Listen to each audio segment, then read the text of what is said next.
This is Lovely Bad Things, Hollows Row, Book 1. Written by Trisha Wolfe. Narrated by Lucy Rivers and Sebastian York.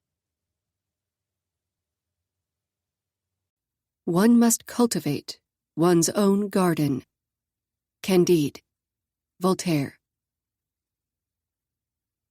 Chapter 1. 6 months ago. Halen.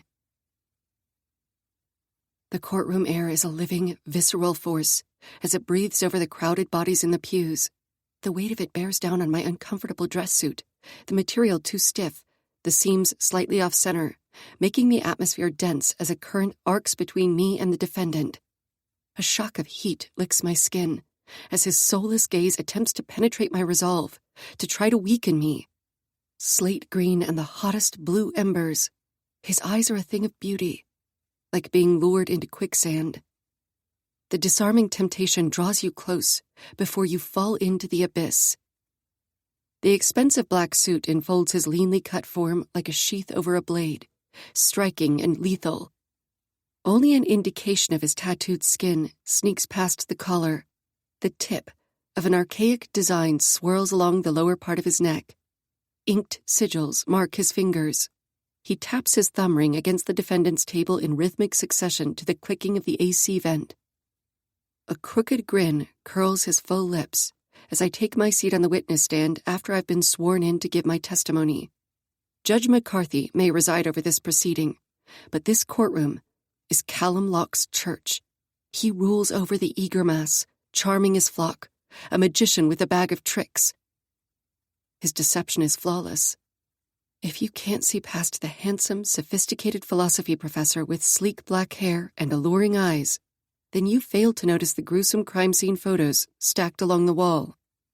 The victim, Percy Wellington, was the fourth in a string of ritualistic murders that ranged across 5 New England states. I'd been working the Harbinger case for 11 months when I got called to the university crime scene in Cambridge, just 20 miles away from the third scene, where I was stationed. Right away, I noticed the differences between the cases. The distance, for one. The Harbinger killer always separated his kills by state lines. The timing, only 5 days between kills, whereas the killer typically waited at least 2 months, which could indicate he was devolving. But then there was the method. The Harbinger killer performed a ceremony, adorning his victims like the fabled harbinger of death and doom, the death's head hawk moth. Once the victim was transformed into the moth with the face of a skull, the killer decapitated the head. This was part of his ritual to try to stave off a doomsday he believed would befall the world. He always left a letter, written in block letters, no DNA or prints, at the scenes, forewarning about the end of times, a vague event he predicted would occur to wipe out humanity. First responders recovered no letter at the Cambridge scene. Rather, the university crime scene was more personal in nature. The perpetrator seemed to either hesitate with severing the head or physically struggle, using a different instrument altogether after a violent attack that left the victim disfigured. Again, all these findings could denote a devolving offender, becoming increasingly more unhinged and desperate. But it was what transpired my final day at the scene that tipped the scales, and why I'm seated in this courtroom now. After a brief welcome and introduction, the defense attorney, Charles Crosby, approaches the witness stand. Miss St. James, you were only on the case for 3 days. Is this correct? Yes, that's correct, I respond. And in those 3 days, how many interactions did you have or interviews did you conduct with the defendant? 1. I answer honestly. As a specialized criminologist, I study the scene of a crime to build a profile for investigators. I rarely have the opportunity to interview suspects. I regret my words immediately. I can and do conduct interviews with suspects, but it depends on the factors of each case. Like this one, where it was evident within a short period who the suspect was, and I had no reason to delve deeper into my investigation of the scene. I see, he says, his gaze fixed on my streak of white hair. So, when you conducted your one and only interview with Professor Locke, how much bearing did that conversation have on your profile, the one that named my client as the prime suspect? I incline my head. Instead of answering his baiting question, I pull out my phone and lay it on the witness bench. Crosby immediately objects. Not in evidence, Your Honor, he declares. I speak up before the state's attorney can argue any point. Counsel asked specifically for me to explain what bearing my interview had on my analysis. I say, I think admitting my testimony into evidence is only relevant if that interview is also admitted. Crosby interjects again. Boston is a two-party consent state, Your Honor, and my client did not give his consent to be recorded. Judge McCarthy calls both lawyers up to the bench. I overhear arguments for federal law consent and expectations of privacy before the judge dismisses the lawyers. Miss St. James, the judge addresses me. Where did this conversation take place? On the campus grounds in the courtyard near the crime scene, Your Honor. Were there others present? She further inquires. Yes, local police and federal agents were still investigating the scene at the time I spoke with Professor Locke. She nods. As the conversation was held outdoors on an active crime scene and in the presence of other officials, I'm ruling there was no expectation of privacy, and I'm allowing the recording to be admitted. Let's hear the interview. I'm curious. I open the voice recorder app and hit play on the file. The sound is muffled as it crackles over the small speaker from where I slip my phone into my back pocket. I was standing opposite Kallum on the university grounds, just feet away from the marked-off crime scene. The afternoon air was crisp and smelled like burnt leaves. The lowering sun cast the lush grounds in shades of umber and smoky taupe, imbuing a sense of calm, despite the unsettling yellow tape strung around the quad. High Gothic arches framed the central courtyard of the university. Stone benches and birch trees shrouded the crime scene, where the mutilated body of Professor Wellington was discovered by passerby students. The victim had been removed, the site in the process of being cleared, as the dean was anxious to return the university to its stately status. I had felt Kallum's eyes on me as I walked the scene my last day there. Actually, I had felt his eyes on me the whole time I had been at the prominent Ivy League institution. But this was the first time I looked directly into those eyes, one green, one blue, as he stood before me with a curious glint flashing behind his predatory gaze. His all-black suit was tailored. Like him, it was stylish and youthful, quite unusual for a tenured professor with such high accolades. He'd achieved a prestigious reputation by the age of 36, albeit one where he was admired as much as he was regarded dangerous, but dangerous in a dark and mysterious vein. The bad boy of academia. His silent broodiness and blackwork tattoos added to the effect to trigger gossip in the hallways.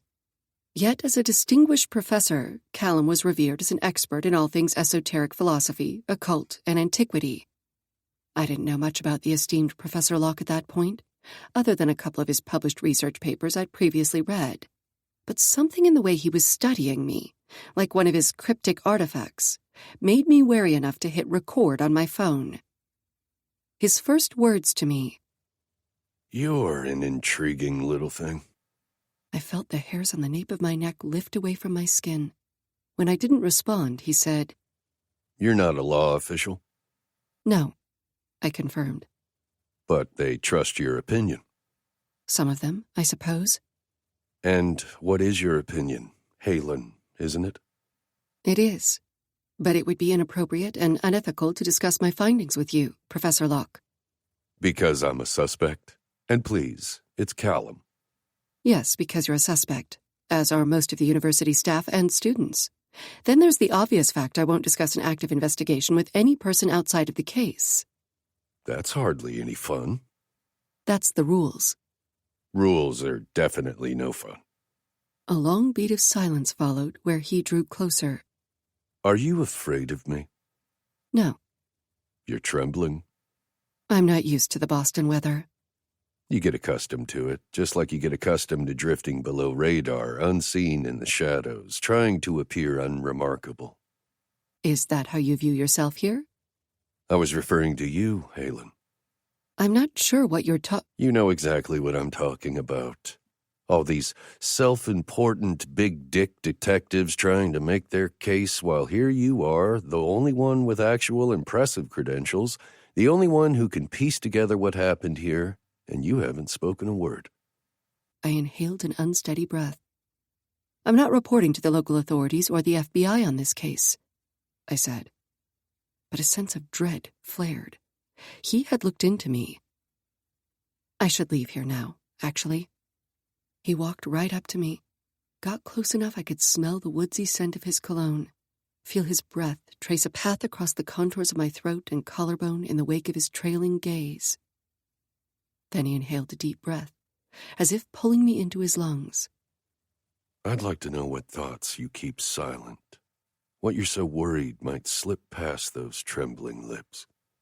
I only stood there, staring up into his shadowed face, the sun at dusk a darkening halo behind his head. Wellington was the opposite, he continued. He couldn't shut his fucking mouth. He was a despicable human being. Maybe that's why the killer cracked his jawbone and tore his face in two, split his skull with a tire iron. I swallowed. That's very specific. One can only presume, of course. His smile taunted me. If I were his wife, I'd probably be fucking my personal trainer too and want my husband to shut the fuck up permanently. He winked before he took a step back. I'll see you around, little Halen. The recording ends, and I feel the collective shiver roll through the courtroom. For just a moment, the illusion is broken, and the people seated in the pews glimpse the disturbed monster beneath the handsome veneer of the man at the table. I felt the same chilling shiver ricochet through my bones the moment Kallum confessed the details of the murder to me, and I knew I was looking into the eyes, no matter how alarmingly beautiful, of a sadistic killer, one with no empathy or remorse. As tension builds in the room, I say, in answer to your question, Mr. Crosby, yes, my conversation with Professor Locke had bearing on my profile. The particular detail, that of the object used to dismantle the mandible, that is, the jawbone of the victim, hadn't yet been revealed to the public at that time. Professor Locke wanted me to know he had been the one to silence the victim, and he was going to get away with it. Objection. Crosby interrupts. Move to strike. The witness cannot know what my client was thinking, Your Honor. On that, I agree. Judge McCarthy says, motion to strike from the record granted. Proceed. Crosby addresses me again. Miss St. James, with no expectation of privacy on the scene, is it possible Professor Locke could have overheard detectives or crime scene analysts discussing this detail of the crime during those 3 days on university grounds? Anything is possible? I'm forced to answer, as he's using the ruling to admit my recording against me. Is there any other element in your report, other than this one brief conversation, that led to your conclusion as the defendant as the prime suspect? I roll my shoulders, relieving the itch of the polyester material. My gaze drifts to Kallum, who no longer wears an arrogant grin. His features are sharp and tipped with malice.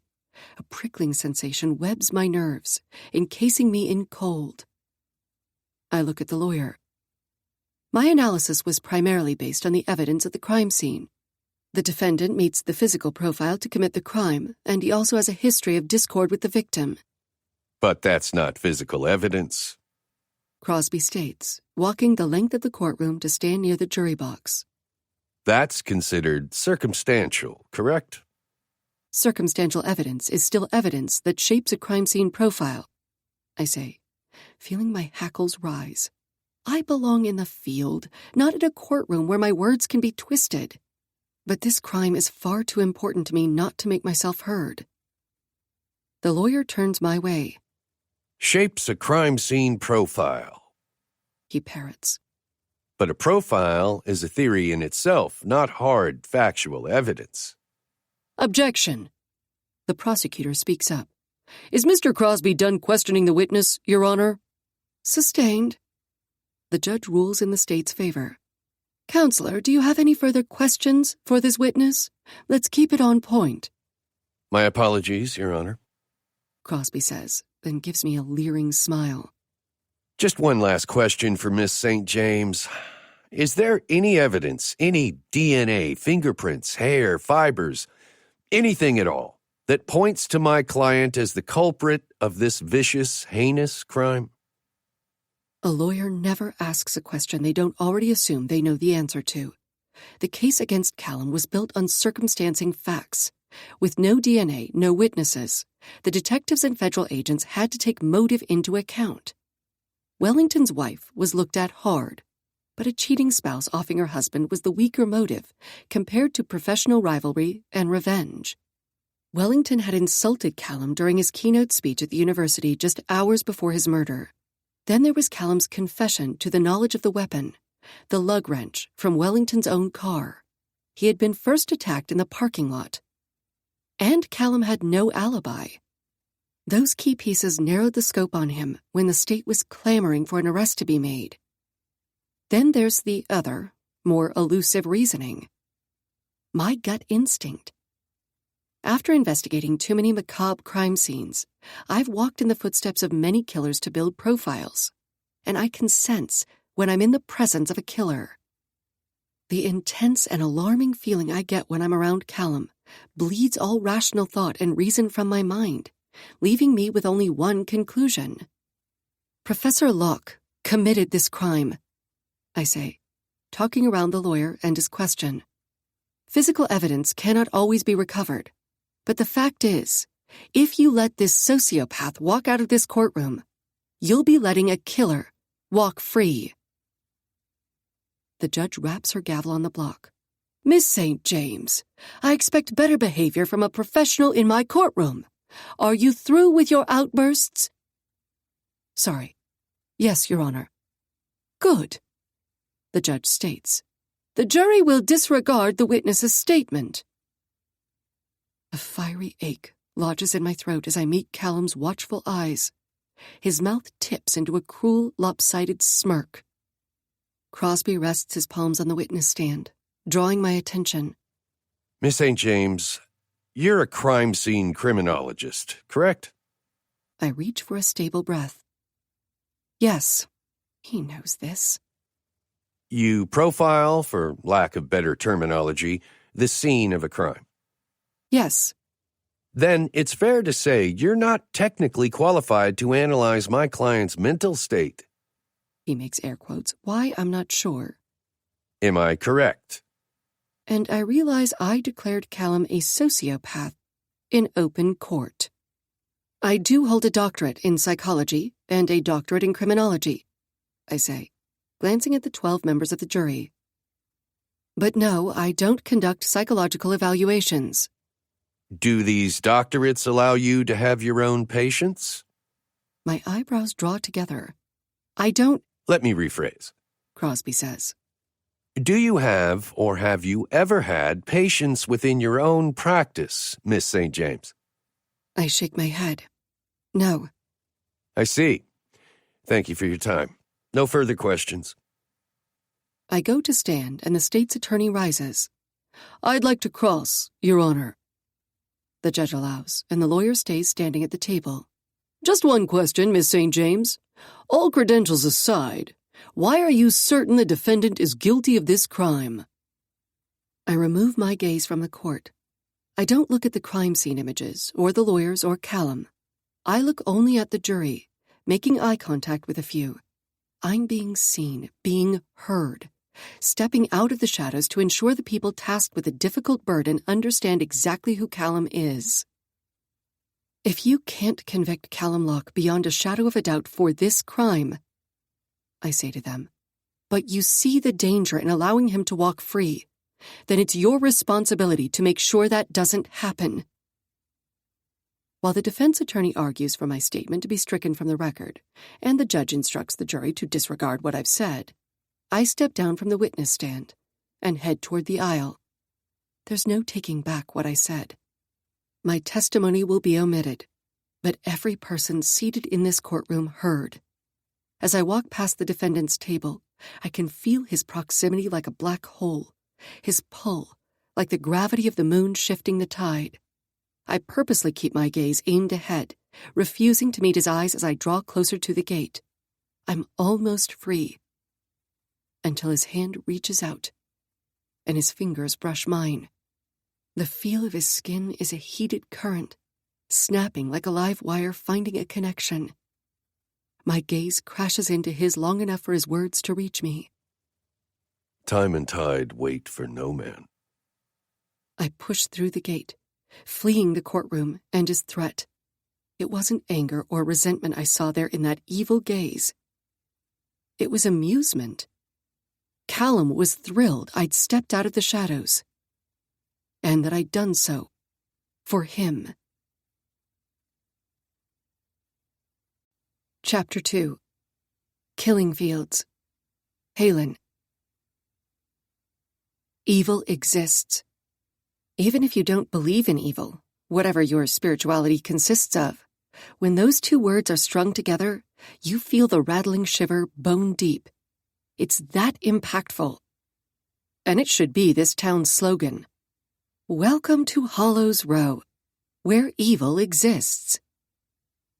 I sift through the tall marsh reeds, careful of my foot placement. Mud adheres to the plastic booties covering my rain boots. They make a suction sound every time I lift my foot. The sodden earth feels like walking on an overused sponge beneath my soles. The sun is a failing disk in a violet sky, casting splinters of neon orange over the Tweed marshland. Fireflies dance like little flares jettisoned from the setting sun as they blink over the horizon. But that's where the picturesque landscape ends. As we head farther into the marsh, the barren, gnarled trees rise up from the reeds like black claws, twisted and decayed. They're too thin, sickly, and widely spaced. I don't like the trees. I tried to get here before daylight was lost, but the delay at the airport is just another factor of my career. Some assignments take a day, others a week. My last case I was on site for over a month. Hotel rooms and takeout. Starbucks, if the town has one. Otherwise, it's whatever local coffee shop brand I can get on tap. This town happens to have a chain coffee store, but I left my mocha latte in the rental Volvo.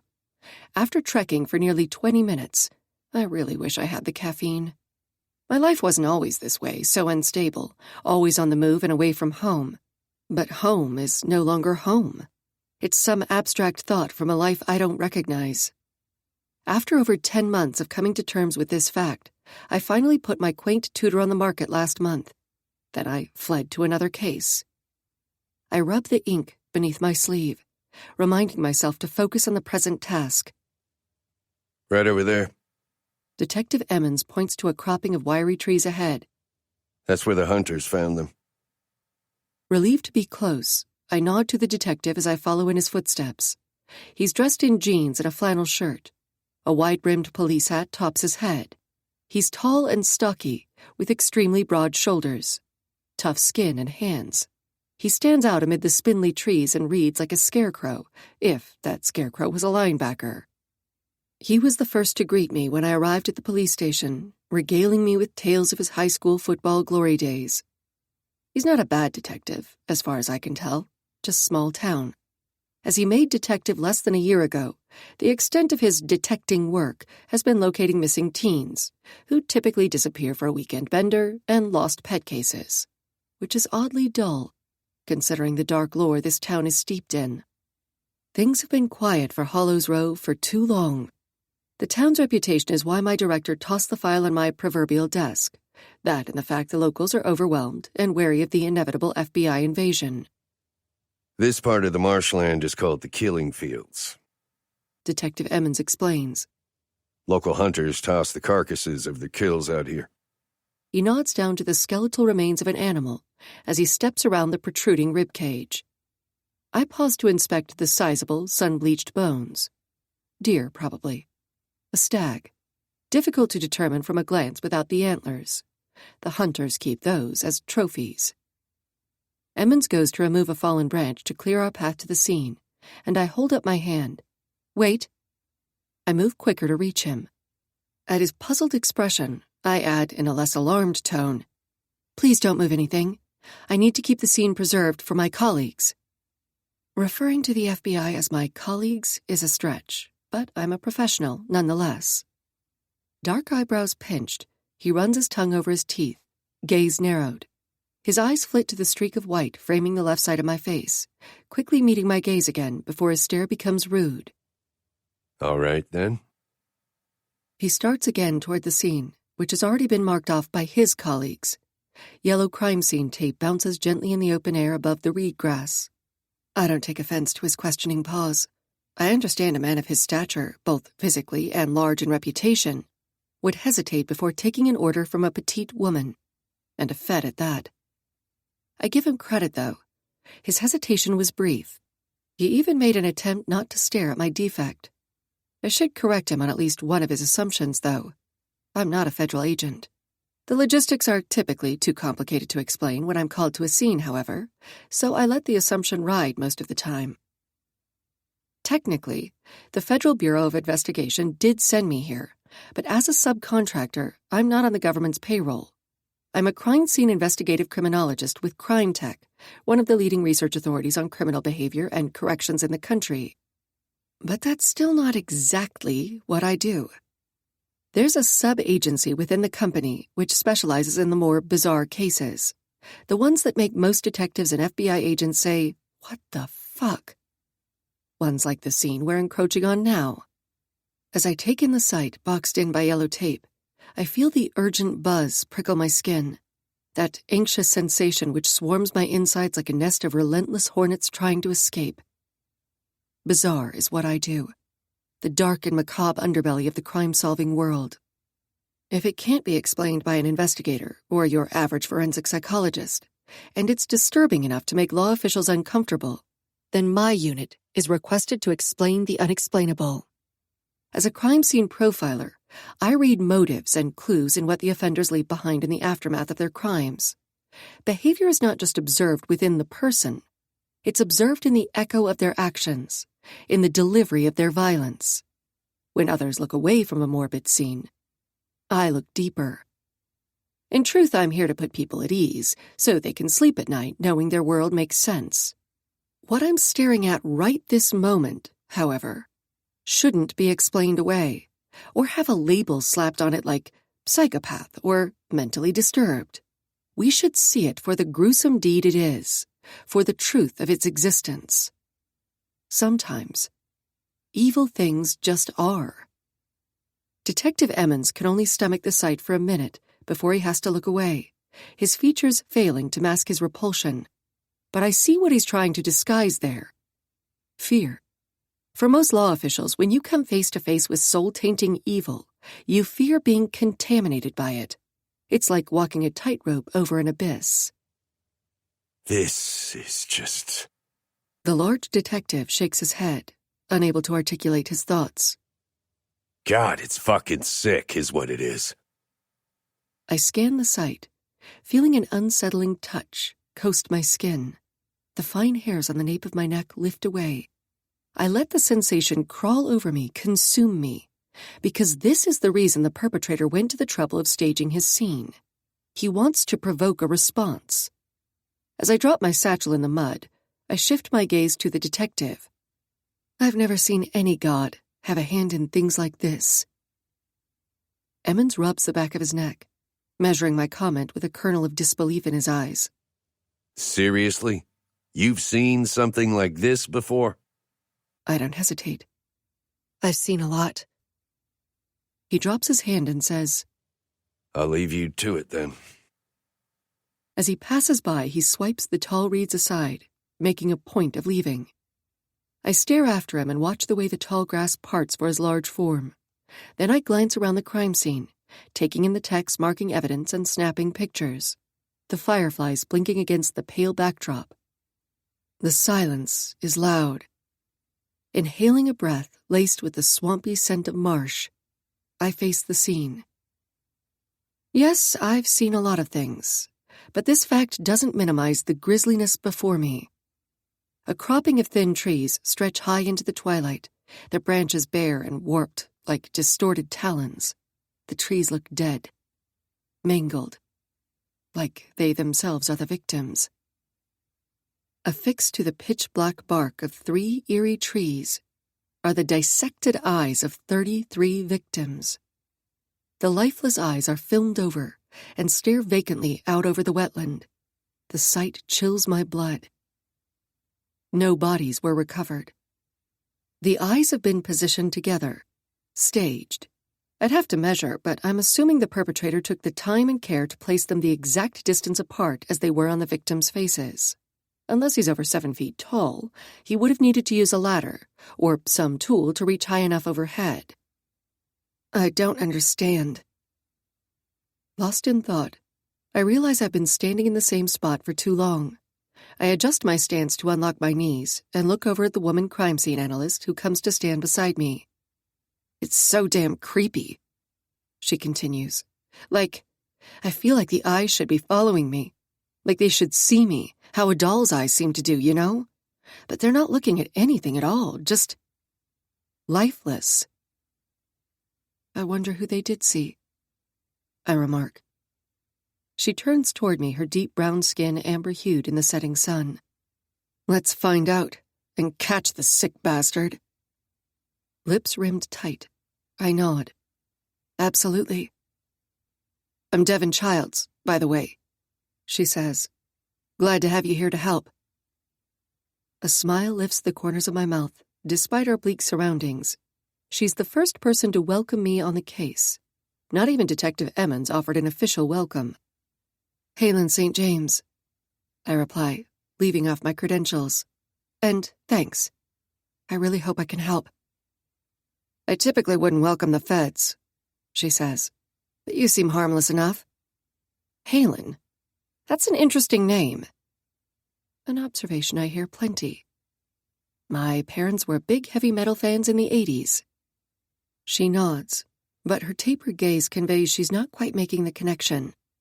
Anyone under the age of 40 rarely does. I've had 32 years of being subjected to the band Van Halen. I've memorized nearly every song, and know Eddie Van Halen was the best guitarist ever, according to my father. My mother proudly touted she was first, and always would be, in love with David Lee Roth. The surfacing memories are bittersweet, and I regret I can no longer listen to the songs. Devin gives me a sincere smile. Well, I'm back at it. Let me know if you need anything while you're with us in Hollows Row. I appreciate that. Thank you, Devin. Before I set up my tripod and digital camera, I inspect the reeds around the trunk base of the trees. The grass has been flattened, creating a clearing. No noticeable footprints. As I walk the perimeter, I come up to a blackened patch of reeds. The grass has been singed and burned away by fire to create a pit. No remains in there. One of the techs say as he passes. Already processed. Thanks. But I still snap a round of pictures with my phone and text them to my field manager, Aubrey, which is an odd title to hold when he never actually enters the field, a point I make often when he rides me out field hours and reports. A couple curious glances are directed my way from the crime scene techs, but otherwise the locals let me work independently in peace, which I suppose is all any of us can aim for in the face of chaos. I document the scene, starting from a distance and work my way closer. The dissected eyes have been removed from the eyelids cleanly, giving no initial indication of ethnicity to any of the victims, and they all appear a similar silver grayish blue due to corneal opacity and the film covering the irises. I use a plastic probe to reach overhead to inspect one. The whole oculus of the organ is present. The optic nerve has been neatly severed. A medical examiner may be able to identify the exact instrument used, but for the purpose of my preliminary report, I note a general scalpel. The pupils stare emptily out into the marshland, unseeing. I wonder what horrors they took in right before the perpetrator carved them from the sockets, as, based on the cell structure, all organs appear to have been removed while the victims were still alive. I try to imagine the difficulty, the patience and sheer sadistic brutality one would need to master in order to remove not just one pair of eyes from a struggling victim, but over 30 people. How did he detain them? Were they drugged? Where were they kept? Where are the bodies? I'm impressed with the offender's measure of medical knowledge, if not horrified. The perpetrator was able to extract the eyes so efficiently. No retinal tears or mistreatment. Every observation is noted and logged in a spreadsheet on my tablet, which is fed directly to the crime tech database in real time. But I also keep notes in a basic notebook. My own personal findings no one can access. Once I've completed my preliminary examination, I move on to what really interests me. The eyes were not just simply tacked to the trees. That would have been sloppy, but also a time saver. No, he took the time to painstakingly thread lace-weight yarn around the nerves in such precise manner and detail that the thread is almost unseen at first glimpse. Then he strung the thread to the bark, weaving it in so it disappears around the girth of the 3 trees. It's clever and well constructed. The techs will need to cut thread away from the trees and run individual tests. They might even be able to narrow down the age and where the skein was purchased. If it's a rare brand or color, that would be even more helpful. I highly doubt there will be any DNA retrieved from the yarn or anywhere else in this scene. But I'm not here to collect and run lab tests. That's up to the techs and detectives to build their case against any suspects. I'm here to tell the scene's narrative, to paint the gruesome picture of an offender who is methodical enough to dissect 33 pairs of eyes and string them to eerie trees in the middle of a killing field. It's my job to find the killer's story. When building a profile of a crime scene, I have to consider all the elements: the location, the weather, the wildlife. I have to walk in the killer's proverbial, and sometimes literal, footsteps to uncover evidence the killer may have left behind. While I'm photographing the intricate detail work on the woven thread, the call of a nearby crow captures my notice. Finding the source, I move away from the scene and duck under the caution tape, slogging farther out toward the low-lying ground of the marsh, where a murder of crows circle overhead. I don't have to walk far before I see what's drawing their attention. A fresh kill. A large stag has been skinned and mutilated and left to bake in the sun. I get close enough to search for a kill shot before stepping away from the putrid stench. From this angle, I can't determine what was used to kill the deer, but what I do notice is this animal wasn't killed for its meat. I glance over to the scene to gauge the distance, then look up at the circling fish crows. If he used a dead animal to attract the birds away from his exhibit, then he knew the area well enough to anticipate the crows pecking at the remains. He didn't want his work destroyed. He could have buried the bodies out here and simply left them to decay. The bodies may have never been found. Instead, he made a production of a very specific organ. He's telling his own story. The decisive difference is in whether or not the display is for his own purpose or for someone else's. Because if it's a message, why go through the burden of wandering all the way into the deep marsh where there's a chance no one will ever come across his work? Carting all those remains and tools 20 minutes into the killing fields wasn't an easy feat. Then, of course, he had to hunt and kill the deer, skin it, mutilate it, leave it in a strategic and possibly tested distance away from his display. The perpetrator could be a hunter. So why didn't he claim his trophy and take the antlers? Because those aren't the trophies he keeps. I look up at the darkening sky, at the crows circling the barren trees. A team is already scouting the marshland in hopes of recovering the bodies. A commotion of shouts erupt at the crime scene perimeter as a man with a press badge tries to gain access. He snaps pictures around Devon as she tries to barricade him from the scene. I start in her direction to help, but suddenly the reporter takes off back through the reeds. Exasperated, she shakes her head and looks at me. I shrug, because she seemed to handle him just fine.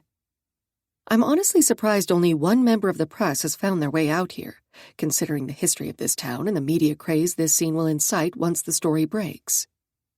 About 5 years ago, Hollows Row was a national hotspot for conspiracy and innuendo when people went missing. Disappeared. 33 town residents vanished, never to be heard from again. As I head back toward the crime scene, I feel it in the dense, marshy air, the whisper too fragile to voice. It's what's not being said in the silence that screams so loud. Every single person on this scene knows who the victims are. Some may even be their family, their friends, even if no one is willing to give voice to that thought. They're just waiting for DNA analysis to confirm it. 33 pairs of unseeing eyes, with a horrific story to tell. Where have these people been for the past 5 years? The mystery is far more disturbing than the gruesome scene. The mystery is the reason I'm here. Deciding I've cataloged enough of the scene for the first day, I begin to pack up my case and bag the rest of my tools and supplies. I'll return tomorrow, when there are less people, so I can immerse myself in the scene. I roll off my gloves and stuff them into my jacket pocket as Devon comes to see me off. "The trees have eyes," she mutters beneath her breath. The fine hairs along my skin stand up, and a fierce shiver races up my spine. "Excuse me?" "Oh," she says, waving a hand dismissively. "Just something I recalled from a torturous college class. It's been stuck in my head since I got on scene." I give her my undivided attention, every nerve ending flaring with an electric current. "I'm curious." I prod her. "Chaucer," she says. "My professor was obsessed. Made us read the Canterbury Tales without the translated cliff notes. Have you ever tried to read Middle English? Pure damn torture. And I just remember how boring those stories were. Like, I'd rather watch the dullest shade of vanilla paint dry on a wall." "Anyway," she continues, "one of Chaucer's proverbs was, 'The trees have eyes and the woods have ears,' or something to that effect." A flash of beautifully disarming blue and green eyes, his gaze so arctic and devoid of feeling I can still feel it raking over my body with malicious intent. Then his final words to me. "Time and tide wait for no man." A quote he delivered from Geoffrey Chaucer. Twisted apprehension sinks down to my marrow and pits out my bones.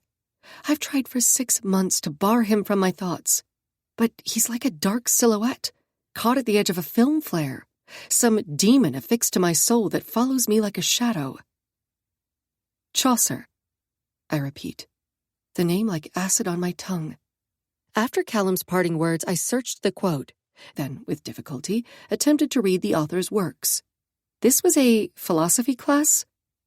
I ask her. She nods skeptically. "Yes, obviously. Halen, what's wrong? You look ill." I am ill. A deep-seated sickness gnarls my insides like the distorted trees staring down on me, and it's done so since the moment I stepped foot on the university grounds and laid eyes on Kallum Locke. For 3 months after the court trial, I obsessively worked the Harbinger case to find a connection, any link, to tie back to him. "I have to go," I tell her, shouldering my bag. "Thanks, Devon." "Sure. See you tomorrow?" I glance around the scene, wondering how long I have before the Texan officials start removing the remains.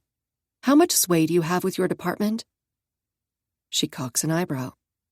"That depends on whether or not you're going to let me in on whatever you're up to."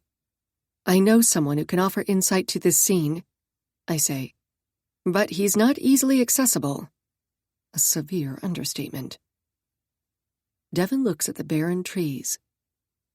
"I might be able to postpone the dismantling until tomorrow afternoon, but I won't push out longer. We have to preserve the evidence, Halen. And the victims could be..." She trails off as she looks at me, an imploring depth in her brown eyes. "I know," I say, nodding my understanding. "I promise if it doesn't pan out, you'll be the one I call. Thank you." "All right. Don't let me down, Fed." I smile, deciding I'll eventually let her in on the whole truth of my involvement here. She's more assertive than Detective Emmons, and seems to have a more open mind. Something this case will need. The sky is darkened. Midnight blue bleeds into burnt umber, hindering my navigation as I maneuver back the way I came through the reeds. My phone chimes with a text, and I dig it out of my back pocket, already knowing who the message is from before I tap the screen. Aubrey. "You're done already? I haven't received an updated report." I call him, rather than have this conversation over text. "I have to make an impromptu trip. I need you to get me a plane ticket." Silence clogs the line before he says, "You're in the middle of a wetland on an active investigation. Where the hell could you possibly have to suddenly go?" I wish I didn't have to answer that question.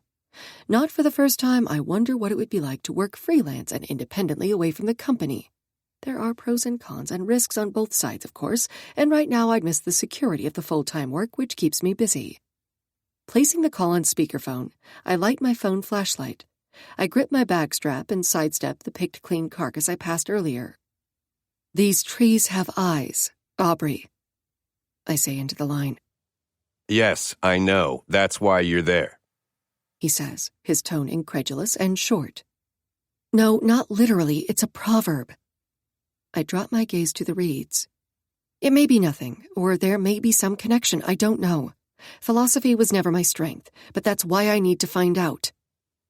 "Wait, philosophy?" His weighted beat punctuates the air with uncertainty. "Halen, don't go there. Don't do this to yourself again." Aubrey's desperate tone bleeds into my own doubts. "I thought this obsession was over." "I don't have an obsession," I fire back, my jaw clenched around the words. "Can you find me a philosophy scholar with extensive knowledge in Western esotericism?" "I'm sure I can," he says. "One who can also think like a killer?" He expels an audible breath across the line. The Harbinger case remains unsolved, a suspect never named. But I know exactly where that likely suspect is right now, and I know he will eventually charm his way to the outside world. My forearm flares with a heated itch, and I rub at the ink over the top of my shirt, then touch the pendant around my neck to center my diverging thoughts. Focus on the present. "This isn't going to go over well." Aubrey finally relents.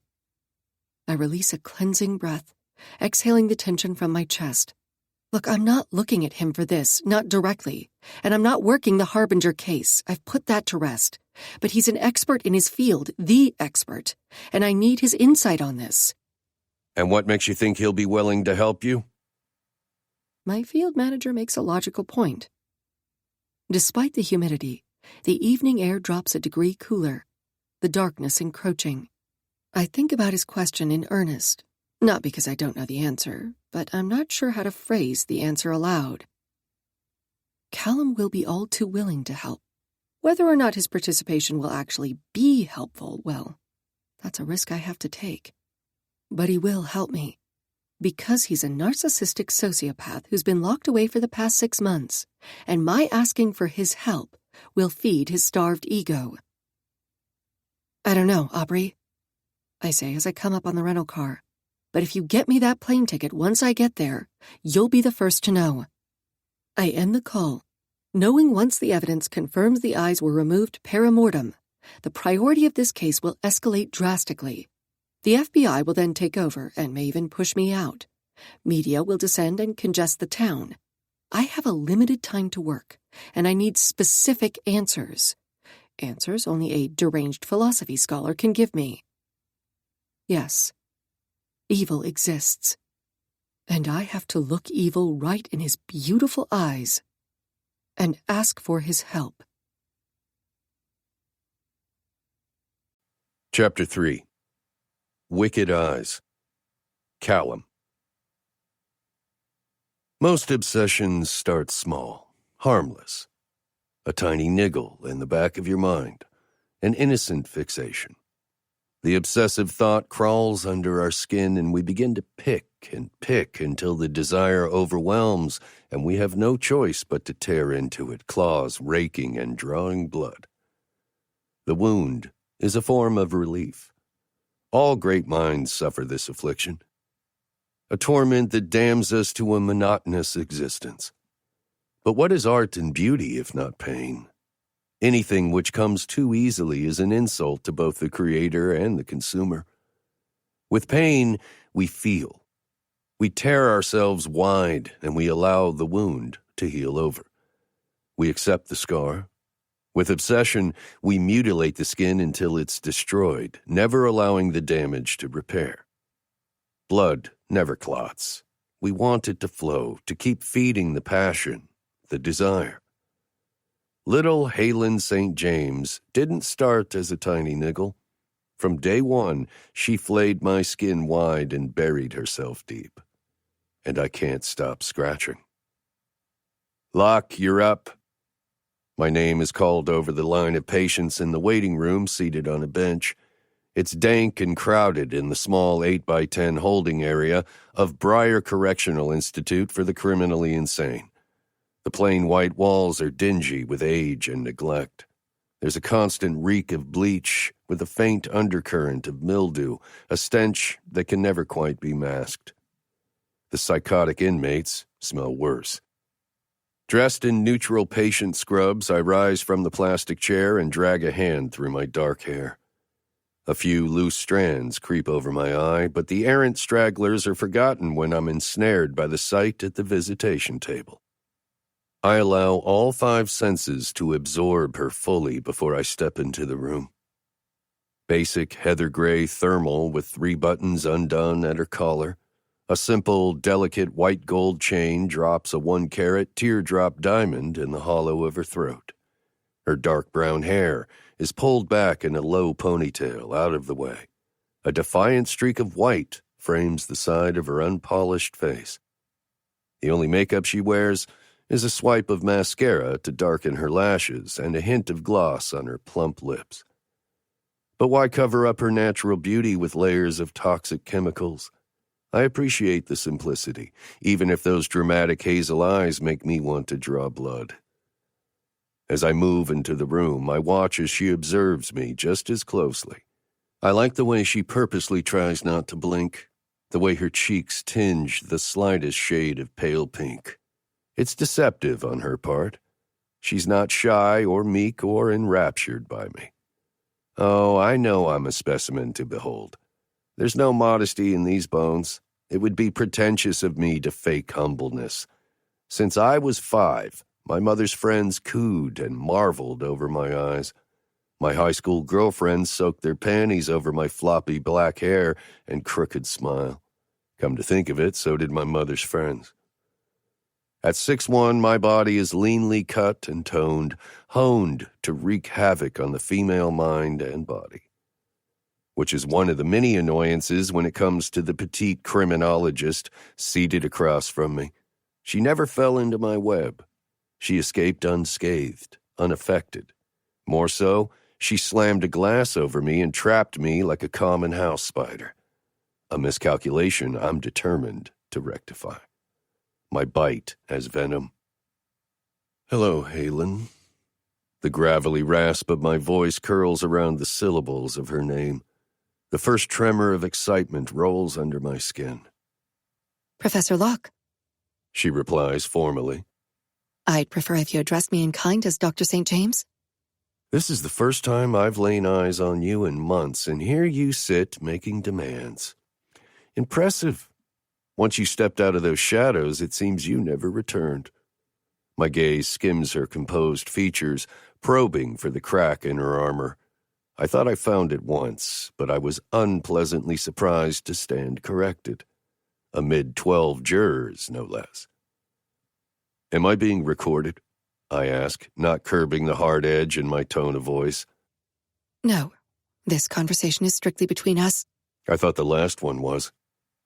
She tips her chin higher and presents her phone, proving there are no recording apps before she slips the device back into her bag. But I'd like it if our conversation remains formal. Oh, come now, I say. We can toss out nominal letters and propriety bullshit. We're both on equal ground. She arches a fine eyebrow. Does it rub you raw that I won't refer to you as Dr. Locke? Because given the doctorate in philosophy is the most common in academia, I only presumed you'd find it insulting. Although, I could always tack on the post-nominal lettering if it helps your ego, Professor Locke, Ph.D. She's been a busy little bee investigating me to learn how I tick. Ryder, who I suppose one may consider my closest friend, relayed how she'd been interrogating professional associates and what few friends I have left after this debacle. I may have used him to feed her some interesting morsels. What tangled webs. I lick my lips slowly, savoring the burn of her arousing scent as it stokes my senses. A mouth-watering combination of lily of the valley and lang-lang, a unique scent well-suited for her. Poisonous, toxic, but only if ingested, with a hint of aphrodisiac.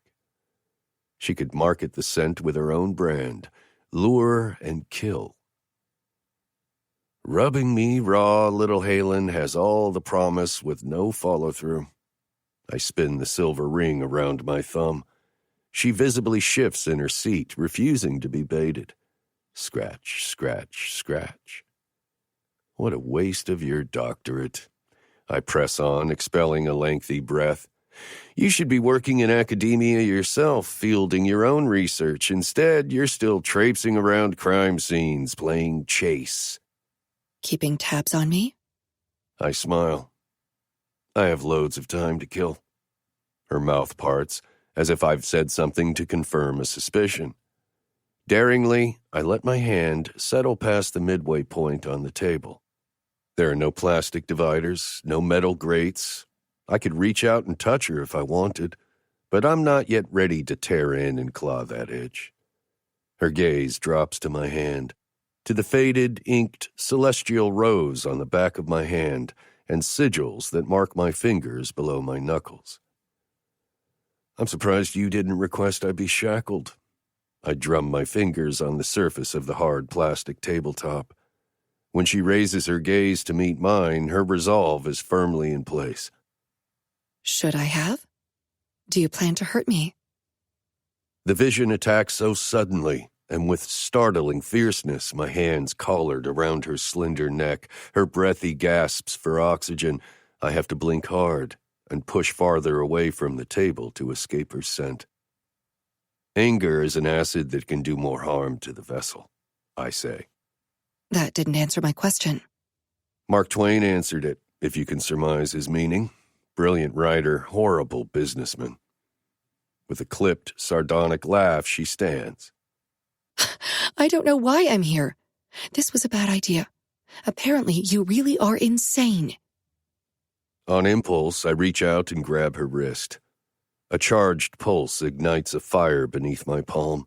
The air, volatile and tense, suspends time for a mere blink, allowing my body to ravenously absorb the feel of her where I only permit my eyes to touch. Our gazes collide on impact of that touch, and I see the conflict in her fearful eyes. I'm not the only one affected. Her chest rises with uneven breaths as she twists her arm to break my hold, and despite the intense desire to keep her in my grasp, I let her. My fingertips memorize the erratic beat of her pulse as she slips away. Bada-bump. Bada-bada-bump. I want to carve it in my skin. She crosses her arms, anxiously waiting for my response. I flex my hand as my gaze lingers on the visible imprint I left on her wrist. It must have been difficult for you to come here, I say, sifting her from my thoughts to collect myself. You should at least tell me why you came before you run away. I'm not running. Her strained swallow drags enticingly along the column of her throat to challenge her assertion. Then, I need a philosophy expert. And how convenient, you know right where to find one. She recoils from my insult. I study her soft yet distressed features. I've never witnessed a more emotional creature. Even in her attempt to shield her grief, as she walked the grounds of the university, I could sense her pain. It tasted like the sweetest melancholy, like honeysuckle and clove, leaving a lingering ache in the back of my throat. And touching her is like touching the hottest part of the flame and being unable to escape. At her prolonged silence, I waved my hand to urge her on. What does the proverb, "The fields have eyes and the woods have ears," mean to you? She asks. It's Chaucer, I say automatically and cross my arms. From the Knight's Tale, the first story in the Canterbury Tales. Sit down, you're upsetting the crazies. She glances around to observe the other patients and their families, giving her guarded looks. Then she reseats herself behind the table. I don't think crazies is acceptable terminology coming from. I'm a professor of philosophy, not a doctor, as you so clearly pointed out. Challenging political correctness is what I do. Among other more nefarious things. I crane an eyebrow. And here you are, still without verifiable proof. And here you sit, in a nut house. My, what dirty terminology from that mouth.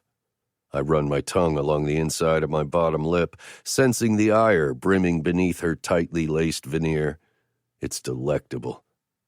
After a beat of tense silence, she states, I know it's Chaucer. I can Google. Is that all you have to offer in way of insight? I release a low chuckle, thoroughly amused. You've given me nothing to go on. What it pertains to is in connection to? Oh, I can spew for hours on end about the boring, mind-numbing tediousness of Chaucer and his overly praised drivel, but I hardly doubt that will serve to enlighten anyone. She tilts her head. And yet, you once quoted him to me. Her confession is a small flame teasing my skin, the fiery stroke of pleasure so close, yet just out of reach. She catches the slip on her part, her eyes darting away. My remark in the courtroom did more than spark her curiosity, it unnerved her. She thought about it. She thought about me. I quote a lot of people, I say, my gaze cataloging her every micro-expression. Once in a while, someone gets it right, even a cad like Chaucer. Inhaling a deep breath, her small, shapely breasts rising to attract my notice, Halen relents a degree. She reaches into the satchel she has nestled near her feet and produces a manila folder. I was called to a crime scene yesterday afternoon. She opens the folder and angles printed images my way. I'm exploring an esoteric angle, possibly a perpetrator with a delusional connection to an ancient philosophy or the occult. Her eyes catch mine briefly before she returns her gaze to the top image. Or even a delusional prophetic connection. Like the Harbinger killer. Though she's trying hard to dance around that, her inability to look me in the eyes gives her away. You like that word, delusional. I smirk and lean forward to inspect the images. Her shots are decent, capturing the dark, haunting imagery of the eyes and trees. I fan through them, noting the pictures are more artistic than candid crime scene shots. As I have access to the internet at Briar, a deal I negotiated, I'm well aware of the scene. There's media buzz surrounding the morbid display of eerie trees with dead eyes. Rumors already circulate around the disappeared people from Hollows Row, along with whispers of satanic practices. When fear presents, people can be so boring and predictable. Since the dawn of time, humans have been creating devils to blame for their misfortune. Every generation or so, he's resurrected in a new form and given the power to destroy humanity. Good and evil do not inherently exist within matter.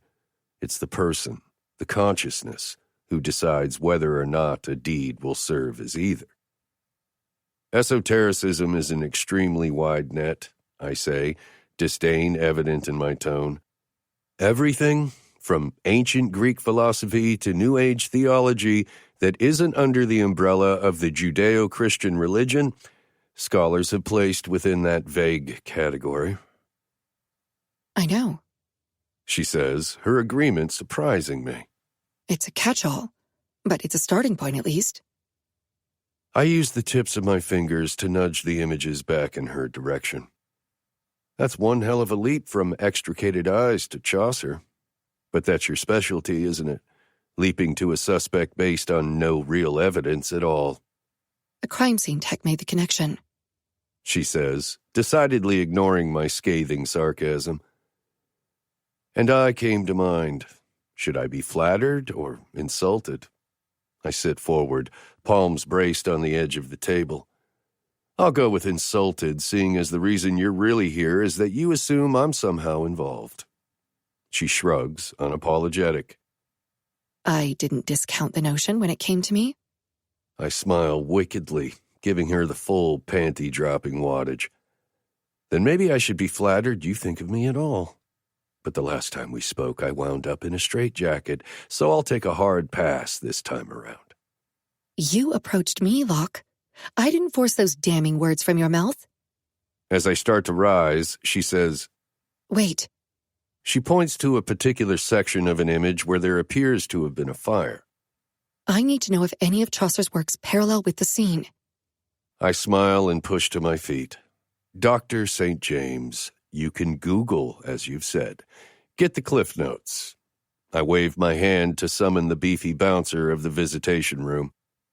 She slips the images into the folder. Chaucer's not the only overly praised drivel in academia. Despite the obvious dig at my ego, I rise to the challenge. Chaucer is way off course. You have to go back further to find any tenable correlation. Her gaze snaps to mine. How much further? Start with antiquity and go from there. She shakes her head. That's vast. You're fucking with me. Her crass words are nails raking my back.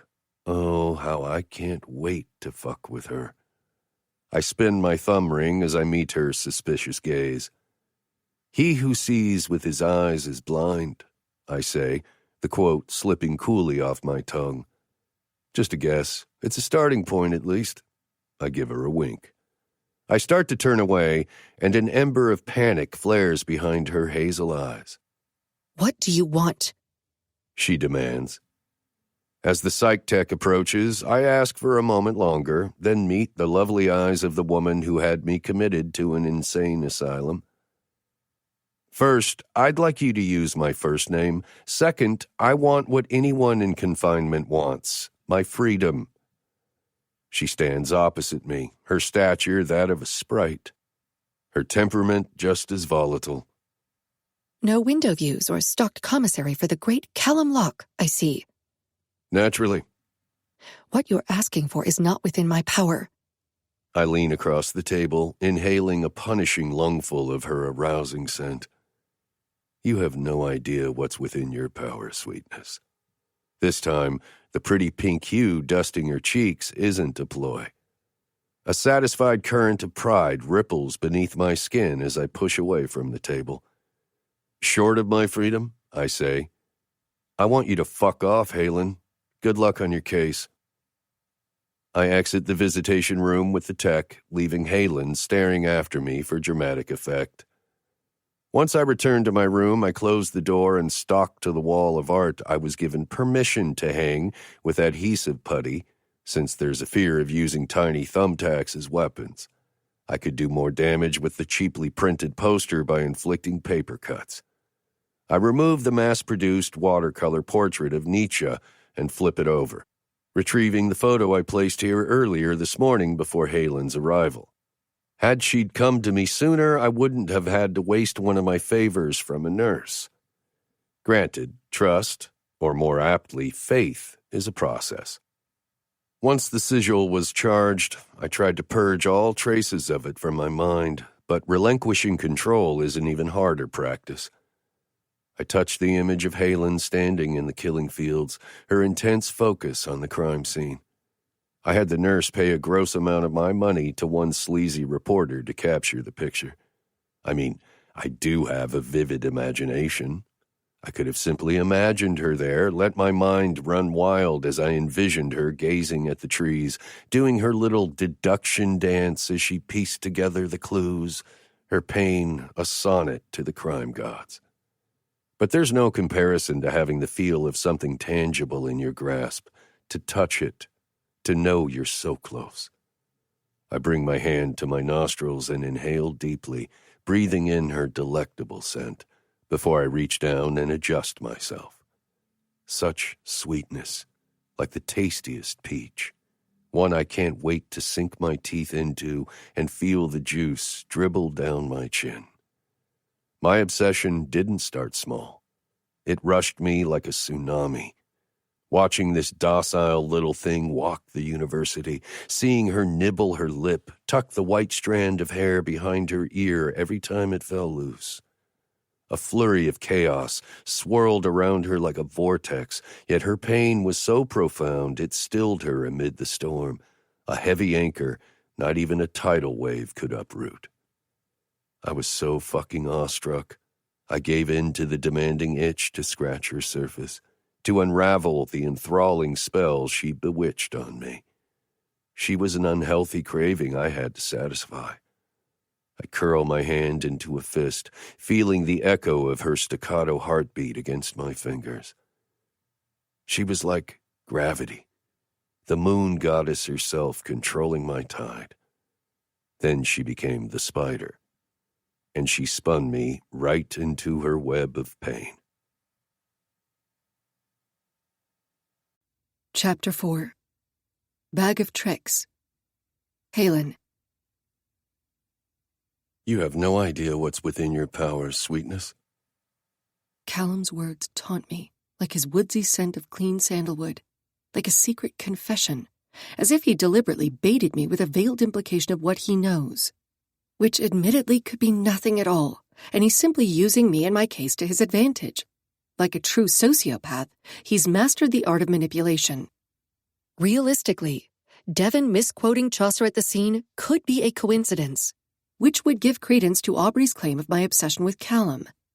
Maybe I've worked in this field too long, have seen too many cryptic things. The rational psychologist within me fights to be heard over the irrational sentiment that nothing is ever coincidence. Just a guess, he said. Men like Kallum don't guess. He saw something in those images. He knows more. I feel it in my bones, the way I felt he was connected to the Cambridge murder. And I have to follow my instinct, even if it leads down a path of ruin. I have to, because while working the Cambridge scene, I wasn't at my best. I wasn't sleeping. I was sidetracked with painful memories, furious that yet another piece of my past was being tainted. I made mistakes. I know I did. Otherwise, Kallum would be sitting in a prison rather than this cushy hospital. This is my chance to rectify that. Just 6 months ago, I knew of Kallum by reputation only. You don't work in my field without stumbling across the major contributors to the hidden topics of the world. The fact Kallum was a highly regarded philosophy scholar hid him well within academia. It wasn't until Kallum was taken away to Briar that I really began to dig. I interviewed previous colleagues and contacted ex-romantic partners. One of Kallum's assistant professors stated Kallum's alchemic research bordered on obsessive, as evident in the runes and sigils tattooed on his body. A previous lover witnessed his fixation with the dark arts, his often unsettling research reaching as far as their bedroom. I scoured the web for all mentions of him. I avoided active cases in pursuit of the truth, which nearly cost me my career. But what I unearthed was a disturbing history of violence and deviant behavior. As Kallum touts, I may never uncover the physical evidence of the Cambridge murder. I've learned to accept this fact. That case is closed. If not for the personal nature of the murder, Kallum may have never been caught. Initially, I was of the mindset that the Cambridge murder was a crime of passion that Kallum then attempted to disguise as a harbinger copycat killing. At the time, the murders were all over the media. It was a sound theory. However, once Kallum was locked away, a curious thing happened. The harbinger killings stopped. Kallum Locke is far more sinister and unhinged than a one-time crime of passion killer, and I now have the chance to prove it, to comb through the dark chasm of his mind and uncover his connection to the killings. The devil is in the details, and the details are inside that devil's head, and I'm about to throw the doors of hell wide open to let him roam free. The literal door before me opens, and I straighten my shoulders. Dr. Torres. I address Briar's head psychiatrist as he grants me entry to his office. Miss St. James, it's a pleasure to have you. Please, be seated.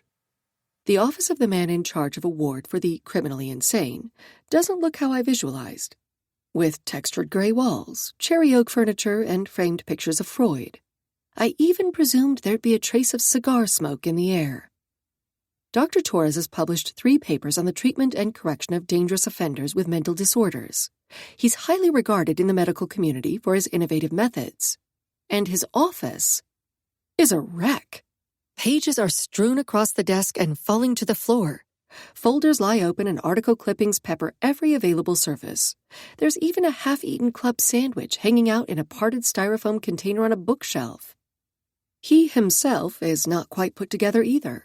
With crooked wireframe glasses, a mop of messy, thinning gray hair, and a half-untucked polo button-down. And the office smells like cheese. I glance around for a seat, and he waves a hand apologetically before he clears clutter away from one of the leather chairs in front of his basic wood desk. Please, excuse the mess, he says, offering me a seat again. I'd like to say this is rare, but I find I'm always occupied with a task and in a state of disarray. I smile. It really doesn't bother me, for a short period, knowing I'll soon leave. I grew up with an ADHD mother who sprinted from one hobby to the next, like she did with occupations, always leaving a chaotic mess in her wake. But her chaos was often the result of a selfless love, and that was the trade. The surfacing memory weighs heavily on my chest. No worries at all. I set my canvas bag on the only clear space on the floor. All genius comes with a dash of madness, so they say. He chuckles as he seats himself in his desk chair, flipping his askew tie around. Yes, so they say. Hence why you are the leading authority in the treatment of the criminally insane. He cocks his head, a suspicious gleam in his narrowed, faded brown eyes. Dr. Torres might appear distracted and dull-witted, but he's earned his reputation for a reason. He's no fool, and apparently ego-stroking won't win him over. You came here to visit my patient, Kallum Locke, he says, diving right in. I typically require a psychiatric technician to be present when law officials want to conduct an interview with the patient.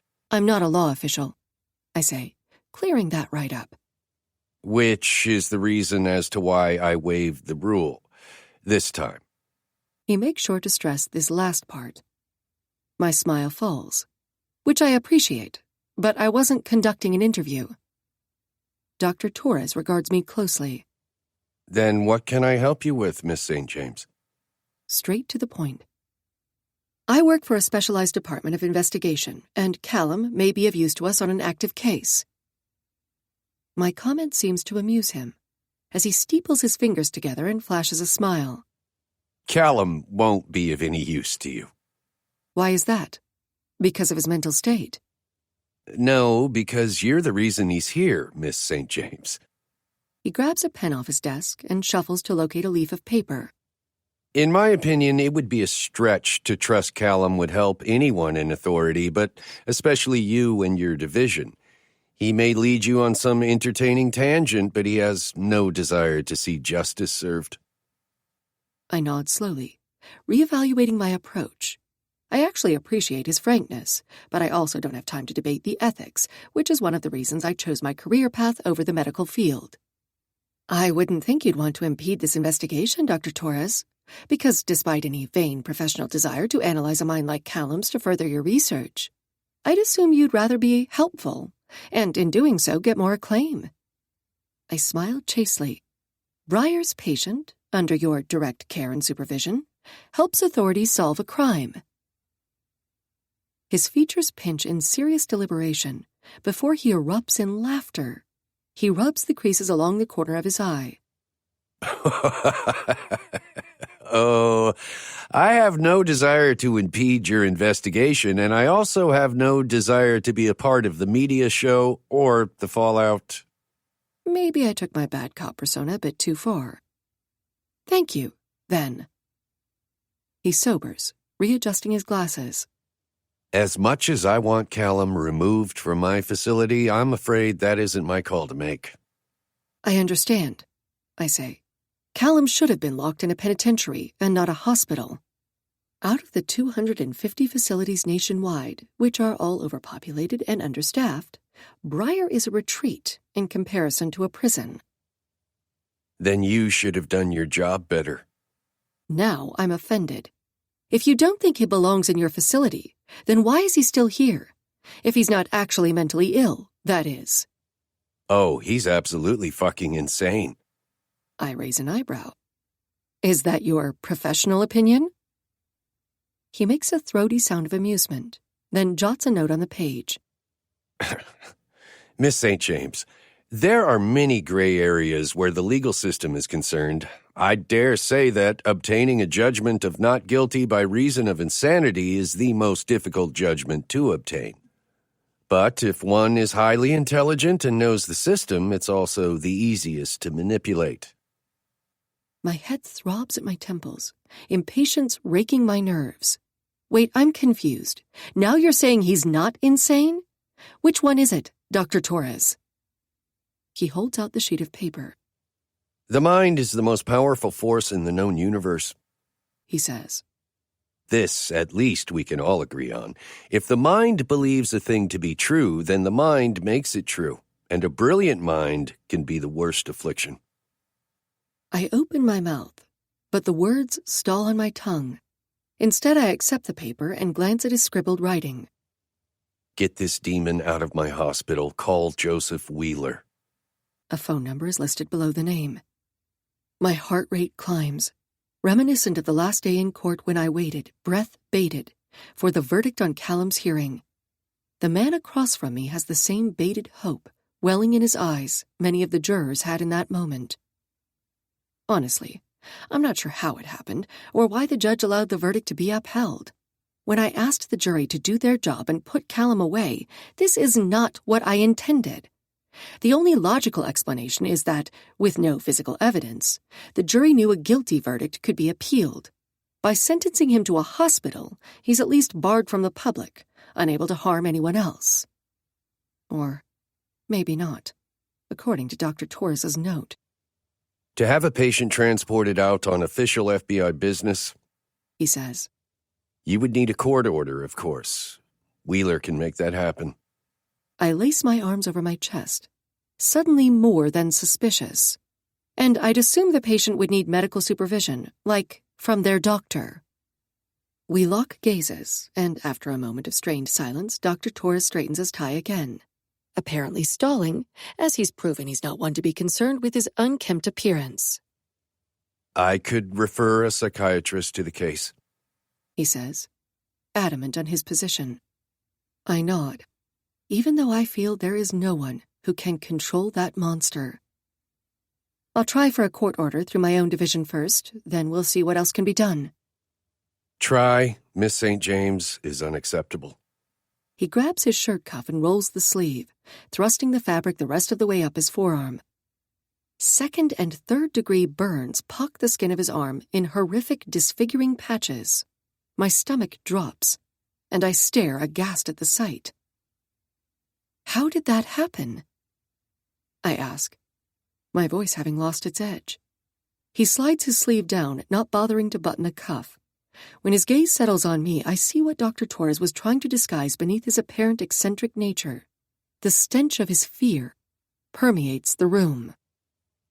I'm a man of science, he says, tactfully avoiding my question. I'm a man of logic and rational thought. Yet, I'm not too obtuse in my vain professional pursuits. He tosses my slate back at me. To admit when I'm out of my depth with a patient. There is something deeply disturbed in Kallum's psyche, and I am not the doctor to help him. I feel for his plight, but he still hasn't directly stated what torture Kallum has subjected on him. I have no doubt Kallum is wreaking havoc on this man, and Dr. Torres probably already weighed the ethical dilemma on how to be rid of him. But as a woman of science myself, I need the facts stated loud and clear. This time I need the evidence. Is there anything I should be aware of in the event Kallum is remanded to a doctor and released from your care? I ask. Collecting himself, he considers for a moment. Then, late-onset mental illness isn't developed later in life. Most of the time, as I'm sure you know, the illness has simply gone unchecked until it worsens and becomes evident. Kallum was previously diagnosed with brief psychotic disorder in his youth, a diagnosis revealed during his trial. Which was curiously suspicious. Was that really a surprise reveal? Or did Kallum's lawyer leak the diagnosis in order to sway the jury toward an insanity defense without having to change the plea after my testimony? Like Dr. Torres stated, Kallum is intelligent enough to work the system, but it just seems too much of a risk, even for him. Proof of the diagnoses was presented, but the details around the violent moment in history were only provided to the judge and kept from the jury and witnesses. As the file is a juvenile record, it remains sealed and inaccessible. even to me.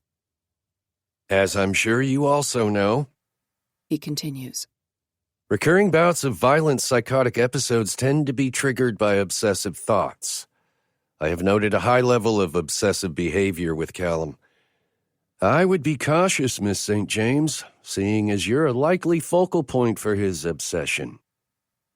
My gaze drops to his covered arm before I meet his eyes directly. I appreciate your concern. He nods solemnly in reply. Do you actually agree with the diagnosis? His smile is forced. You may have to decide this for yourself, Dr. St. James. You have the credentials, after all. I would even go as far as to suggest you as the doctor to oversee Kallum in the field. Absolutely not, I say, my walls erecting. I appreciate your endorsement, but I don't want that responsibility. Yet you're willing to risk others in order to have his expertise on your case. We should all be willing to risk something for the greater good, I say as I stand, hoping Dr. Torres appreciates his own sacrifice in keeping Kallum away from the public. One last thing, He says, halting me. If you do happen to use Wheeler, all I ask in return is there be a stipulation placed that Kallum is remanded to a nicer facility upon his discharge from the case. I hold his gaze, understanding passing between us. Of course, I say. I hope you find what you're searching for, Dr. St. James. Thank you for your time. I turn to see myself out. His parting statement feels oddly phrased, and it festers in the back of my mind as I exit the institution. The only thing I'm searching for are answers. The greater good requires sacrifice, and I'm willing to risk making the biggest mistake of my career to get those answers. The designated hotel for visitors sits adjacent from Briar. I stand at the window of my hotel room, watching the grounds as the sky darkens and the lights of the facility blink on to cast distorted shadows along the grass. Earlier, I placed a call to the Hollows Row Police Department and was put through to Devon. She promised to keep the scene intact until this evening, and I had to make her aware I wouldn't be returning in time. Thanks for trying to wait for me, I said to her. But I won't be back today, maybe tomorrow, and possibly I'll be bringing help along. Another Fed? She asked. Because the suits descended today. I don't see how this town can hold any more. No, not a Fed, I assured her. A psychotic philosophy professor.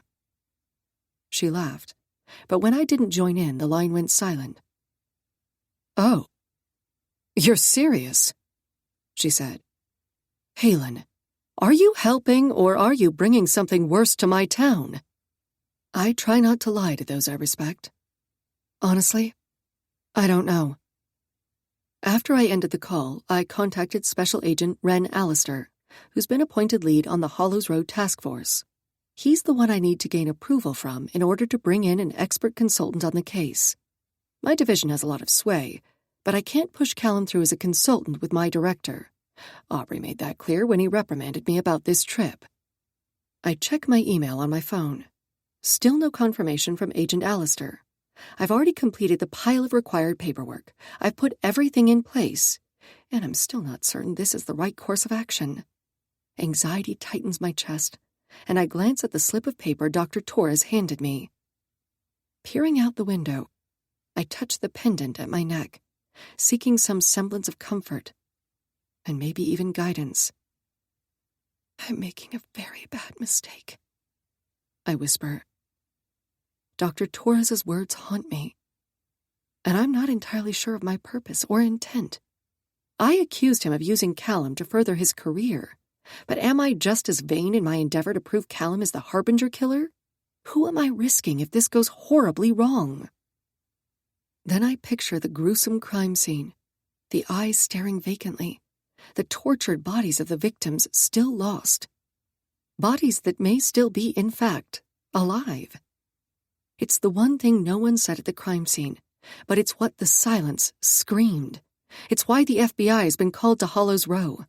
If there's a chance these victims can be found alive, and that chance rests in the ruthless, inked hands of a killer.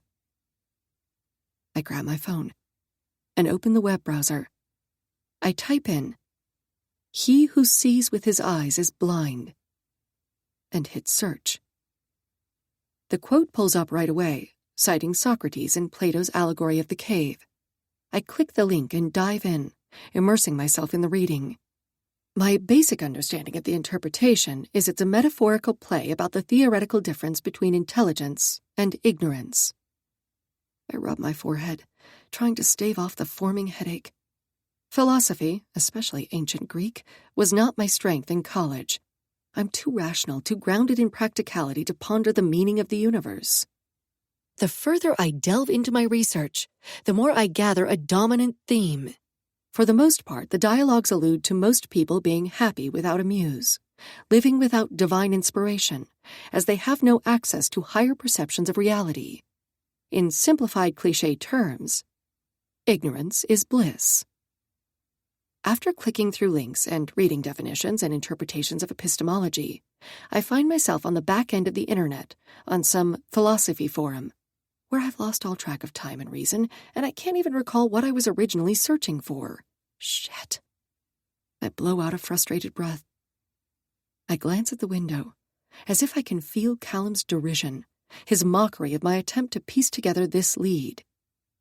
A lead? Or a tangent, like Dr. Torres warned. Either way, this is exactly what he wanted. I'm questioning everything. Risk, like philosophy, presents a danger outside of ourselves. The only way to mitigate the danger in risk is to have control over the variables. Rationally speaking, I need to gain control over Kallum Locke. I've put myself in the mind of many sociopaths and killers over the years. I know how they think, how they behave, respond to stimuli, and how they need to be the smartest, most powerful force in the room. If a wilting rose is what Kallum desires, then I will show him my withered petals. I click out of the sites and grab a bottled water from the mini-fridge. Then I make the call to Joseph Wheeler, the agency lawyer Dr. Torres referred, to make the deal. Chapter 5.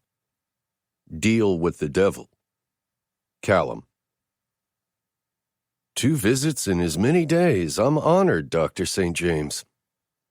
Halen is seated in the same spot at the visitation table. Only today, she seems a little less on edge. Her hair is down.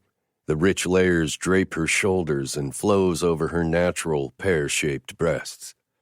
I have the sudden, destructive urge to sweep the white strand behind her ear or wrap it around my fist. I curl my fingers toward my palm on the table to curb the impulse. She's freshly showered, and I inhale the scent of generic shampoo and soap. She packed in a rush to get here. She didn't bring along her own brand of cleansers and fragrance. Without a retort, she removes documents from her satchel and lines the forms in a row on the tabletop between us. She's all serious business. "This is the offer, Kallum," she states. "You can't barter or hold out for a better deal. This is time-sensitive. It's this or nothing at all." I don't look at the documents. I hold her silvery gaze. The overcast sky threatens bad weather, and her irises reflect the stormy atmosphere outside the windows, making her look more like an ethereal fairy creature. Before you give me your pitch, I have a request. She braces herself with a fortifying intake of air. "Go ahead." The white forelock? I use my finger to motion around the side of my face in mirror of hers. "Poliosis. She answers, straightforward. The harmless genetic kind. My mother also had it." Her rough edges sharpen around the mention of her mother, and her defensive walls erect higher as she avoids my eyes. Seems we have a commonality, I say. My heterochromia is also a rare pigment condition passed through the genes. I blink and flash her a smile with my eyes. "No underlying conditions?" She probes. She's fishing for more than the reason behind my striking eyes and my gene pool. Not unless you count smoldering genius, no. With a hard nod, she glances down at the documents. "For the record, We're nothing alike, Kallum. Now, let's go over the specifics. Just tell me the offer. She's using my name, one of my terms. From the tightness rimming her pouty lips, she's not thrilled with the concession. But she is desperate. There is no judge in the state of Massachusetts who is going to grant you a release, She says. Her features soften as she delivers the practiced half of her speech. But you will have a measure of freedom while you participate on the case. You'll be required to wear an ankle monitor and assigned a psychiatrist to supervise you. Then, when the case is closed, provided your help is deemed valuable, you'll be relocated from Briar to a less restrictive facility. I link my hands together on the table, interlacing my fingers. I hold her unwavering stare for a beat, then glance down at the scripted ink on my forearm. One line in particular, a quote from Plato. There will be no end to the troubles of state or of humanity itself till philosophers become kings. And what do I get from you out of the deal? Her dark eyebrows draw together. Her emotions are so transparent it fills my head with a buzz like I'm drugged. I don't understand, She says. What are you offering me? Not the state, the judge, or the FBI. You. She doesn't respond immediately. The sounds of the visitation room become louder. The scrape of chairs against the tile floor and conversations press in around us. As she considers her answer, I see the same obstinate certainty she wore in the courtroom drape her like a cloak. I know what you've done to Dr. Torres, She says. I crane an eyebrow. Is that so? And what, little Halen, have I done? I saw the burns. She says, dropping her voice low. You tortured him. Elbow braced on the table, I cover my mouth with my hand. That is quite the absurd theory coming from you. She pushes in closer, all pretense gone from her features. Are you saying you aren't the cause of those burns? That you didn't torture Dr. Torres? He tortured himself, I say with conviction. And stop trying to psychoanalyze me. I can't be the scapegoat for everyone. At some point, Halen, the bothersome itches become an inferno that must be snuffed out. She shakes her head, her eyes searing where her gaze touches. You once asked me if I was scared of you. My breath stalls, the sinew in my body cords tight.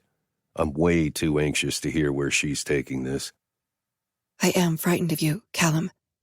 She admits, her voice a sensual, breathy cadence that slinks beneath my skin. If that's what you're capable of doing to someone you find a mere irritation. As she trails off, her teeth catch the corner of her lip.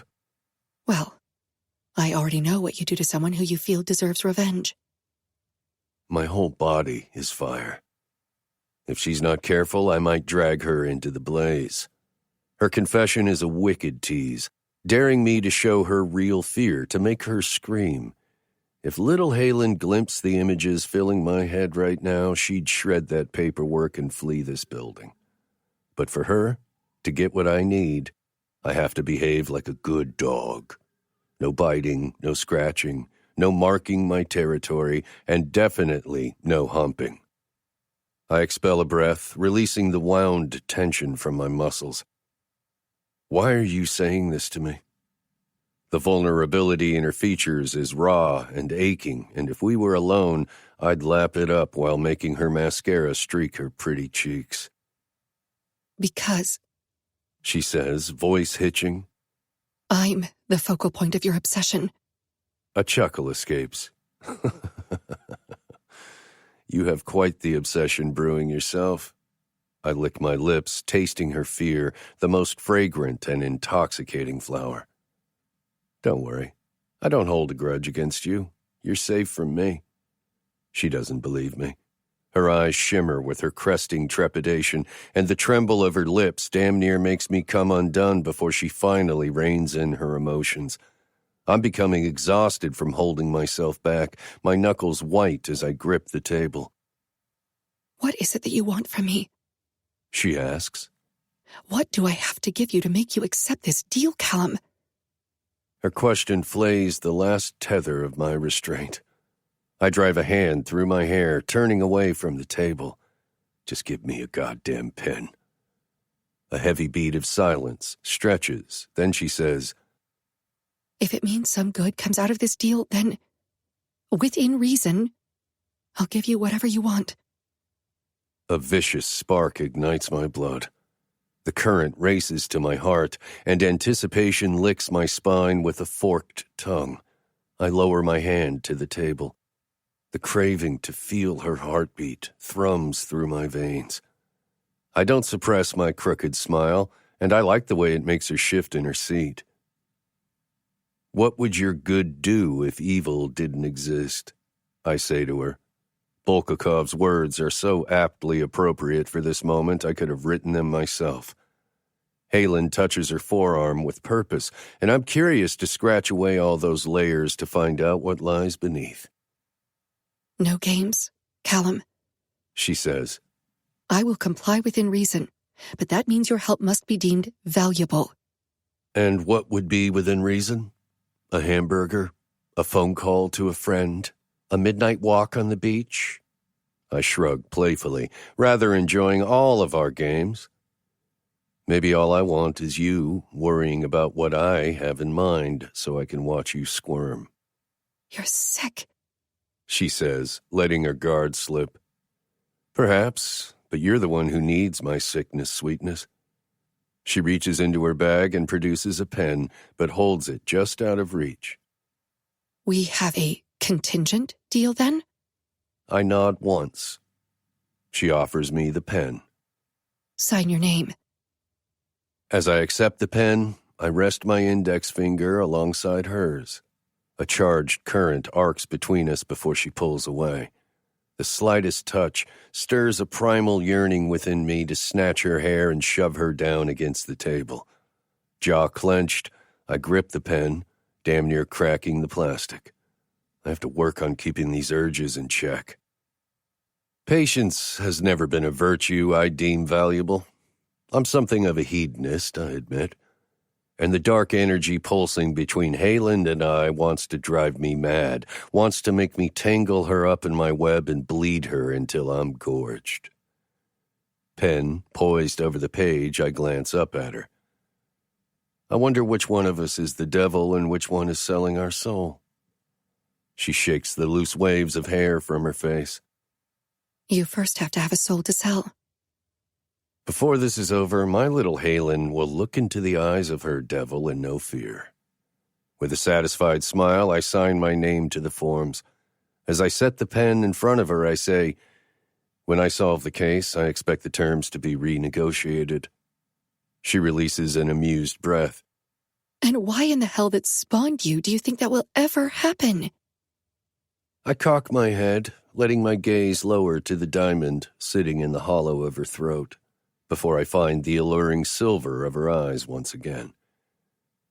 Because this matter is far too urgent for simply locating bodies and naming a suspect. I'll be the savior of 33 lives, Halen. I'll be a hero. And a hero can ask for any fucking thing he wants. She doesn't need to say a word. Her sobered features validate my statement. Instead, she makes a production of packing away the forms before she stands over me, satchel in hand. Pack lightly, Kallum. Your ego will need the room.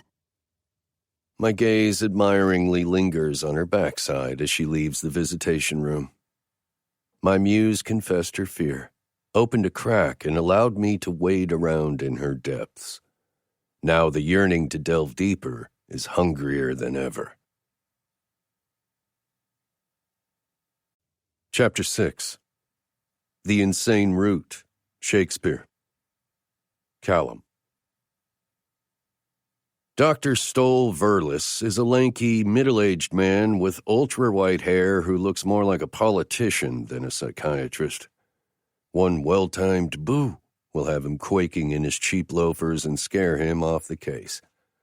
From the way Halen is apprising him with guarded glances, she also considers him a poor choice to be assigned as my field psychiatrist.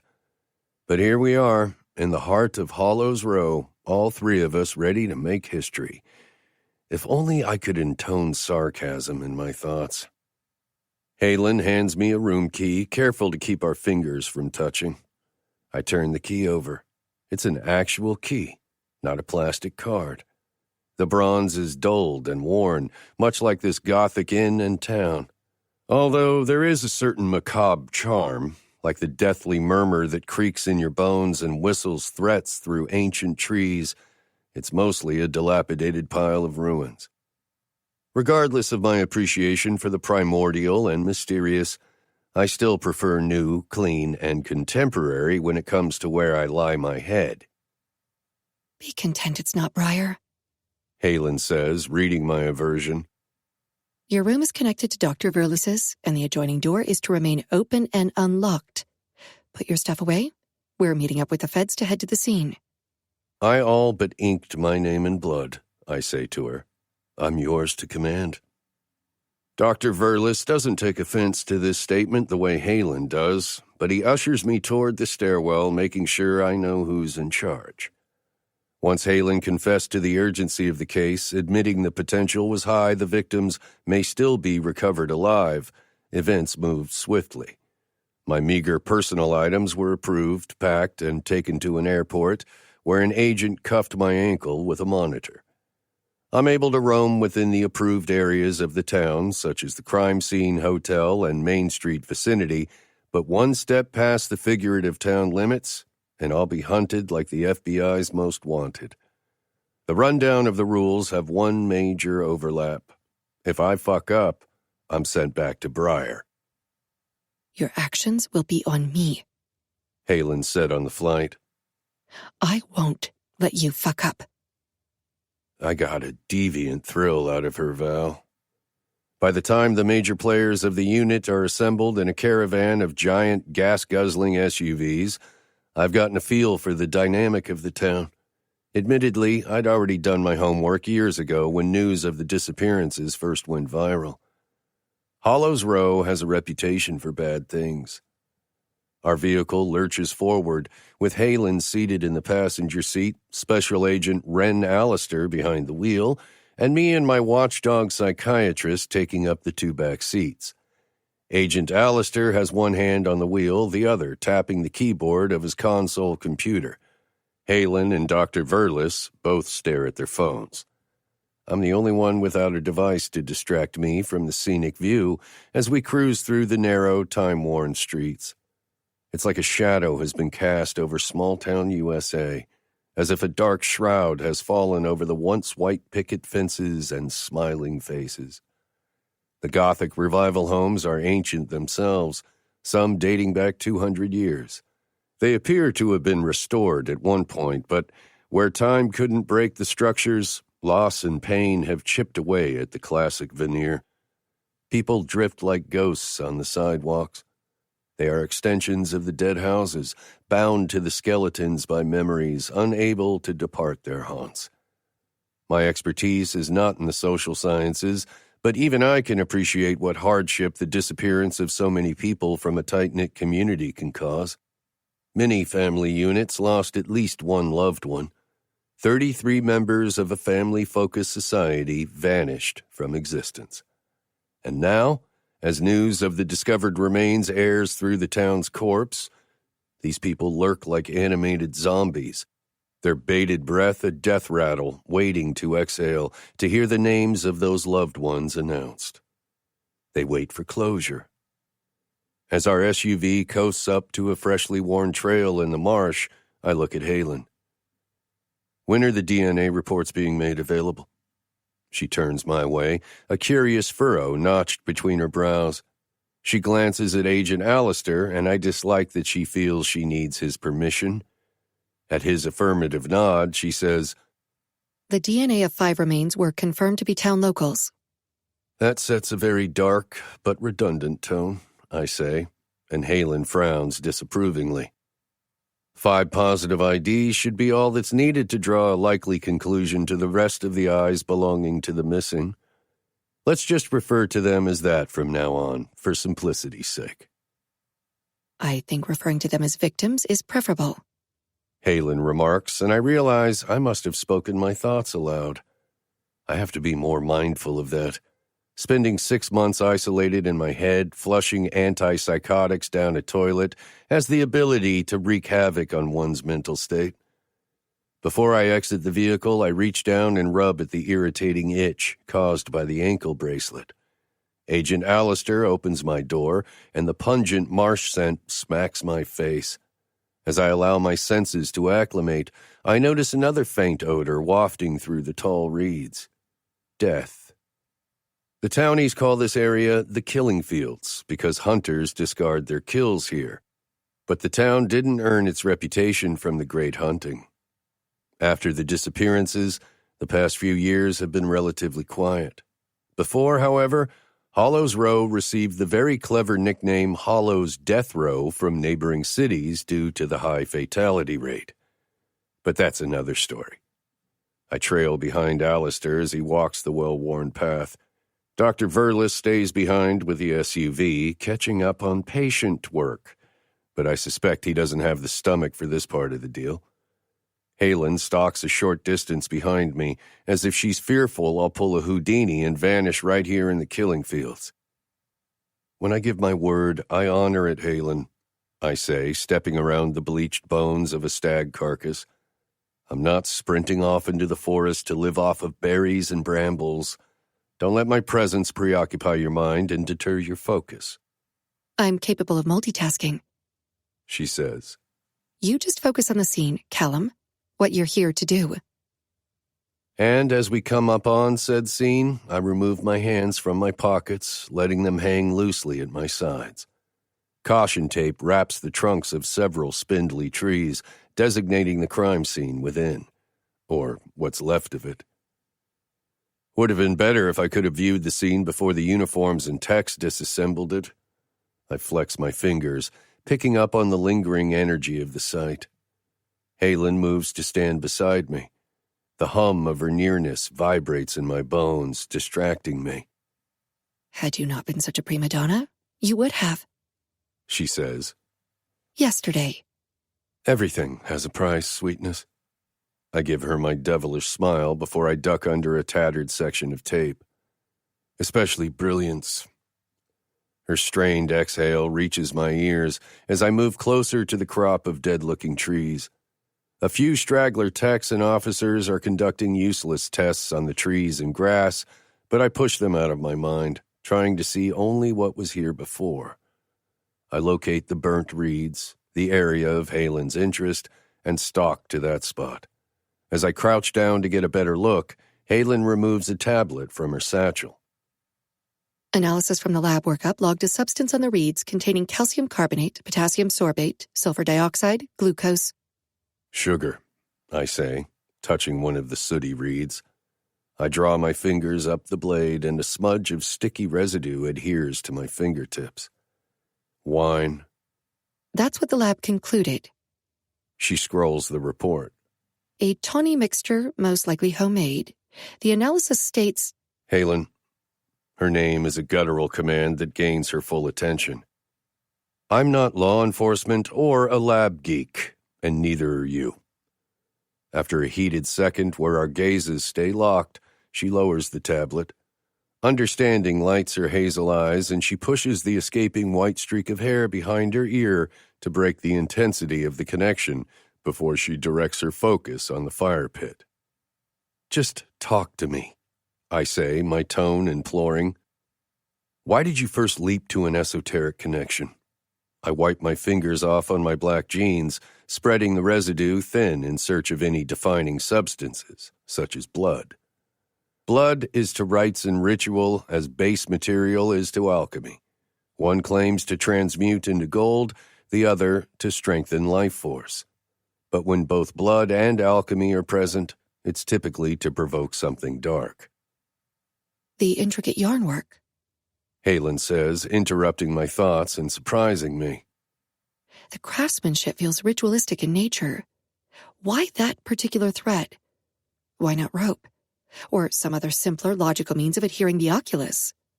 It's almost ceremonial, ornate. Like the act itself is sacred and the exhibit is an offering or... A sacrifice, I say. She pulls her bottom lip between her teeth briefly. He took a lot of care with staging the eyes. He spent time here, around a fire, pouring wine, weaving thread. Becoming docile, contemplative, she disappears somewhere inside herself. I'm again tempted with a famished hunger to explore that inside chasm, that part of her psyche she keeps hidden. I want its secrets. Inhaling a lungful of swampy marsh, I rise to my feet and shift my focus to the trees. The alchemy of the soul is transforming pain into creative genius. I'm not aware I've said this aloud until I catch Halen's tapered gaze directed on me. Her guard lowers a fraction, allowing a suspended heartbeat where her ache becomes mine before she reins in her unruly emotions. And which one of your philosophers said that? She asks, voice clipped. Me? Some writer, I don't recall, I say. But along with the intricate thread work, your suspect makes his own wine. There's a certain alchemy to the vinification process, dating as far back as Hermetic Egypt. His method or signature, I use her terminology, could be as simple as that, a signature. None of this feels simple. Tension layers her voice. You're going to have to narrow the scope. I rub the back of my neck. Where are the images of the eyes? A printed image is slipped into my hand and I look down. These are the crime scene photos, taken by first responders, she says. I hold one of the photos up against the overcast sky, and just as I felt the day before, it's useless. I lower the image. I need close-ups, pictures of the eyes, the thread. Halen briefly touches the diamond at her neck, a subconscious habit, before she drops her canvas satchel to the ground and digs out a digital camera. She hands it up to me. I didn't have time to print off all the images, she explains. But I wanted closer shots to see if the perpetrator had doctored the eyes at all. A knowing smile curls my lips. Figures my little unseen seer would be the one to look beyond the obvious. Flipping through the digital photos on screen, I stop on one pair of eyes and use my fingers to zoom in on the glazed-over iris. I already looked for any puncture marks, she says, crossing her arms. There are none, as far as the images allow us to see. A frantic bat wings to life in my chest at her inclusive us. I glance over to catch her turn her head away, seemingly aware of her slip, but I don't mind. As far as I'm concerned, we are the only two here in this field of death and decay. I pan over a few sets of eyes on the camera screen, focusing on the pupils. If he did, he'd likely go through the pupil, making it more difficult to determine. Maybe your lab techs can get you a report, but he wanted the pupils in a particular way. I point to 3 sets that appear to all align. A caw sounds from above, and I momentarily glance up at a row of crows perched on a thin branch, the sight bizarrely reminiscent of the harpies in the Inferno. The perpetrator used an animal to deter the birds from the crime scene, Halen says. He hunted it himself? She nods in confirmation. Possibly. I assumed as much. Interesting. Likely because he didn't want the scavengers picking at his exhibit. They would ruin his work, steal the sacrifice. But where is the blood? He's either the least practiced or the tidiest little OCD freak. I know where you're going with the pupils, she says, bracing her hands on her hips. The unis already combed the marsh looking for bodies. The eyes weren't staring at anything, Kallum. There are no bodies in the fields. A light breeze tosses her lock of white across one eye, and a violent need to sweep it aside, to let my fingers taste her skin, stirs heated embers in my veins. I swipe my tongue across my bottom lip, watching as she gracefully tucks the hair behind her ear. Scratch, scratch, scratch. I unclench my hand from around the camera and return her device. Law officials are limited in their thinking. I turn to stare out over the gray-washed marshland. The reeds gently sway in the light breeze, carrying the scent of death. That may be, but it's their case to solve. A hint of anxiety leaks into her voice. I need you to look for any philosophical connections, that's all. I could tell her what she needs, but she's not yet ready to hear. Instead, I start off in the direction just left of the beaten path. Little Halen follows, leaving Agent Alistair behind, and that brings a smug smile to my mouth. She's not one of them. You haven't said anything about the scene itself, other than a wine recipe and signature. She sidles up beside me, her mud-covered rain boots requiring 2 quick steps for my every one to keep up. I need more to go on, Kallum. Your suspect chose 3 trees on purpose for his exhibit. Because the philosophy of trees states 3 is the magical number? I chuckle, nearly alarming myself and her. Something like that. I can sense her wariness dwindling, which opens a portal to a glimpse of Halen before her grief. She was witty and charming and made people laugh. Those who knew her then must miss her, and it's probably why she lurks in the shadows now, trying to be unseen. I'm not interested in restoring her. The site is very well organized, I say, my pace slowing as we head deeper into the soggy earth. It's clean, practiced, which makes you wonder if it's his first one, doesn't it? She's silent as we wade through the marsh reeds. Careful our steps don't land on a reptile, but I can sense her thoughts churning louder than the caws and insects. Then she finally says, 5 years is a long time to practice. If he's been torturing these people for all this time... She trails off. There could be many more crime scenes buried in these fields. What kind of space would a suspect like this need? I ask, prompting her. Somewhere accessible to him, but a place he feels safely hidden. She marches alongside me now, her curiosity superseding any hesitancy or trepidation. I carefully swat at the reeds the deeper I verge into the wetland. Mud forms a suction to the soles of my boots. If the canine squad was utilized to comb the area, the dogs didn't direct them on this course. The water could have hindered their sense of smell, or, more likely, the noticeable scent of citrus I catch a whiff of every time I fan the reeds. What's that smell? Halen asks. Lemon. She doesn't respond right away. I imagine she's processing the fact there are no lemon trees out here. Groundwater seeps up over the toes of my shoes, and when I see the starburst blooms, I halt and hold my arm out, preventing Halen from walking any farther. My arm grazes her chest, and her breath hitches before she pushes away on reflex. I don't need your protection, Kallum. I look over, my eyebrow craned. The irony in her statement is amusing. The woman who set out to destroy me, my life, freedom, reputation, career, believes I have concern for her safety. I take a step closer. My towering height casts a shadow over her slight figure.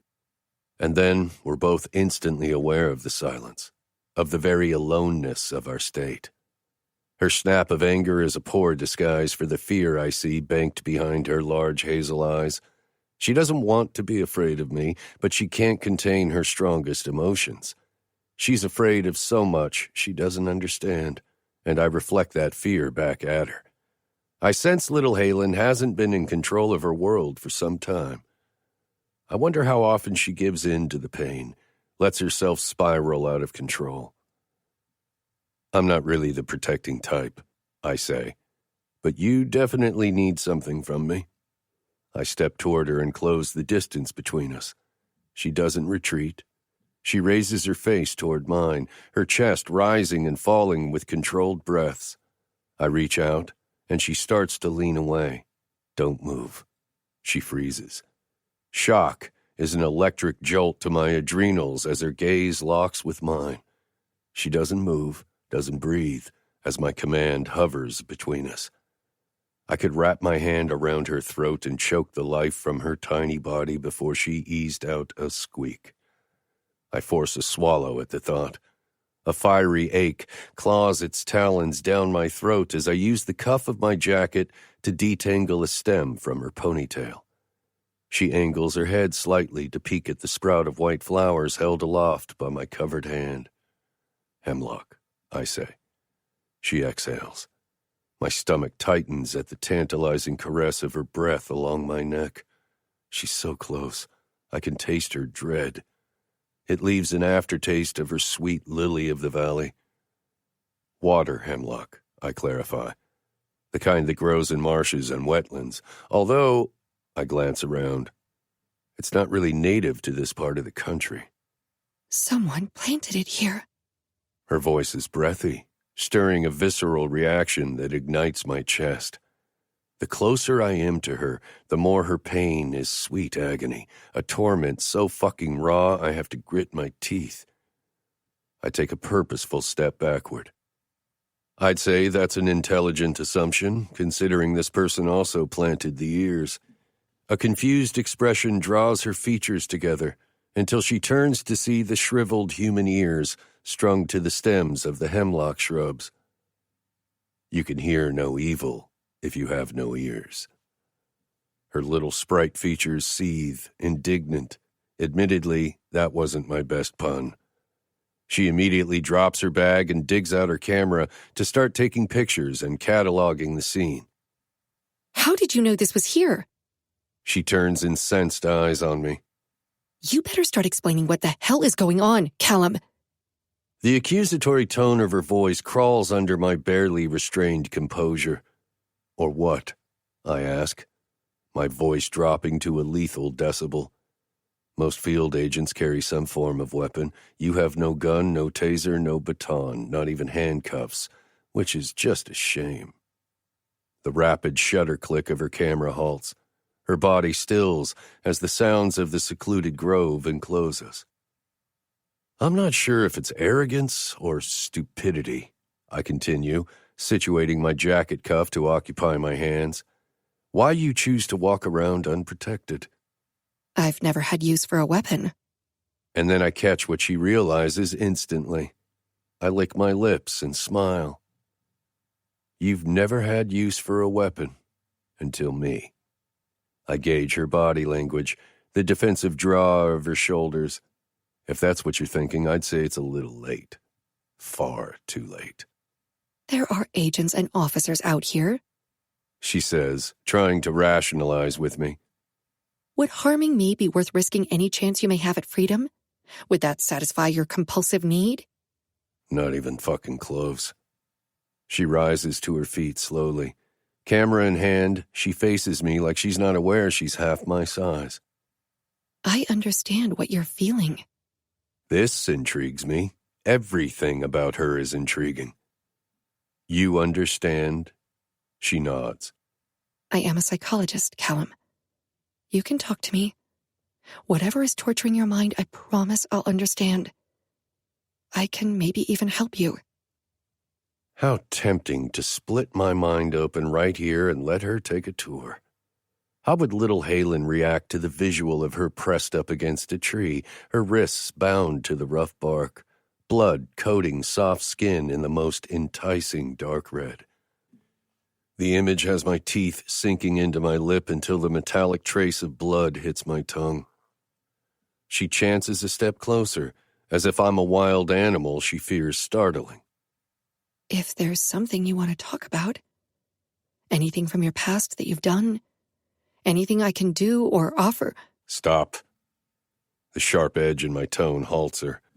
With contempt, I wrangle the frenzied thoughts into a dark corner of my mind and lock my hands together before me, proving I have no intention of harming her. You should be careful how you word things, Halen. Keeping my hands bound, I lean in closer just to absorb the fragrant scent of her terror. You do, in fact, have a powerful weapon at your disposal. My gaze tracks over her, agonizingly slow, making my point. Her seductive scent, those intense liquid eyes, that pouty mouth and dangerous body. All lethal when she wields those assets with grave intent. Her mouth parts, the intensity of her eyes damn near flaying me as she senses my waning restraint. But you should also carry a weapon, I say, just in case.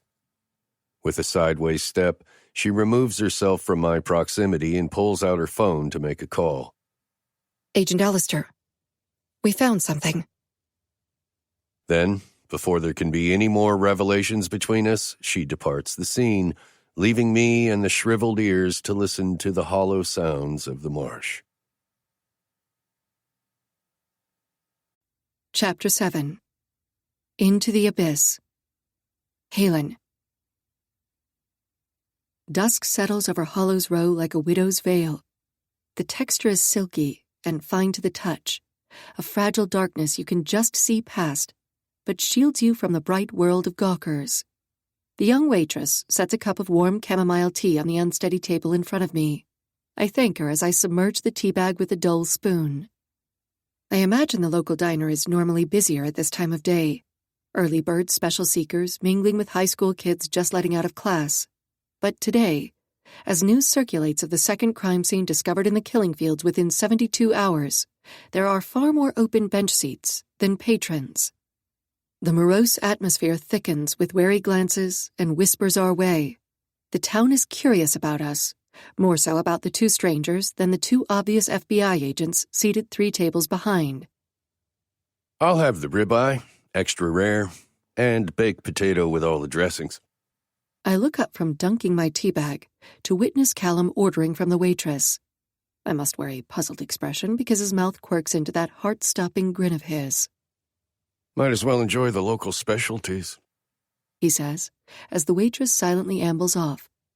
I haven't had much say in what I've eaten for the past 6 months, and my appetite is particular. Ignoring the baiting comment, I refrain from mentioning that this luxury may soon be taken away again. With what transpired at the second scene, I'm questioning whether Kallum can be contained on this case. Either way, my attempt to comb through his mind was obvious and sloppy. If I had any sense at all, I'd glean what I can from him about this case and then send him away, far away. Don't you eat? His question interrupts my thoughts, and I remove the tea bag and set it on the napkin. I don't eat with colleagues, or unhinged serial killers. This isn't a date, he supplies, his smirk slanting mischievously. I have no delusions of that fact, little Halen. He winks. A tendril of alarm wraps me at the action, inducing a foggy sensation of being outside myself. A sliver of panic coasts through me before I'm able to brush the eerie feeling away. What's wrong? He asks. I sip my tea faster than I intend, and my eyes water as I choke back a cough. Fine. Ignoring Kallum's smug expression, I send a reply text to Aubrey, resuming normal behavior. Kallum will only feed off my unease. He said he wanted to watch me squirm. I'm giving him exactly what he wants. I have to curb my responses to him. I'm a wilting flower, yes, but how much of it is an act on my part? He makes me feel unstable. Another text from Aubrey pops up, and I reply, explaining why I'm sitting in a diner as part of my investigation notes. Company phones and GPS aside, I do value my job. Maybe value is the wrong word. Need feels more appropriate. What I don't need is the stress of having to explain my methods, sometimes unorthodox, when I want to explore a lead. I admit, I stepped way out of bounds when I circumvented crime tech and presented Kallum as an expert consultant to assist the FBI. I needed their authority to expedite the process, and I did so in spite of any potential consequences, which is unlike me. I don't exactly play by the rules, but I also don't all-out break them. I used to care more about what Aubrey and my supervisors thought, whether or not I was surpassing expectations, following procedures to keep from disturbing the balance. I know the exact date those cares faded, and I know everyone in my life is waiting for me to get better, snap out of it, be the old Halen. But I also know that's more for their comfort level than mine. Pain makes people uncomfortable. Strangely, today, that burden didn't feel as heavy. Even with my guard erected, I found myself falling into an ease with Kallum at the scene I don't experience with others. I don't have to force a smile, place technical labels on my thoughts, censor my humanity for his comfort, because he has no humanity to comfort. It's easy to forget, while staring into his divine beauty, the brutality and sadistic manner in which he kills. Charismatic smiles and quipping dark humor with the face of an angel. Yet a devil lurks beneath, his depths of purgatory stained in red. This is what I must remind myself when I feel his draw reeling me in. I'm feeling at ease with a sociopath who is adept in manipulation, whose very nature is to set mine at ease before he breaks my face with a tire iron and severs my head. Perspective. I sip my tea, slowly. Where were you just now? Kallum questions. Setting the cup down, I link my fingers around the warm porcelain. I was contemplating how to work with you and keep my distance at the same time. I answer honestly. He pushes back in the seat and tilts his head, assessing me seriously. That's going to be difficult for you. Is there anything I can do to make it easier? Yes, I say, locking gazes with him. Stop calling me things like little Halen and sweetness. Stop undressing me with your smoldering eyes. Stop the flirty banter. For one, it's disturbing. Two, I know you're doing it to unnerve me. But we're not colleagues. We're not even rivals. We have a deal. One that will be honored on my end if you honor yours. That's all. His mouth tips into the faintest, knowing smile. You think my eyes are smoldering? You know they are, I say. You're very aware of your attractiveness, and you use it to disarm people. Your ego is bigger than this entire town. A text from Aubrey flashes on my phone screen, and I turn the device over. Need to check in with the parents? He asks, his tone baiting. That must suck to have a curfew. His callous remark punches past my defenses, and I look away to drag in a fortifying breath before I can reply. Kallum, I need to hear you say that you understand me. Gaze probing, he says, I'll try my best. But you don't make it easy either. With your pouty, sprite mouth and infuriatingly intoxicating scent. You're fucking mayhem on the senses. The way his gaze darkens, the defiant spark of hunger igniting within the flinty shadows, makes me question how much of it is an act on his part also. Please stop, I demand, tamping down the reactive flame curling in my belly. So you're the only one allowed to be brutally honest then? I glance away. You're right. Your thoughts are valid. I'll try to smell less appealing. He chuckles unexpectedly, and the deep sound hits my chest, unfurling a light, fluttering sensation. This is why I don't have a partner. Human nature distracts from the work, the purpose, and Kallum Locke is a huge distraction. Besides my body being highly responsive to his, the Harbinger case keeps resurfacing to taint the current case, and it's increasingly maddening to separate the two when Kallum is purposely trying to put me on defense. I take a long sip of tea and refocus my thoughts on the second scene, where I'm assuming we're still dealing with body parts from the same group of victims. The ears were a degree less difficult to classify and label based on initial observation. The offender severed the entire ear with precision, shaving it cleanly away from the cranium, possibly with some sort of straight razor. The same thread and weaving technique was used, denoting the same offender. Kallum drums his fingers on the tabletop. I finally look him directly in his eyes. You're agitated again? He says, then spins the salt shaker 3 times. That's because my time is supposed to be spent at the crime scenes, building a profile of the actual scene. Instead, I'm seated across from a dangerously delusional philosophy scholar who claims that, in order to further analyze the scenes, he needs to learn the town philosophy. On the ride into downtown, Kallum suggested our best way to interview the townies was to start with the local restaurants and watering holes, socialize, blend, become accustomed to their customs, observe their philosophy, so to speak, before asking the difficult questions which usually shut people down, like the feds have been doing with their interrogations since they arrived. Agent Alistair wasn't impressed. This town is one whole crime scene, Kallum states. When do you think we'll uncover the tongues? Maybe we can make flyers of those little monkeys to hand out. I'd hate to think this was a stall tactic, I say, cutting him short. There are... Yes, I know. Lives in peril, it's all very dramatic. But let's consider this. He leans forward, his height and large persona crowding the small table.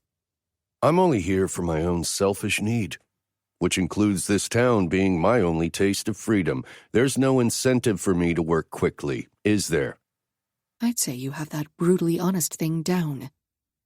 I pivot back to his earlier comment. He wets his lips, suppressing a smile. People waste their lives lying, concerned with what others think. He swipes a lemon wedge from his glass and squeezes the slice into his water. Once you realize everyone you know will die, even your helpless victims, if not today, then in just a short matter of years, there's no reason to care about much of anything. I lower my gaze, my throat constricting. Is that your life philosophy or someone else's? Do you have any original philosophical opinions? Interesting you should ask, he says, smearing the lemon wedge along his fingers.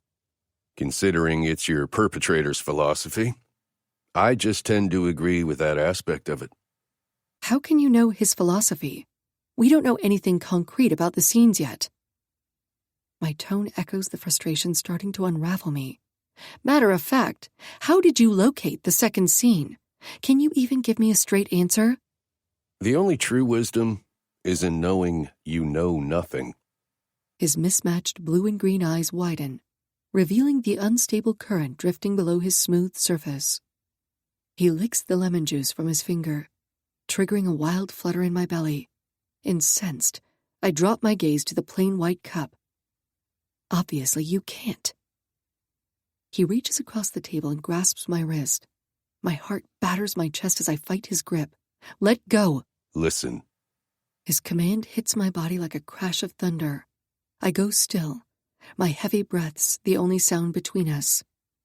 The whole diner fades away as Kallum's long fingers circle my wrist, his heat bleeding into my skin. Then, with his other hand, he places the lemon to my knuckles. Applying delicate pressure, he slides the peel down the back of my index finger, setting off a riot of heat and frenzy to my nervous system. As he moves to my middle finger, dragging the slick pulp over my skin, I stare at his hand wrapped around my wrist, at the inked sigils stained into his fingers. They're unique to him.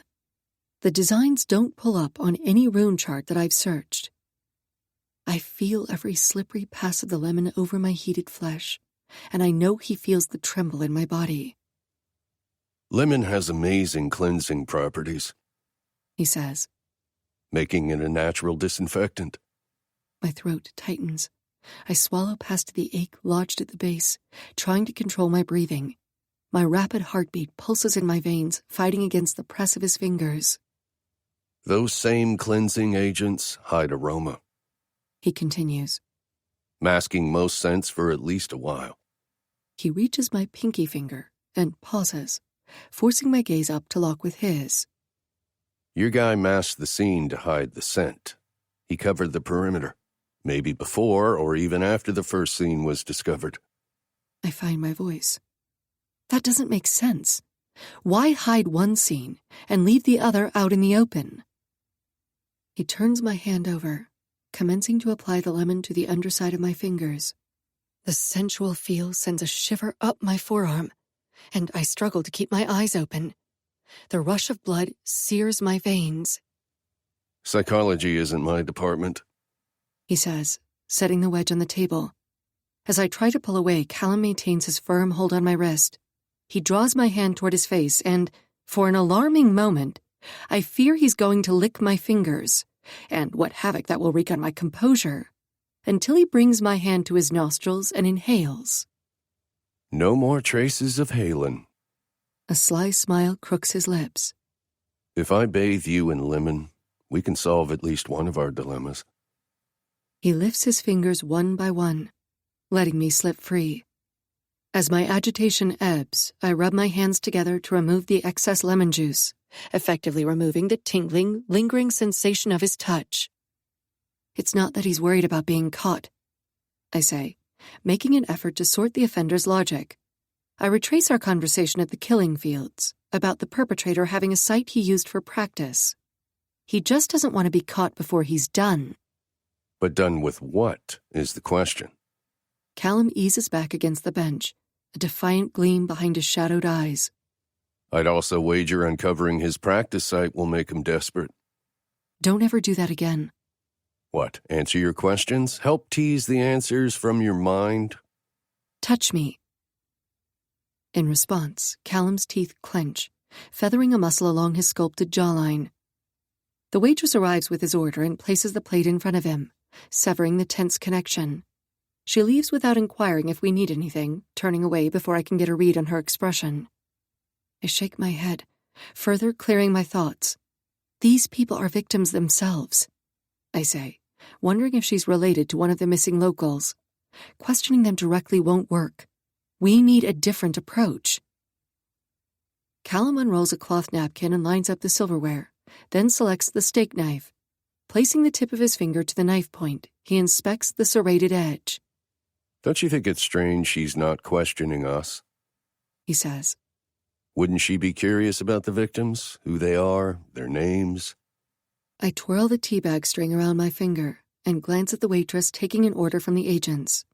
She's maybe 24, heavily lined eyes, wearing a thick, trendy headband. People are untrusting, I say in answer, especially after the way this town was spotlighted in the media years ago. The judgment, the rumors. Their guards are up. I turn my attention to Kallum, who's staring at the steak knife with too much interest, and I realize how easy it would be for him to pocket such a weapon. To lose control of his barely contained urges, as he so clearly demonstrated earlier, and use it on Dr. Verlis. Or on me. He chuckles and wipes a hand over his mouth.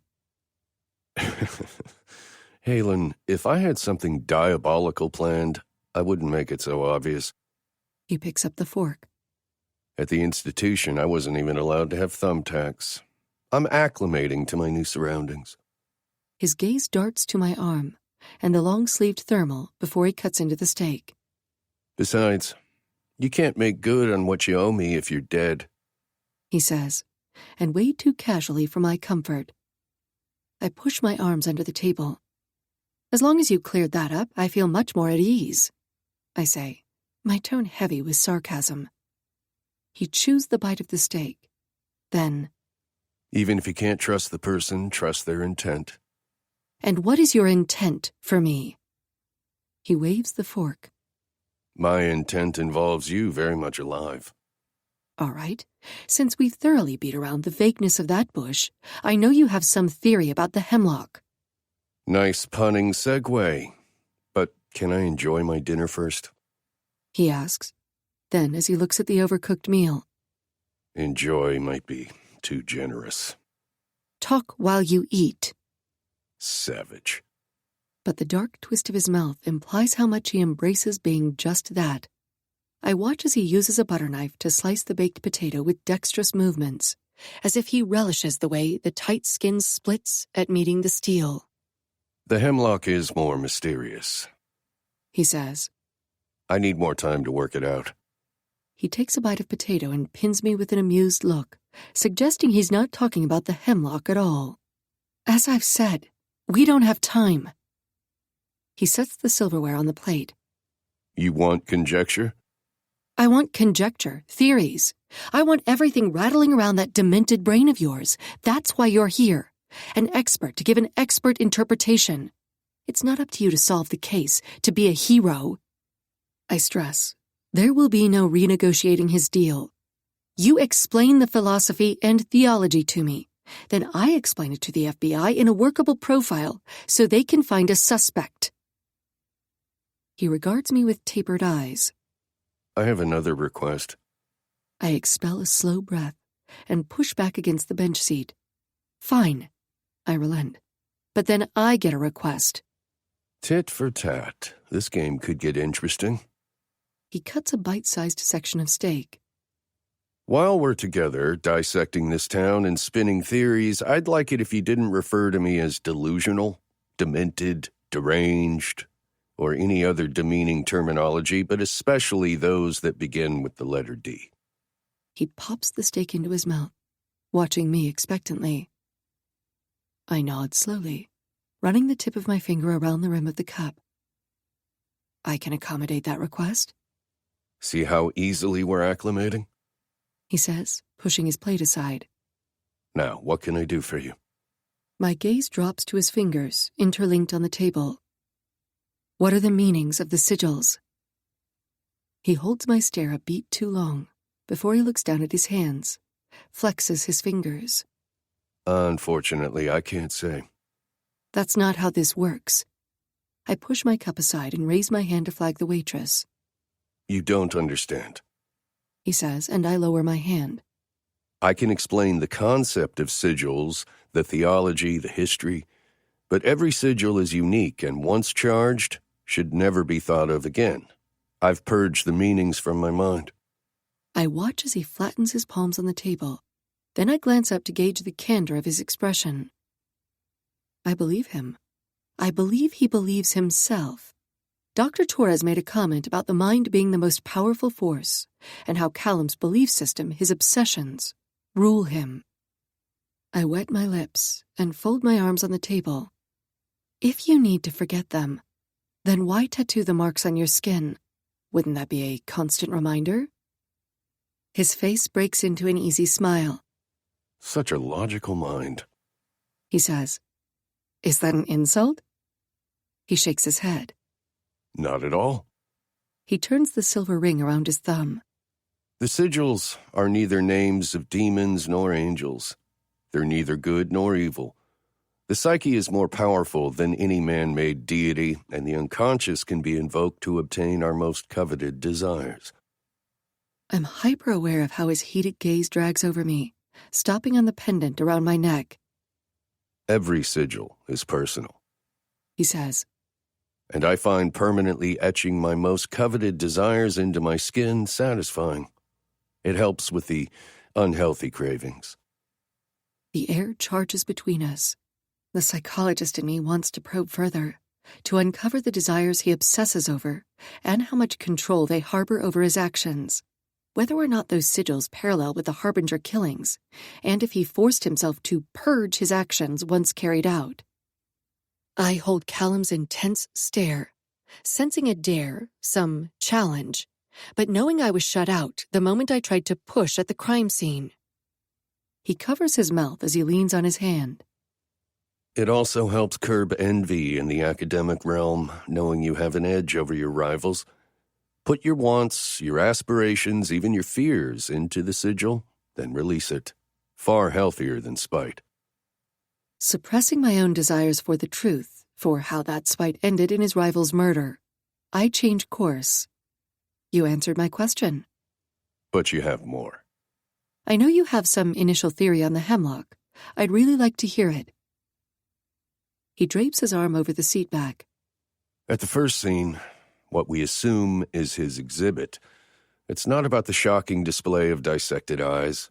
The symbolism is not art or representation. But it was important enough that he arranged them precisely. Precision, perhaps. I'll leave the psychological profiling to your expertise. I'm more interested in the number. 3 trees, 3 rows of 33 sacrifices, 333. Do you see the pattern? The perpetrator likes the number 3, so what, an OCD tic? He shakes his head slightly, his dark hair drifting over his forehead. You're thinking too much like a psychologist. Think like a criminologist, that career you gave up major accolades for. This isn't a test, Professor Locke. You're not here to quiz me. He licks his lips, dragging his tongue between the seam of his mouth as his invasive gaze pushes against me. 3 is the sacred number. 3 is the triad, the trinity, the beginning, the middle, the end. Body, mind, spirit. He cocks his head. Every civilization, every religious sect has some reference to the number 3, not to mention just about every secret society. A strange awareness crashes over me as he says this last part, some element of the crime scene trying to link together. I look down at the table, letting my thoughts drift. Secret society. Hemlock. I say aloud, attempting to fit the puzzle pieces together. Good girl, he says. There are a few societies, some public, some hidden, that mention the insane route. But I think what you'll find is your guy is very much hidden. Let's try out your favorite research tool, Google Hemlock, and see what fascinating details pull up. With a resigned breath, I flip my phone over and, swiping away the many messages, perform the search.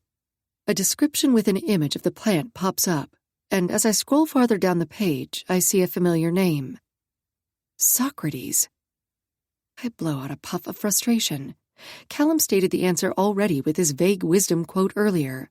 Why do you find it difficult to say things clearly? I set my phone on the table and look at him expectantly. A gleam flashes behind his eyes, and he smiles. How is that any fun? None of this is fun. Then why do you do it? At my obvious loss of patience, he concedes. Hemlock and Socrates go together like small-town USA and apple pie. Ironically, I think, in this case. I rub my forehead. Shit. I've already fallen down this research hole once. Socrates, Plato, Aristotle. But that was before you acquired my services, he says. The philosophers of Western esotericism. There are others, of course, but all schools of thought circle back to the three masters. Explain it to me clearly, without veering off on tangents with pantheons and mythology. Just the historical facts. I finally succeed in gaining the waitress's attention and ask for the check as Kallum delves into the details. Apparently, Socrates was tried in ancient Athens for moral corruption of youths and impiety, that is, sacrilege against the gods. The charge claimed he tried to introduce new deities into society, and this has always been deemed blasphemous across most religions. Found guilty on both counts, the jury sentenced Socrates to death by execution, where he was forced to commit suicide by drinking a hemlock concoction. I could expound for days, just on Greek philosophy alone, but, he says, as you've so adamantly declared, you don't have days. And I'm guessing the Cliff Notes version won't impress the feds. Can you surmise it in one word? Just give me some base to stand on. His smile stretches, making a slight dimple pop in his cheek. It's a cruel sight. Nietzsche, he declares.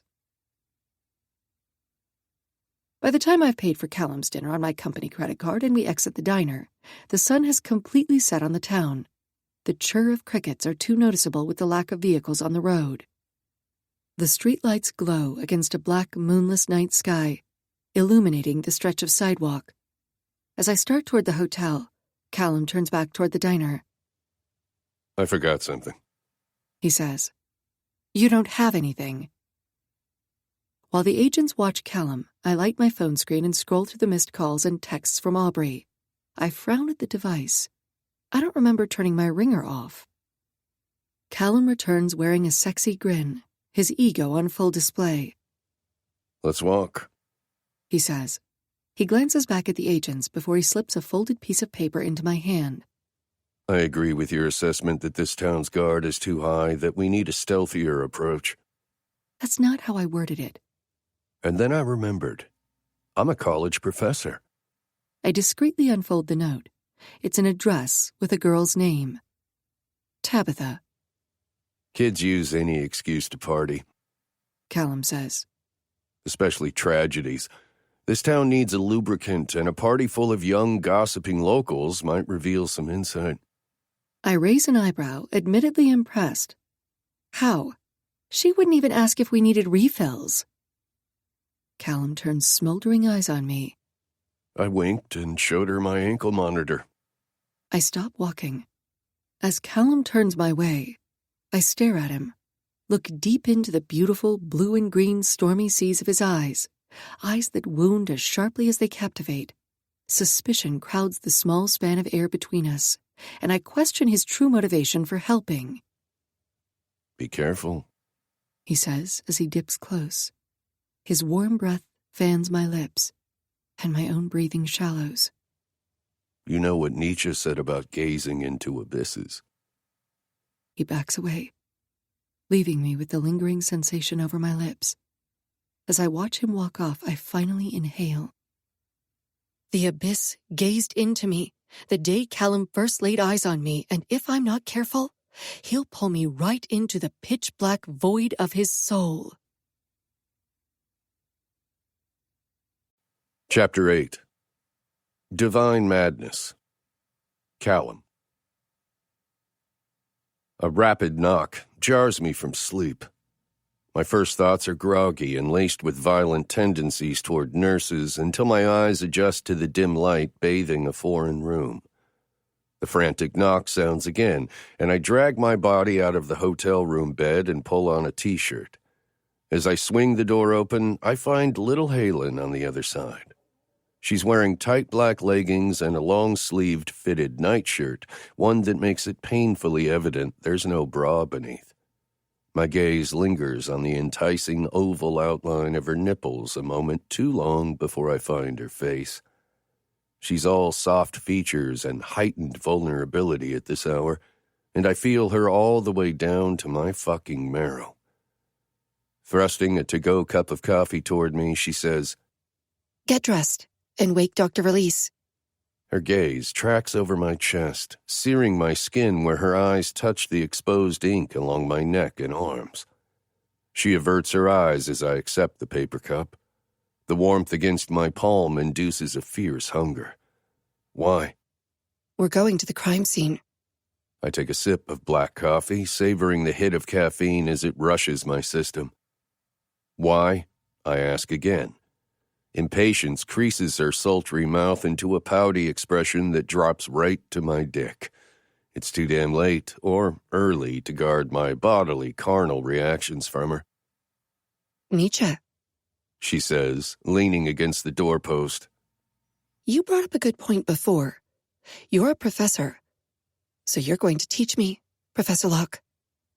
Goddamn. I don't even try to curb the wicked smile that tugs at my lips. "Don't say anything," she warns. "Just get your shit." It's 3 a.m., the iconic witching hour in the middle of the killing fields. The marsh is wet and stagnant, making my clothes cling to my skin like the air of a damp cellar. The sounds of restless insects vibrate against the reeds as the two tag-along agents set up a spotlight. As the light flicks on to illuminate the eerie trees of the first crime scene, Halen turns off her flashlight. She's staring at the ring of burnt reeds, lost in her thoughts. "Take your podium, Professor," she says, turning her gaze on me expectantly. A devious thrill surges my blood. The way she says professor does something dangerous to my ego. Makes me want to teach her all about the bad things that go bump in the night and make her scream. Her hazel eyes reflect the spotlight like a deer caught in a headlight. The cliché analogy suits her well right now, as I imagine her poring over research into the late hours, adrift and consumed with panicked frustration, trying to puzzle together the association to Nietzsche.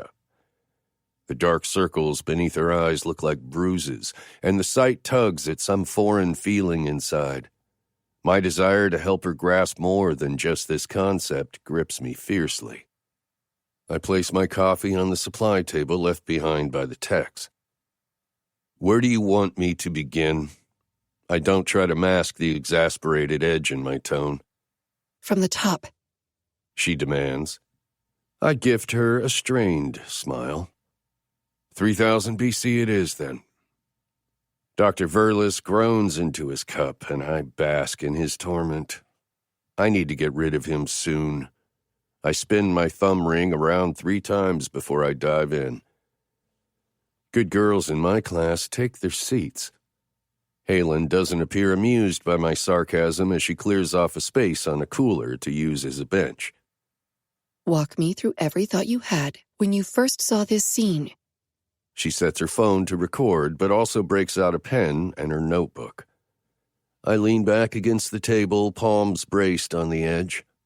I'm not one to pass up the opportunity to impress with my mind, but I'm far more tempted to lure Halen out into the marsh and sinfully feast on her until my bones ache from gluttony. I rub the back of my neck and breathe out the tension from my muscles. First, a history lesson, I say, my gruff voice raking the air. Everything connects. When you delve down one rabbit hole just to end up in another identical hole and experience that unsettling sense of déjà vu, it's simply the history of the world repeating itself. We humans like to think these correlations are mysterious insight, when really everything connects, because it's all been done before. Only one mind, one consciousness, is observing those histories for the first time. In psychology, Halen says, we call that Biner-Meinhof phenomenon. in philosophy, we call it synchronicity. I fire back. She jots down a note, and I'm agonizingly aware that the only thing in nature separating her skin from mine is her flimsy shirt. I fist my hand and shift my attention to the barren marsh trees. The number 3, I state, is a spiritual number, as we established. Nearly every society in history references a devotion to this number in order to ascend, be it to heaven or to an enlightened plane of the mind. And Halen, you'll appreciate that it's even referenced in modern psychology. The law of 3 stages suggests that your sociology is the most advanced science humankind has left to discover before we are to become a fully enlightened species. She listens with rapt attention, revealing the side of herself made of raw, naked vulnerability. This is an area out of her comfort zone. I can mold and shape her with a selective delivery of information, and God, I'm so fucking tempted. There are 2 histories, I say to her, leashing the terrible compulsion. Public knowledge passed down through the generations, and secret knowledge passed down to the elite few. Her eyes alight on me as the connection dawns. Secret societies. The way she says it, so cavalier, so accepted and logical, lets me know she's done her research thus far and has no personal reservations. Not the way the feds will have when she tries to feed this theory to them. Yes, a hidden wisdom, otherwise referred to as mystery schools. Let's follow the evidence. I walk toward her. You've already established your link to Socrates. I sweep my hand out to encompass the scene. The removal of the eyes denotes searching for an enlightened wisdom unable to be seen by the physical realm, an unseen knowledge. After she writes a note, she promptly curls her fingers toward her palm in a gesture to urge me on. I can't help but smile at my eager student. Socrates' student, Plato, initiated, and that word is crucial for later, the Platonist school of thought, which was the very first academy. We'll skip the boring topics of this institution and jump right into the celestial. Theory of forms, metaphysics, body of light. Which is... what? Astral projection. I nod toward her cooler bench, and she only hesitates a moment before she clears her satchel to allow me to sit. Progress. I seat myself next to her, and even though I keep a good 6 inches between us, our bodies hum at a high frequency, a charged current snapping like a magnetic force to draw us together. Plato and his student.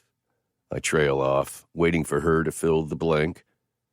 Her weary sigh fans my cheek, eliciting a violent craving. Aristotle. She answers. They taught us that the stars are composed of an unearthly matter, that this spiritual element of the mind, the psyche, consists of this mystical material, hence the reason why the stars govern our lives. Astrology. She surmises with an air of logic, but it's the dewy glow of her eyes that conveys I'm touching on something divine within her own soul. I smile, which is why they believe the psyche could be projected out into the universe. Okay, Kallum, I understand the basis. She shifts her body, turning to face me. But how does any of this parallel to Nietzsche? I offered you the Cliff Notes. You're the one who wanted to take the scenic route through philosophy. She presses the end of the pen to her lips, and I've never been more envious of an inanimate object. Proceed. She allows.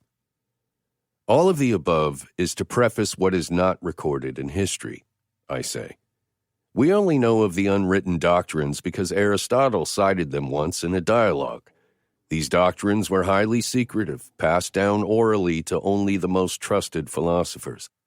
Such teachings centered around the primeval wisdom of ancient sages, such as Hermes Trismegistus. Halen regards me seriously. An example of such teachings? And here is where the tide turns. The divine ability to deify man through knowledge. The night clings to the silence as it wraps us, a cool embrace to suppress all other sounds and absence of the senses. Now it's just the two of us in the darkness. Dr. Verlis has drifted off to my lecture. The stalker agents have lost interest in monitoring me and have inserted earphones to watch their devices. Halen and I exist in this moment on a plane of our own, where, if I reach her, touch her, she might let me break through. So to recap, I say, resting my palms on my thighs, Aristotle was the father of Western esoteric religions. The poet Dante even claimed he was the master of those who know, giving credence to the existence of mystery schools and their hidden wisdom. And the god Hermes gifted this divine wisdom to man to be passed down from sages to philosophers, and so on, to those deemed worthy. So all the She makes air quotes. divine wisdom was just handed down to select sects. And for thousands of years, no one ever accidentally let the secrets to the universe slip to a wider audience. It's a difficult concept for a student of psychology and logic to grasp. Here's a rational construct. Ivy League colleges and their elite alma maters. Their code of initiation and inside secrets, all passed down from generation to generation, all stemming back as far as Aristotle's first institution of higher learning. The academy wasn't established for the public, though over the years it did evolve. But the architecture is still in place in every elite school. Only the select few are initiated, and those few go on to become presidents, leaders, CEOs of Fortune 500 companies. She nods and holds up her hand, then jots a sloppy note. Got it. Conspiracy theories. I chuckle. Call it what you want. It doesn't offend me, Halen. But the people who believe wholly. They believe in this hidden wisdom and its power so fiercely that entire religions have been founded upon its teachings. A serious expression traps her features, and I swear she's made of ethereal matter herself. And one such person who believed was Nietzsche? She reasons. Thus concludes our intro into philosophy, I say, stretching my neck. Kallum? She taps her phone to display the hour. I don't have any more time for the scenic route. I have to give a detailed update to Agent Alistair in less than 3 hours. Pivoting my body toward her, I move in a little too close. Her breathing shallows, her gaze wide and anxious as I reach down between us. My fingers graze her thigh as I touch her phone to kill the recording app. A wariness frames her delicate features as she studies me, waiting for what happens next. The demanding impulse to sweep the stray lock of white behind her ear thunders through me. Before we make our final descent into the abyss of philosophy, I stand and motion for her to join me. We need to take a walk in your perpetrator's footsteps. A moment of hesitation, then she sets her notebook aside.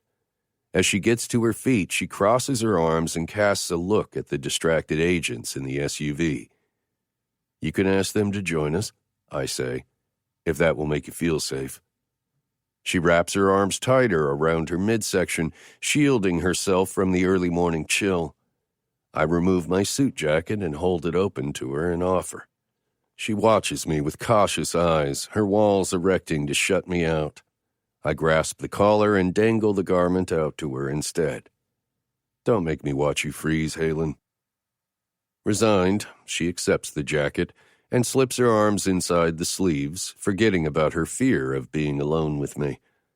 I suppress a smile at how my jacket swallows her, but some other intense feeling licks my insides at seeing her petite body in my clothes. Halen pushes her hands into the pockets and looks over the jacket. It's comfortable.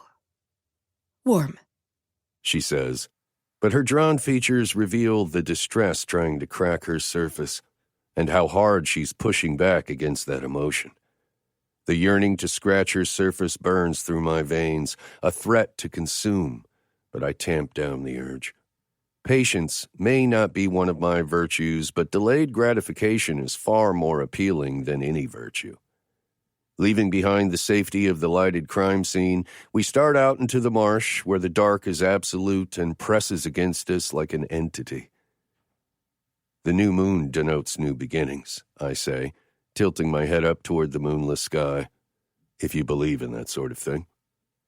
Halen treks deliberately beside me, careful of her steps. I'm not sure what I believe anymore. Her confession is as vulnerable and transparent as the sky in the open field. But what I do care about is snake bites. She goes to light her phone, and I say, leave it off. She can't confront her snake, her underworld, if she's never bitten. The cosmos are viewed more clearly in the dark. Snake bites? She stresses, even though she's wearing mud boots. Our fear of the unknown, of what we can't discern in the dark, is an inherent fear. It teases out our universal fear of death.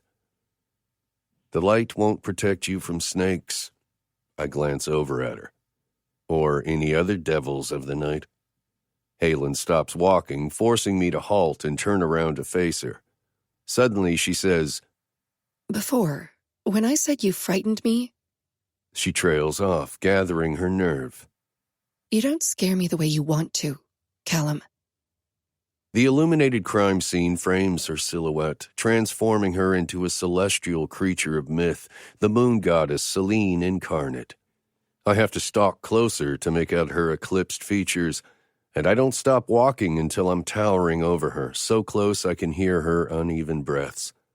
She looks up into my face, and this time, I don't deny myself what I want. I raise my hand and trap the defiant lock, covering her eye.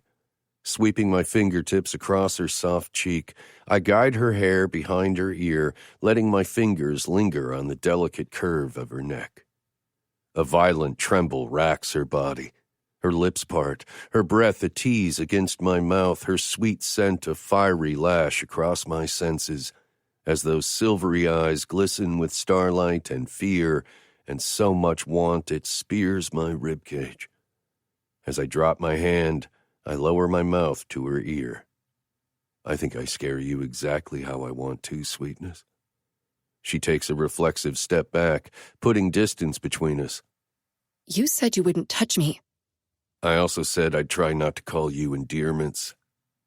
I eat the steps necessary to bring us together. But we can't always resist our most coveted desire. Her eyes burn as hot as the stars. Carve it in a sigil on your skin and never think of it again. She takes off then, marching past me and heading deeper into the marshland. I follow because I have no choice, and I'm also not sure if she realizes where she's going. I'm not far behind when I see what Halen doesn't. I capture her around the waist and draw her back against my chest before she can take another step. The burn of her fear tunnels down my throat, practically setting my insides on fire as she tries to fight free of my arms. Let me go. If I do that, I band my arms around hers, trapping them against her sides and her body against mine. Then you'll never get the stench of death off you. Confusion stills her fight until she looks down. Then she instinctively pushes back against me to escape the mutilated remains of the deer. Why didn't they mark this area off? Her tone shifts from panicked to incredulous as she relaxes into the arms of her perceived killer. And I'm not above feeling greedily, wickedly, every inch of her warm body pressed against me. Awareness settles over her as the silence thickens. The air turns electric, enfolding a heated current around us. As she begins to turn, I loosen my hold and allow her to face me. She doesn't look up as she places her hand to my chest. I let her touch sink through me before she pushes out of my arms. How am I supposed to trust your intent here, Kallum? She says, Leading me into the deserted marsh on a new moon? Her questioning voice quivers, either from the chill or our proximity, I'm not sure. But my jacket is of no more use, and I have the sudden fierce desire to strip it away.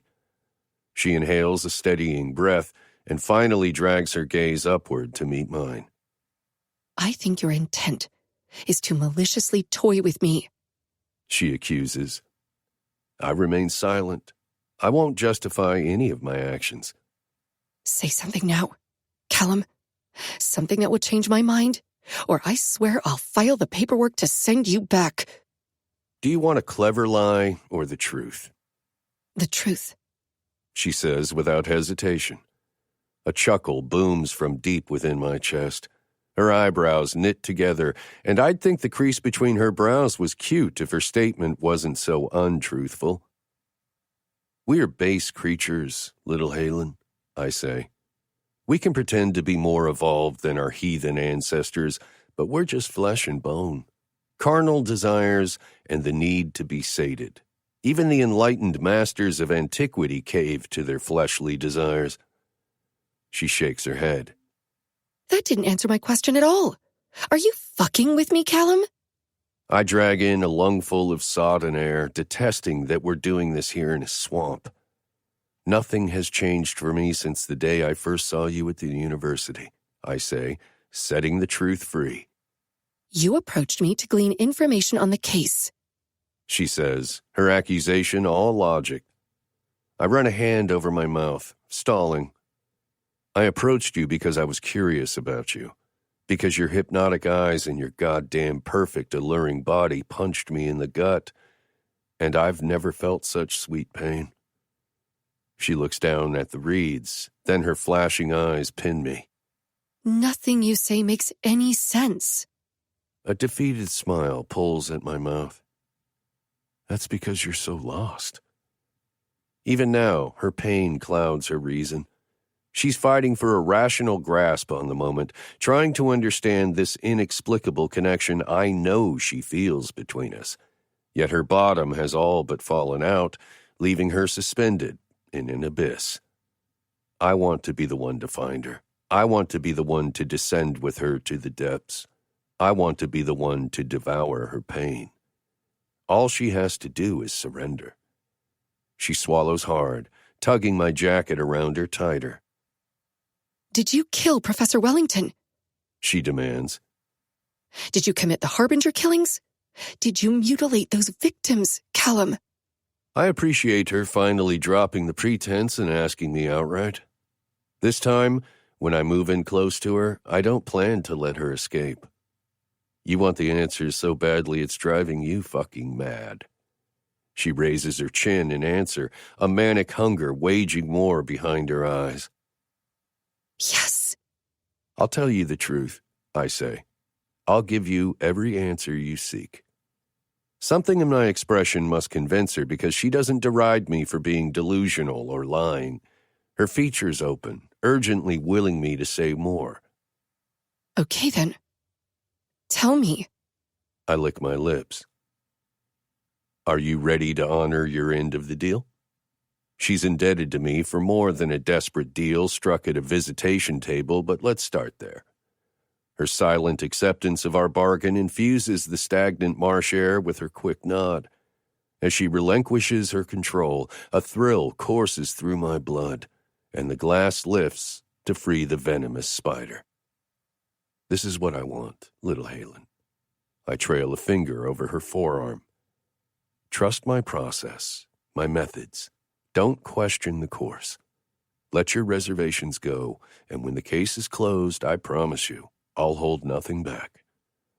Her eyes search my features, trying to discern the truth or uncover a trap, but there is only us and the darkness that surrounds us. If you give me this, I say, dropping my hand, then I'll reveal every dark truth to you. Washed in the pale light of the marsh, she holds my gaze with a measure of uncertainty. She wants the answers so desperately. How far is she willing to go for them? After a moment of deliberation, she extends her hand as if striking a deal. With a wicked grin, I accept her hand and pull her to me. I bring her hand to my mouth and place a lingering kiss to the back, my gaze trapping hers. "You're going to tell me everything," she says, the demand clear in her tone. I'll be an open book to you. A threat, not a promise. Now, ask me anything you want about Nietzsche. Once I release her, she hesitates before making her decision and turning toward the deer carcass. "I have a task force briefing soon," she says. "If I can't give the feds a profile to narrow down a suspect, then I have to give them a useful lead." I rummage around the reeds until I find a decent stick. Then I lower to my haunches and probe the mutilated deer. Did the local department or FBI process the stag? She glances back at the crime scene briefly. "I didn't see any reports, but I can check. I'll go grab my tablet." No need, I say, lifting a section of the shredded shoulder. Light your phone. She does, aiming the light on the decaying flesh as she covers her nose with my jacket from the stench. The remains have been picked over by the crows, making it difficult to discern, but amid the torn flesh is the distinct imprint of a bite mark, made by human teeth. Halen says nothing as she takes pictures of the mark. As she inspects the rest of the mutilated carcass, it becomes evident there are also claw marks from fingernails. What we don't uncover is a kill shot, not from a bullet or a bow. "What am I looking at, Kallum?" Her low voice echoes the brutality of this scene. The stag was torn apart by hands and teeth, then consumed. A primal act that, admittedly, excites me as a scholar as much as it horrifies Halen as a criminologist hunting an offender. Sparagmos was part of a secret rite, I explain. The Greek translation is to tear or rend a living animal to pieces, sometimes even a human being. The primal act itself of being dismembered is a sacred sacrifice. She takes a moment to accept this knowledge, then, "You said you agreed with me that leaving the deer here was a forensic countermeasure to protect his exhibit." That was before I saw the engravings. I glance up and lock my gaze with hers. And now that I have confirmation here, I nod to the stag. I can confidently conclude this scene is not an exhibit. I stand and look at the trees. I hear the music, the pipes, the drums. I smell the earthy notes of wine and taste the copper in the blood. I sense the energy as the thyrsus impales the earth to mark the damp soil. I feel the frenzy, the madness. This is his ritual ground. Halen moves to stand before me. Her expression conveys her surging annoyance. "What engravings?" It takes longer to reach the Hemlock crime scene in the near pitch black. The darkest hour is just before dawn, or so Thomas Fuller once said, making the trek difficult until we spot the caution tape. You said at the diner your guy wasn't concerned with getting caught, that he didn't want to be caught before he was done. Add that to your profile today. Even though he tried to methodically remove all evidence, he left evidence of the ritual at the scene with the stag during the height of frenzy. "Suddenly, you're all terminology and level-headed deduction skills," she says, and I hear the tangle of exhaustion and impatience creeping into her voice. "and I don't follow any of it." As we duck under the yellow tape, Halen pans the area with her phone light, careful of the clusters of white toxic flowers. "Where?" she demands. She follows me farther past the marked-off scene to a giant black willow tree where I sweep aside the low-hanging sprays. Along the thick girth of the trunk is an engraving, the symbol for Socrates. She uses her phone camera to capture pictures as I circle the trunk. On the backside is another engraved symbol, the herd, I tell her, which is one of the symbols most associated with Nietzsche. Once I saw this, I made the connection. But there is a scholarly glut of conflicting interpretations when it comes to Nietzsche's doctrines. Halen snaps a picture of the carved symbol, then pins me with her severe gaze.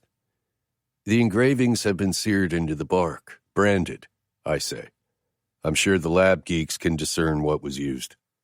That's not important right now, She says, tone accusatory. You've known about this since before the diner, and you didn't say anything. You've known the whole time we've been talking. I didn't know anything confidently. Making the association to Nietzsche means nothing. Nietzsche lambasted the philosophers of antiquity, and he's often associated with Socrates for this reason.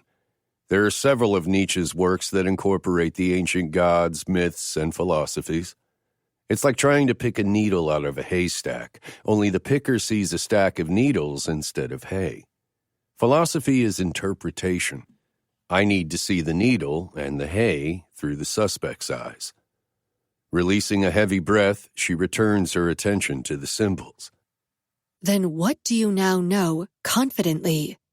I lower myself next to her. A serial killer covers his tracks. He hides his kills, performs forensic countermeasures, all because he doesn't want to be caught because he has a compulsion he needs to continue to feed. She turns wary eyes on me, and I can hear her speculative thoughts, questioning if I'm speaking from personal experience. Your perpetrator has no worries of being caught in the long run, I continue. You realize this. Matter of fact, he wants the world to know. He is bringing people a gift. He is coming. If he doesn't believe he's already arrived. Then I consider the lemon he used. No, he still has more to achieve. That's why he backtracked to mask his practice site. Kallum, She interrupts. what the hell are you talking about? I glance around, trying to locate the third symbol. There has to be a third. There are always three. The stag, I say, pushing aside willow sprays as my search becomes frantic. It was hunted and torn apart during a ritual by a man who practices very specific alchemy. My voice falters as I uncover the third engraving. The symbol for Dionysus. A dark thrill sets my blood aflame as I run my fingertips over the Greek symbol for the god of madness and frenzy. I found the needle, and the haystack just went up in flames. Socrates, the herd, Dionysus. I tick off the symbols on my fingers as I turn toward Halen. The order of his ascension. She's lowered her camera, no longer concerned with cataloging the scene. Her eyes are wide and flashing like a scared and wounded animal caught in a trap. My blood is fury and blisters my veins as it rushes every artery.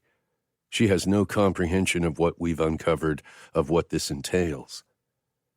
Pleasure, madness, frenzy. I climb to my feet and brace my hand on the tree for support. Halen mutters a curse and latches onto my wrist, forcing my palm to scrape down the bark as she scolds me about evidence. But I'm tunneling too far down, my mind delving to the depths, to where Dionysus dwells in the underworld. Only Halen's fragile, distressed voice pulls me from the brink. Kallum, please. I drive my hand into my hair as I draw close to her, tearing down superficial boundaries to be near her, to feel her energy and feed off her pain. Her sweet scent of honeysuckle, the searing echo of clove that clings to her fear and scorches my throat. She could drug me with one touch. Sheltered under the weeping limbs of a swamp tree where Nietzsche himself would feel it. Thanks for being here. This is a free audiobook made with care. While the music plays, give yourself a little kindness. You deserve it.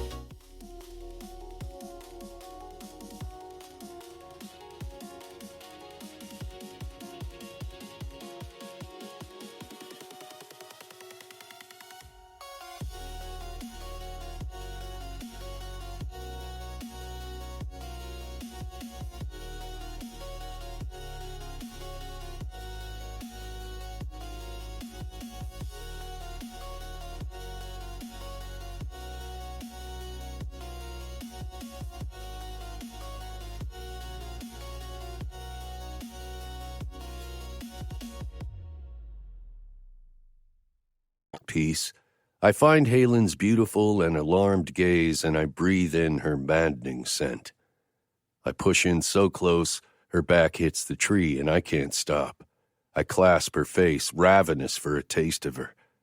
My periphery catches movement as she reaches out to grab hold of a stick. I smile down at her.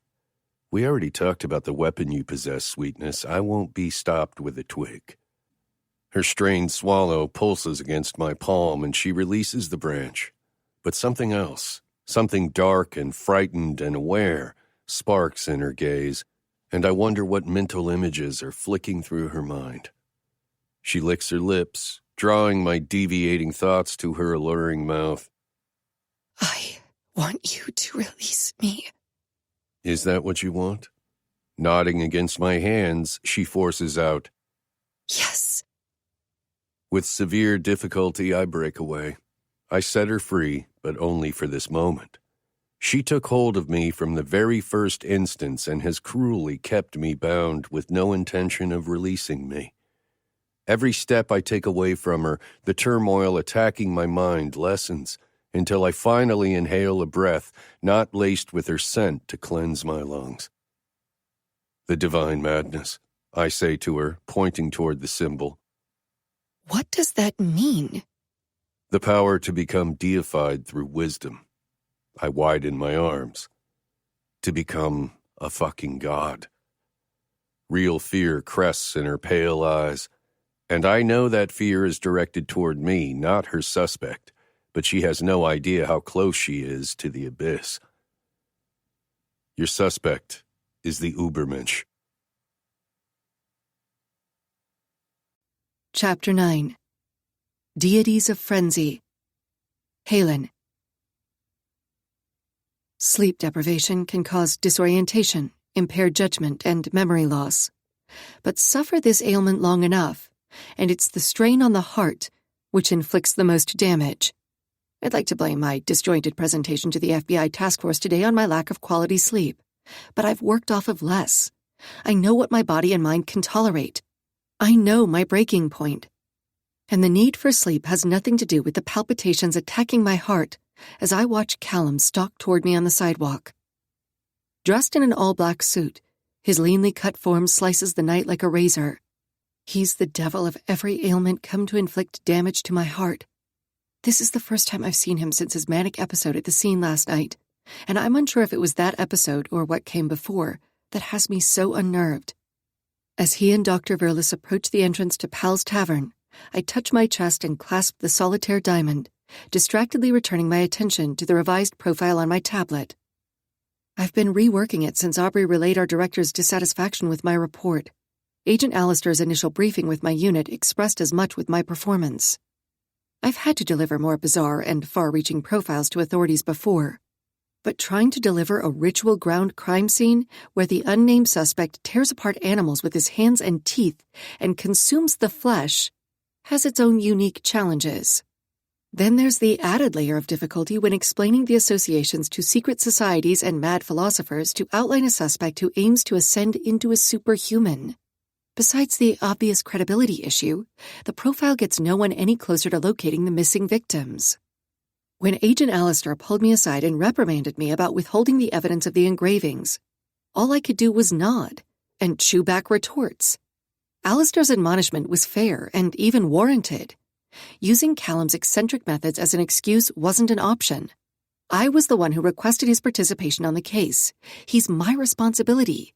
He's my problem to contain. And as his blue and green smoldering gaze drags over me deliberately, stoking embers long ago doused, I know it's not just the urgency of the unusual case affecting me and my ability. Something is wrong with me. Dr. Verlis glances at the wooden sign above the worn door of the local towny bar. This doesn't seem like an ideal method of investigation, He says. There isn't much of a nightlife in town, I reply. This is the only place still open. I'm almost finished. I toggle between documents on my tablet. In an effort to condense the overabundance of information in my report, I presented my quickly hatched profile in bullet points to Agent Alistair's team. Point. Suspect will display fixation with ancient Greek philosophy. we'll feel strongly connected to the three master philosophers, but especially the philosopher Socrates. We'll show disdain toward his teachings, i.e., preaching mediocrity, but covertly believe Socrates passed down a hidden wisdom to worthy scholars to ascend to a celestial plane within the mind. Point. Friedrich Nietzsche, German philosopher / Übermensch. Rough German translation, Overman. Suspect harbors delusional belief in a supreme godlike being. Believes the philosopher Nietzsche constructed secret instructions within his doctrine that document his discovery of the master's hidden wisdom to ascend into an enlightened being he dubbed the Overman. Nietzsche's hidden wisdom cited as the philosopher's stone, fabled alchemic substance to convert base metals into gold. A psychological alchemy concealed in the depths of the unconscious, which one reaches to ascend to a higher enlightened state of consciousness. Point. Dionysian mysteries / ritual / ascension. Nietzsche's doctrine centered around the Greek god Dionysus, god of madness and frenzy, and metaphors of invoking the god himself. Dionysian mysteries were a secret rite of the Maenads, followers. Not much is known about the rituals, other than cryptically written dogmas that cite a ritual of animal and/or human sacrifice, orgiastic sex, wine, death, and rebirth, in order to invoke Dionysus into one's spirit. The suspect will display extensive knowledge of the Dionysian mysteries, along with knowledge of Nietzsche's philosophy incorporating Dionysus. Point. Hemlock / suspected use of poisonous plant to either mimic Socrates and take own life in event suspect is discovered before goal is realized, ascending into Overman, and/or Overman philosophy is rejected by society, i.e. Socrates' introduction of a new deity. My finger hovers over the remark about the hemlock.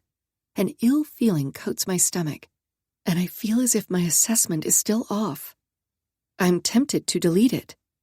I'm tempted to delete the whole profile. There are other descriptors such as likely age, gender, education level, behavioral traits, but those are vague and pale in comparison to the extreme belief system of the suspect, which is the main reason Agent Alistair dismissed my first profile to begin with. I hit send on the email to Alistair, with the revised profile attached. Then, with a resigned sigh, I tuck the tablet away in my bag. I'll either wake up tomorrow with a suspect list, or jobless. Most likely the latter. Turning toward Dr. Verlis, I hold out my bag. "Can you please put this away in your room for now?" I ask. At his perplexed expression, I lift the hem of my dress to reveal the bandage around my ankle. "I injured myself in the field. I'd really appreciate the help." He pushes his wire-frame glasses up the bridge of his nose and glances at the hotel across Main Street. That's why I didn't go gallivanting in the dark last night. When he accepts my bag, I thank him. A wise choice. We'll wait here for you. As I watch Dr. Verlis cross the street, I feel Kallum's consuming presence pushing against me. I finally meet his narrowed gaze, and a flash of something primal and starved registers there. You lie so pretty, he says with a crooked grin. Choosing to ignore the comment, I turn toward the bar entrance. Let's go. We had agreed that, in order to infiltrate the house party without drawing negative attention, we'd have to ditch Dr. Verlis and find a way to keep the two special agents out of sight. But that was before last night, before his unhinged episode, before he said what he said, and before I was even more wary of being alone with him. Despite my rational reservations, the temptation to unravel the mystery of this case is too dangerously strong. I want to locate the missing residents before something extremely bad happens, yes, but beneath my desire to do good is the dark and seductive lure to unravel the mystery of Kallum. I need the answers only he can give me. As we enter the dimly lit interior of the bar, we're engulfed in a smoky pit where a few pool tables crowd the center. The twang of folk music drifts through the sullen atmosphere. We pass the small bar top with a handful of patrons and too many feds to count. Apparently, this really is the only nightlife. Moving quickly, we make our way toward the back exit. Once we hit the street, Kallum checks the directions I wrote down for the party location. I toss a purposeful glance at his ankle. Without my need to point out the obvious, he says, Don't worry, the house is safely within bounds of the monitor. We veer off the road toward the destination, and I glance back at the trailing agents. Before I left the hotel, I made the agents aware of our destination and goal with a "please hang back" unless needed. I have no authority to give them a directive, but I'm hopeful the "please" stressed this scene will not be FBI friendly. No one will talk if the agents are spotted anywhere near us. The directions lead us to an aged Gothic Revival home with a steeply pitched gable roof and castle-like tower. The arched dormer windows have a touch of classic tracery, utilizing a swirled black ornate design. It's gaudy and elaborate, denoting old money. Like every other house in town, the siding is chipped and peeling. The worn appearance reflects the sad tone of the people that inhabit these houses, regardless of status. The heavy thump of bass escapes the open windows as we draw near. Before I approach the slender columns of the wrapped porch, I bend down to remove the bandage from my leg. We should start by locating Tabitha the waitress. I toss the bandage in a shrub and start toward the house. Since you have a rapport with her, we can ask her— Wait. Kallum's stark command is delivered in a deep baritone that resounds in my chest. I linger near the concrete steps as he advances, the sliver of moon cast in the pale hue of his eyes. I brace myself for some mention of last night. This is what you decided to wear to a party? He asks, his gaze absorbing me. The plan was to blend. Relieved, I glance over my black maxi dress. It's the only semi-formal outfit I ever pack, yet this is the first time I've worn it. I also put my hair in a high ponytail and sported dangly silver earrings. Let me guess. He says. You Googled current fashion trends and found out funeral chic was all the Gen Z rage. His words summon a blistering ache to my chest, snatching the breath from my lungs. An image of a funeral dress rises up from the trenches of my mind to try to drag me under. I force my voice steady. As opposed to your choice of goth chic? I say, refusing to let him see his effect on me. Were you going for a 90s emo kid or Anne Rice vampire groupie? Kallum runs his tongue along the ridge of his teeth.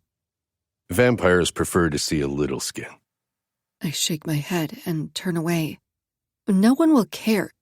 I make it a single step before his hand wraps my arm, drawing me to a stop. My gaze drops to where he touches me. My heart flips inside my chest as he grazes his hand down to the tapered hem of the sleeve. What are you doing? A shock of fear strangles my breath as he rolls the sleeve to reveal an inch of skin. Your part of the deal is to trust my methods, he says, tone casual, as if he's not causing my heart to tear through my chest wall.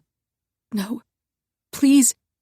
I manage to free my wrist and shove the sleeve down. Do you even know what you're pleading for? His question leaves me speechless, but he doesn't wait for the answer. Either you hold up your end or— Anything else. I swallow the ache, clogging my throat. He cocks an eyebrow, then rakes his gaze over my dress. A sinful gleam alights behind his gaze to make me regret my words, and then, with a groan, he drops to his haunches. He grasps the flare of my hips, igniting a searing heat that threatens to burn me to ash as his palms travel painstakingly slow down my thighs. His fingers bunch the fabric, driving any rational response from my mind. His hands stall above my knees, and I feel the pressure of his fingers. Then cool air touches my skin as Kallum tears my dress down the seam. He grunts as he rips the material, leaving me with half a dress. Mortification envelops me as I stare down. He discards the shredded lower half of my dress in the same shrub as he stands. I grab the torn hem, a raw ache burning my throat. Features shadowed by the dark, he inspects his handiwork appreciatively. You do care. He says. And I care. He moves in, and I'm unable to escape him before he clasps the back of my neck. He pulls the hair tie free. letting my hair fall loose around my shoulders. Then, trailing his fingers up the curve of my neck, he touches one of the dangly earrings. These distract from your eyes. After he removes my earrings, he says, Natural beauty should never compete with decorations. He places the earrings in my hand as he steps around me. I stare at the silver jewelry in my palm, unable to move, feeling as if I've just been stripped naked by Kallum. And my body is betraying me. Curling my fingers over the earrings, I give myself a moment to let the infuriating mix of emotions sear through my veins. Then I throw them in the bushes. By the time I've caught up with Kallum, he has the front door open and reaches behind to grab my hand. A shocked second, where his fingers lace between mine.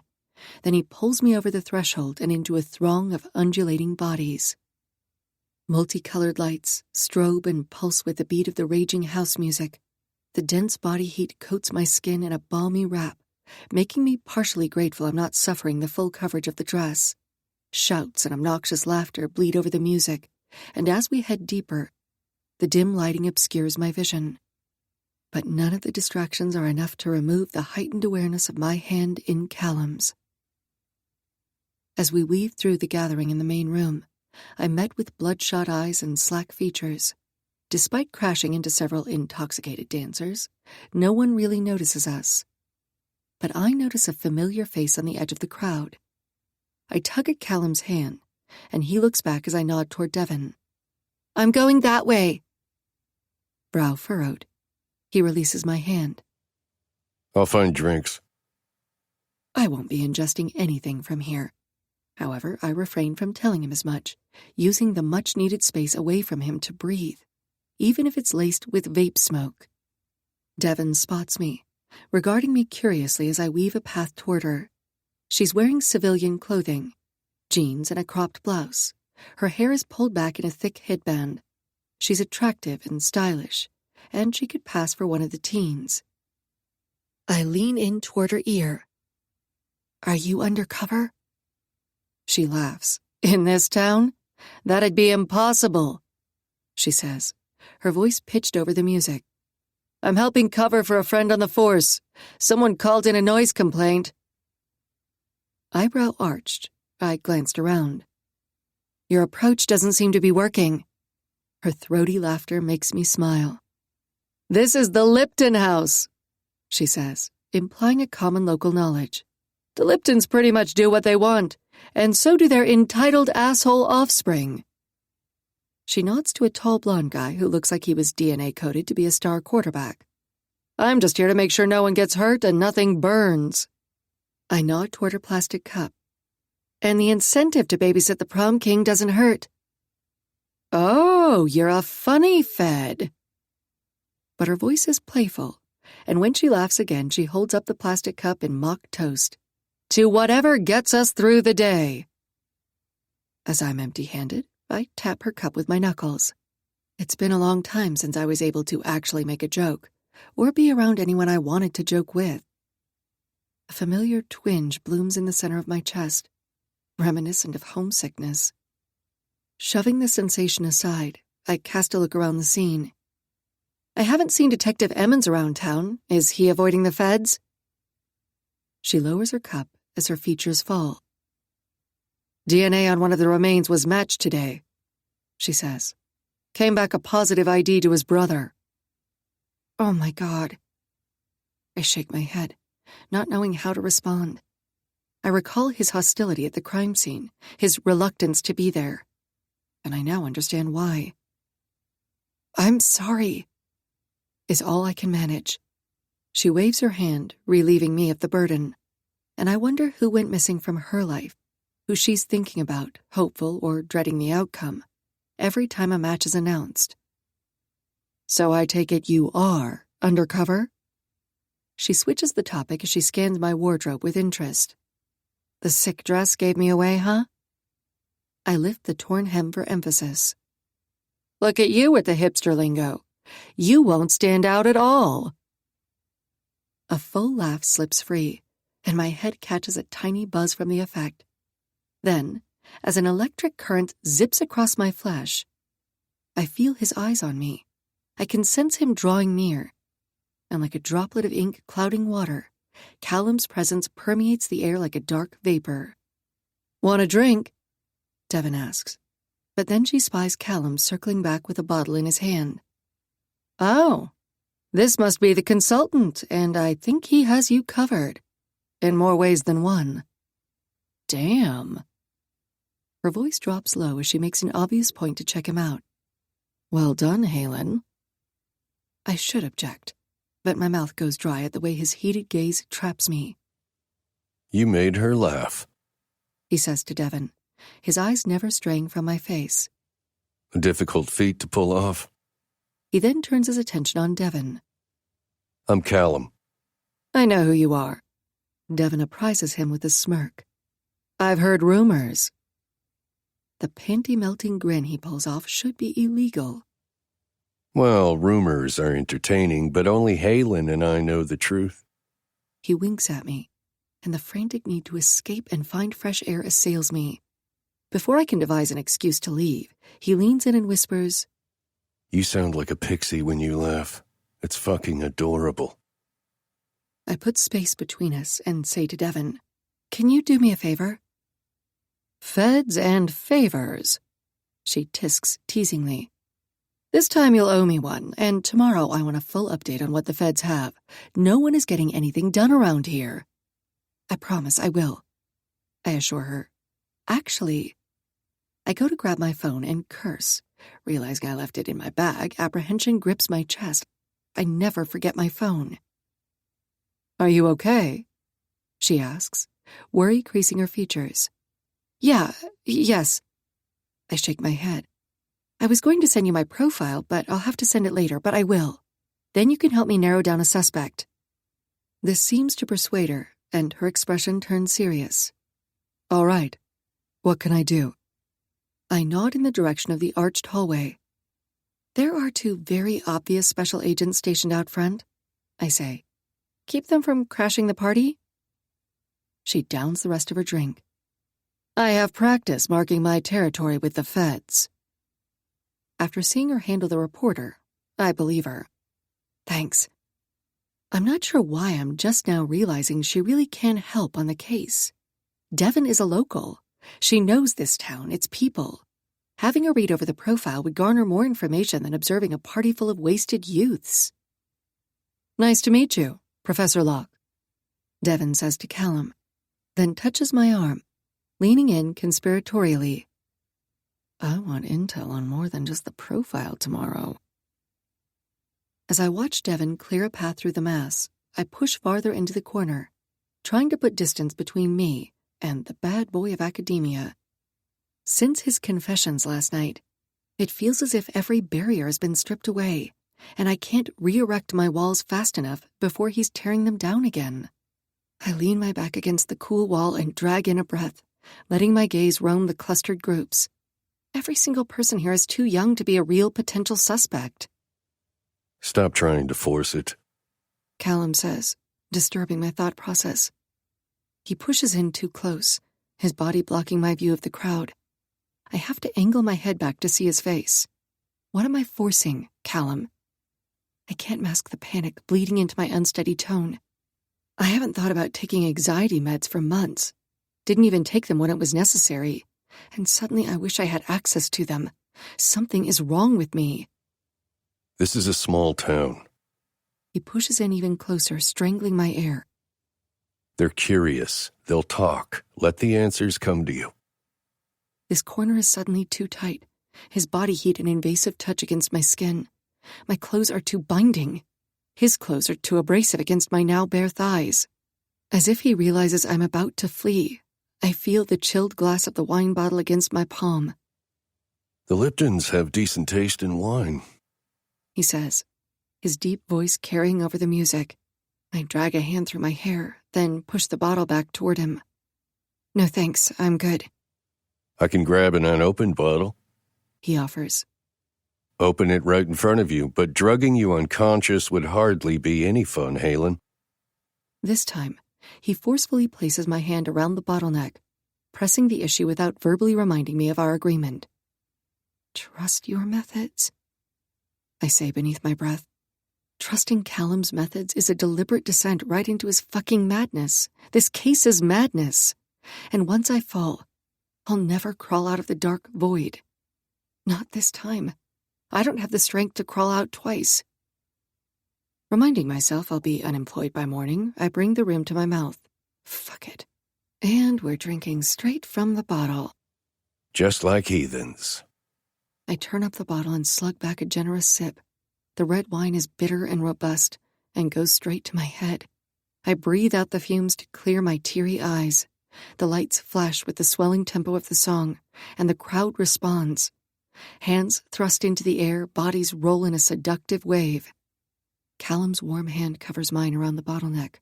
He draws closer to me, his proximity overriding my anxiety, his scent as intoxicating as the wine. Keeping my hand pressed to the bottle, he brings it to his mouth and drinks. I watch the way his Adam's apple dips, stare at the tattoo swirled along his smooth skin. It's entrancing. He then places the bottle rim to my lips. Heathens, he says, eyes flashing in time with the pulsing beat. Like the Maenads. Let all your reservations go, Halen. I tilt my head back farther and let the wine flow over my tongue. Face flushed from the alcohol, I lick my lips, savoring the tingling effect. I decide wine works well in place of anxiety meds. Kallum removes the bottle from my hand and places it on a side table. Then he slips his hand around my waist and palms the small of my back. The intensity of his stare pins me to the wall. His other hand cups the side of my face. His fingers rest along my jaw. He uses his thumb to tip my face up toward his.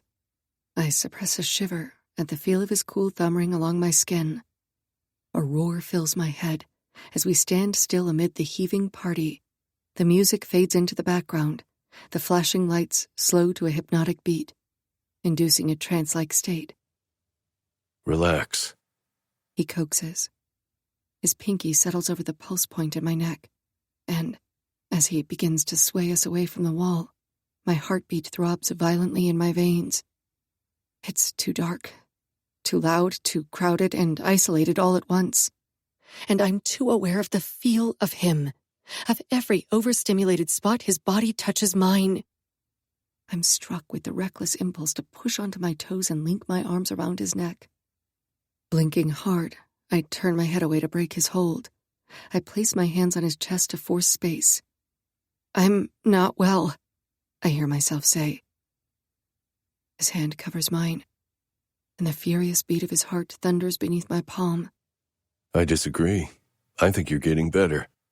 His statement clouds my thoughts as much as his inebriating woodsy scent. My jacket still smells like you, he says, a lopsided smile slanting his mouth. It tortured me all day. And where were you all day?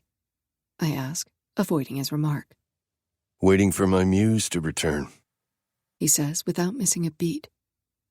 You never answer my questions. I always answer them. You just refuse to hear. I release a strained breath and drop my gaze. And this isn't accomplishing anything. No one is approaching us. We're not getting any answers. You're too anxious. A humorous laugh tears free. And you're too close. I push against his chest. This isn't what we agreed on. When I meet his eyes, a flicker of heat sparks amid that soulless darkness, and I'm livid with myself for how easily I give in to him, how easily he can charm and manipulate. What I am is too exhausted after taking today's licks, and I need to regain control over the situation and my senses. Kallum finally releases me from his penetrating gaze as he lowers his mouth next to my ear. Alistair doesn't respect your profile, he says. It's an observation. As I was working on the profile tonight, Kallum can determine the logical outcome of the briefing. He doesn't understand it. I correct his assumption. I don't really understand it, I confess. Then let's make you understand it. I shake my head, visualizing a scene in the middle of this chaos. I wave my hand at the raucous party. With an erratic consultant isn't really how I work. Don't limit yourself. he says as he starts to sway us. Sometimes, to connect with your suspect, you can't just walk in his footsteps. You have to dance in them. There's a moment of urgency, 1 second, where I have control to stop the descent. But I falter. I've already stepped off the ledge. The sensation of falling pitches my stomach as Kallum carves a path through the dancing throng. Then he draws me against his solid chest. As he wraps his arms around me, the gauzy feel of webbing coats my skin and, too late, he catches me. And I'm caught. Chapter 10. Halen. If you dance with the devil, expect to get burned. Kallum is fire and brimstone and every salacious dark dream. I'm embraced by the arms of a killer, and this reality should terrify me. His touch should repulse me. And somewhere below the heady rush of wine and intense chemical attraction, a kernel of logic fights for dominance. Only, sometimes, a whisper is louder than a scream. The tendril seductively curls around us, the soft murmur luring us into the flames. As the slow and seductive music infuses the overcrowded house, every nerve in my body is lit up, like a live wire seeking a grounding connection. The feel of Kallum's hand at the small of my back attacks my nervous system, and just the sweep of his thumb over my jaw sparks across my skin. His heated gaze holds mine captive as he stares down at me. Our movements so subtle we're barely dancing. His thigh eases between my legs, sending an arousing throb to my core. And I shut my eyes against the sensation. This is wrong. I'm wrong. My obsession to name Kallum the Harbinger killer has mutated into a gross form of transference. It's the only rational thought I can grasp as I fight to maintain a level of composure over my senses. As his hands wander my body, exploring me like I'm some precious artifact, an internal alarm flares. He continues to coast upward until he has my face between his palms. His fingers tormentingly sink into my hair past the nape of my neck, his hold preventing me from escaping. Forced to stare into the void of his beautiful eyes, I sense the floor shift beneath my feet, losing gravity. How am I supposed to visualize the scene when you're staring at me like... I stop myself, unwilling to finish that sentence. He licks his lips, savoring my unease. If you starve an animal, that animal will make a mess of its meal. I'm not the meal, I say, my voice edged in anger to control the tremble. His captivating smile sinks through me. He doesn't force the subject and instead says, This is your crime scene, Halen. He spins me around and brings me back to his chest, hands fastened to my hips. Look around at all this wild debauchery. This is what you need to visualize, to see. He grinds obscenely into my backside. To feel. His fingers coast across my pelvis, setting off a riot of tremors. Kallum. Can you still taste the earthy notes of the wine? He cuts me off, ignoring the plea in my voice. The tawny mixture, thick and heady with tannins. The taste of the Cabernet still lingers on my tongue. I swallow and nod against his chest. Close your eyes. Hear only the drums. Envision the reeds, the dark trees, the night. How the moonlight spills over the marsh. It's all a part of his sacrifice. Dance in my suspect's footsteps, I say, suspecting this is a very bad idea. I have nothing to lose. Feel the heat of the fire on your skin. Kallum encourages as he rocks us, our bodies fused together amid the strobing lights and pulsing music. Smell the charred reeds. Taste the smoke. Let it infuse your body. The only way to connect with him is to give yourself over to the frenzy. I know what he's trying to do, to make me submit to, and yet, being aware of his tactic doesn't make it any less effective. It's so tempting just to give in, to let myself fall away. I clasp his wrists, my heart drumming so hard in my chest I can barely breathe. Kallum sways us faster as the tempo increases, the music drowning out the frantic thud of my heartbeat. He overpowers me, his hand snaking across my belly, leaving a searing trail beneath my dress in his wake. I seal my eyes closed, letting the wave crash over me. "Tell me about the Dionysian ritual," I say, succumbing to the feel of his hands manipulating my body. His forearm tenses around my waist. He sweeps my hair away from my shoulder, resting his mouth near the curved slope of my neck, his breath hot against my skin. How deep do you want to go? His question infuses my blood with a shot of panic. I'm wilting for him, so I can snare him like a spider in a Venus flytrap. Only, my body makes my betrayal all too believable. Even to me. I force my words bold. "Make me feel it." His low groan vibrates against my back, sending a shockwave of arousal through my system. You wouldn't be fucking with me, Halen? Making Kallum question my intentions bolsters my resolve, and I swivel my hips provocatively, rubbing against him until I feel his stomach tense. Raising my arms, I link my wrists around the back of his neck as I grind against him. "I want to know what you know," I tell him. "You know more than any search engine or FBI analyst."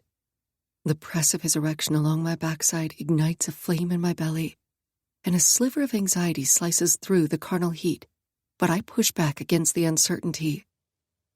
Be careful what you ask for, little Halen, he says, his voice thick with restraint. Then his hands are touching me, testing me. His thumb skims the bottom of my breast. His fingers probe downward, tracing the seam of my panties along my pelvis. I swallow the fiery ache, keeping my eyes closed against the flashing room. "Tell me everything," I demand. Pay attention. He clamps his hands to my hips, his fingers drawing the torn hem of my skirt upward. To become as wild and uninhibited as the Maenads, one must pass an initiation. So, the suspect was testing himself. Kallum threads his fingers in my hair and tugs, effectively silencing me. My job is to regale you.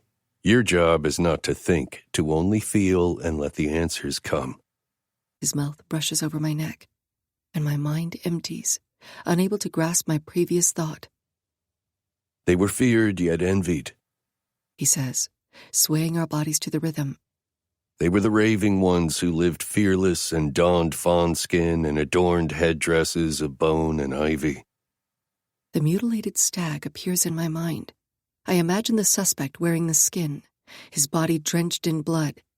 He's standing where the fire pit will be.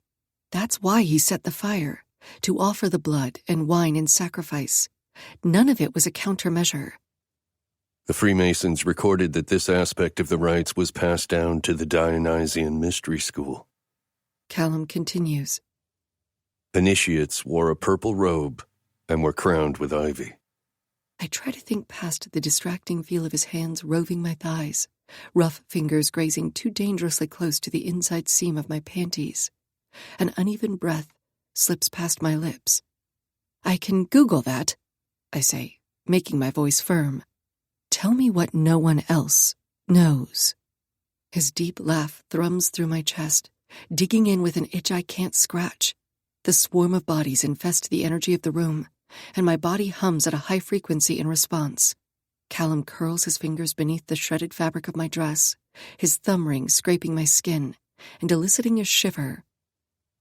Possessed by the god's frenzy, the initiates gave in to their base, carnal desires, he says, his voice a husky rumble against my ear. They danced freely, partook in wild orgies, gorged on wine, and entered a state of madness where they reached an altered, primeval state of being. His mouth presses behind my ear. They went mad with pleasure. I mindlessly dance against Kallum, lost in a sensory of images as I visualize the offender in the throes of a passionate ritual. It's evocative, primal. Like a beast, he let himself go feral. Once this state was induced, they hunted. Animals, humans. In their frenzy, they tore apart their prey. They invoked and manifested Dionysus in the bestial form. They became the horned hunter, and they devoured and fucked like beasts. My core clenches, and I involuntarily roll my hips, seeking friction. Each pass of Kallum's hands over my body stimulates every erogenous zone, wreaking havoc on my nerves. I suppress a whimper as he grips my inner thigh. Then the initiates entered into the night journey, descending into the depths of the underworld. When they re-emerged, when they ascended, they had been gifted the wisdom of the gods. Above man, above even the gods themselves, they possessed the clarity of the universe, empowered to obtain their every desire. Immersed in the scene, the horde of people disappear, and I no longer care about what they see, or any guilt or judgment. I'm all flesh and craving.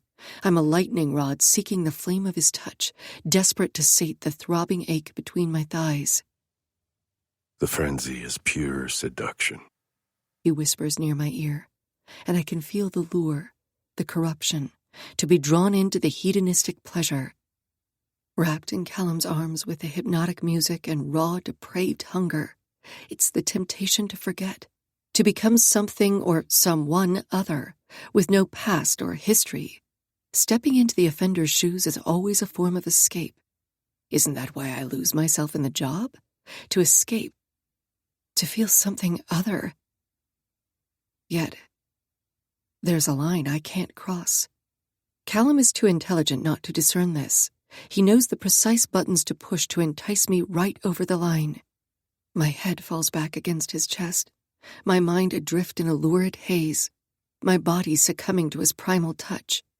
As his hand coasts higher up my inner thigh, his thumb abrasively grazes the sensitive folds, shielded only by the sheer material of my panties, and I suck in a shocked breath.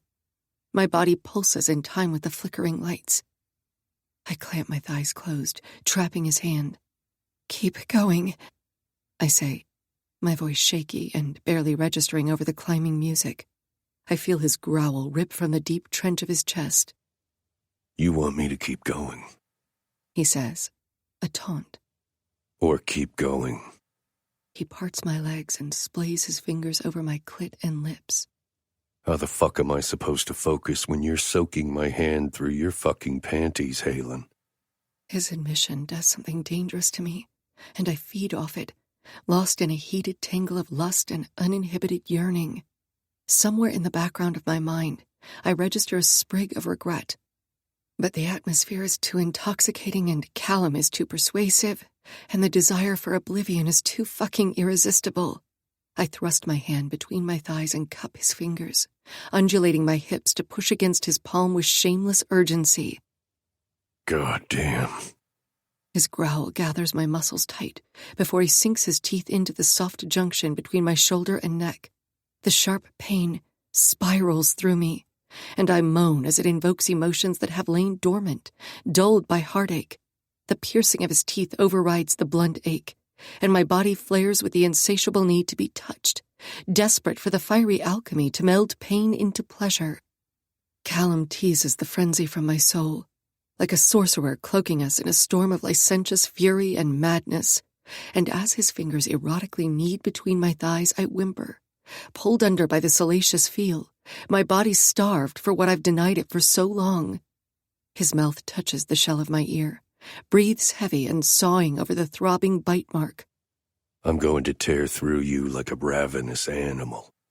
His dark groan resonates in my chest, urging my hips to heave in the most tawdry taunt as lust burns under my skin. I'm so close to losing control. Surrender the pain. Feeling pain is a choice.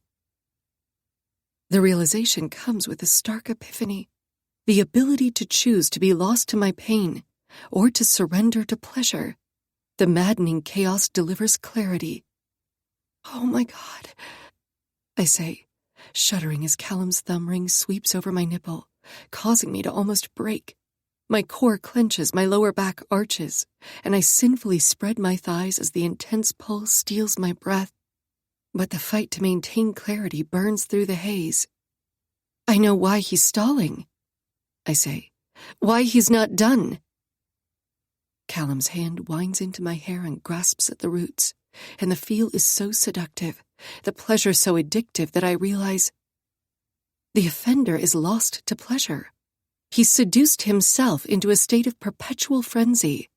Why suffer a painful ascension when you can fulfill every desire, experience every pleasure?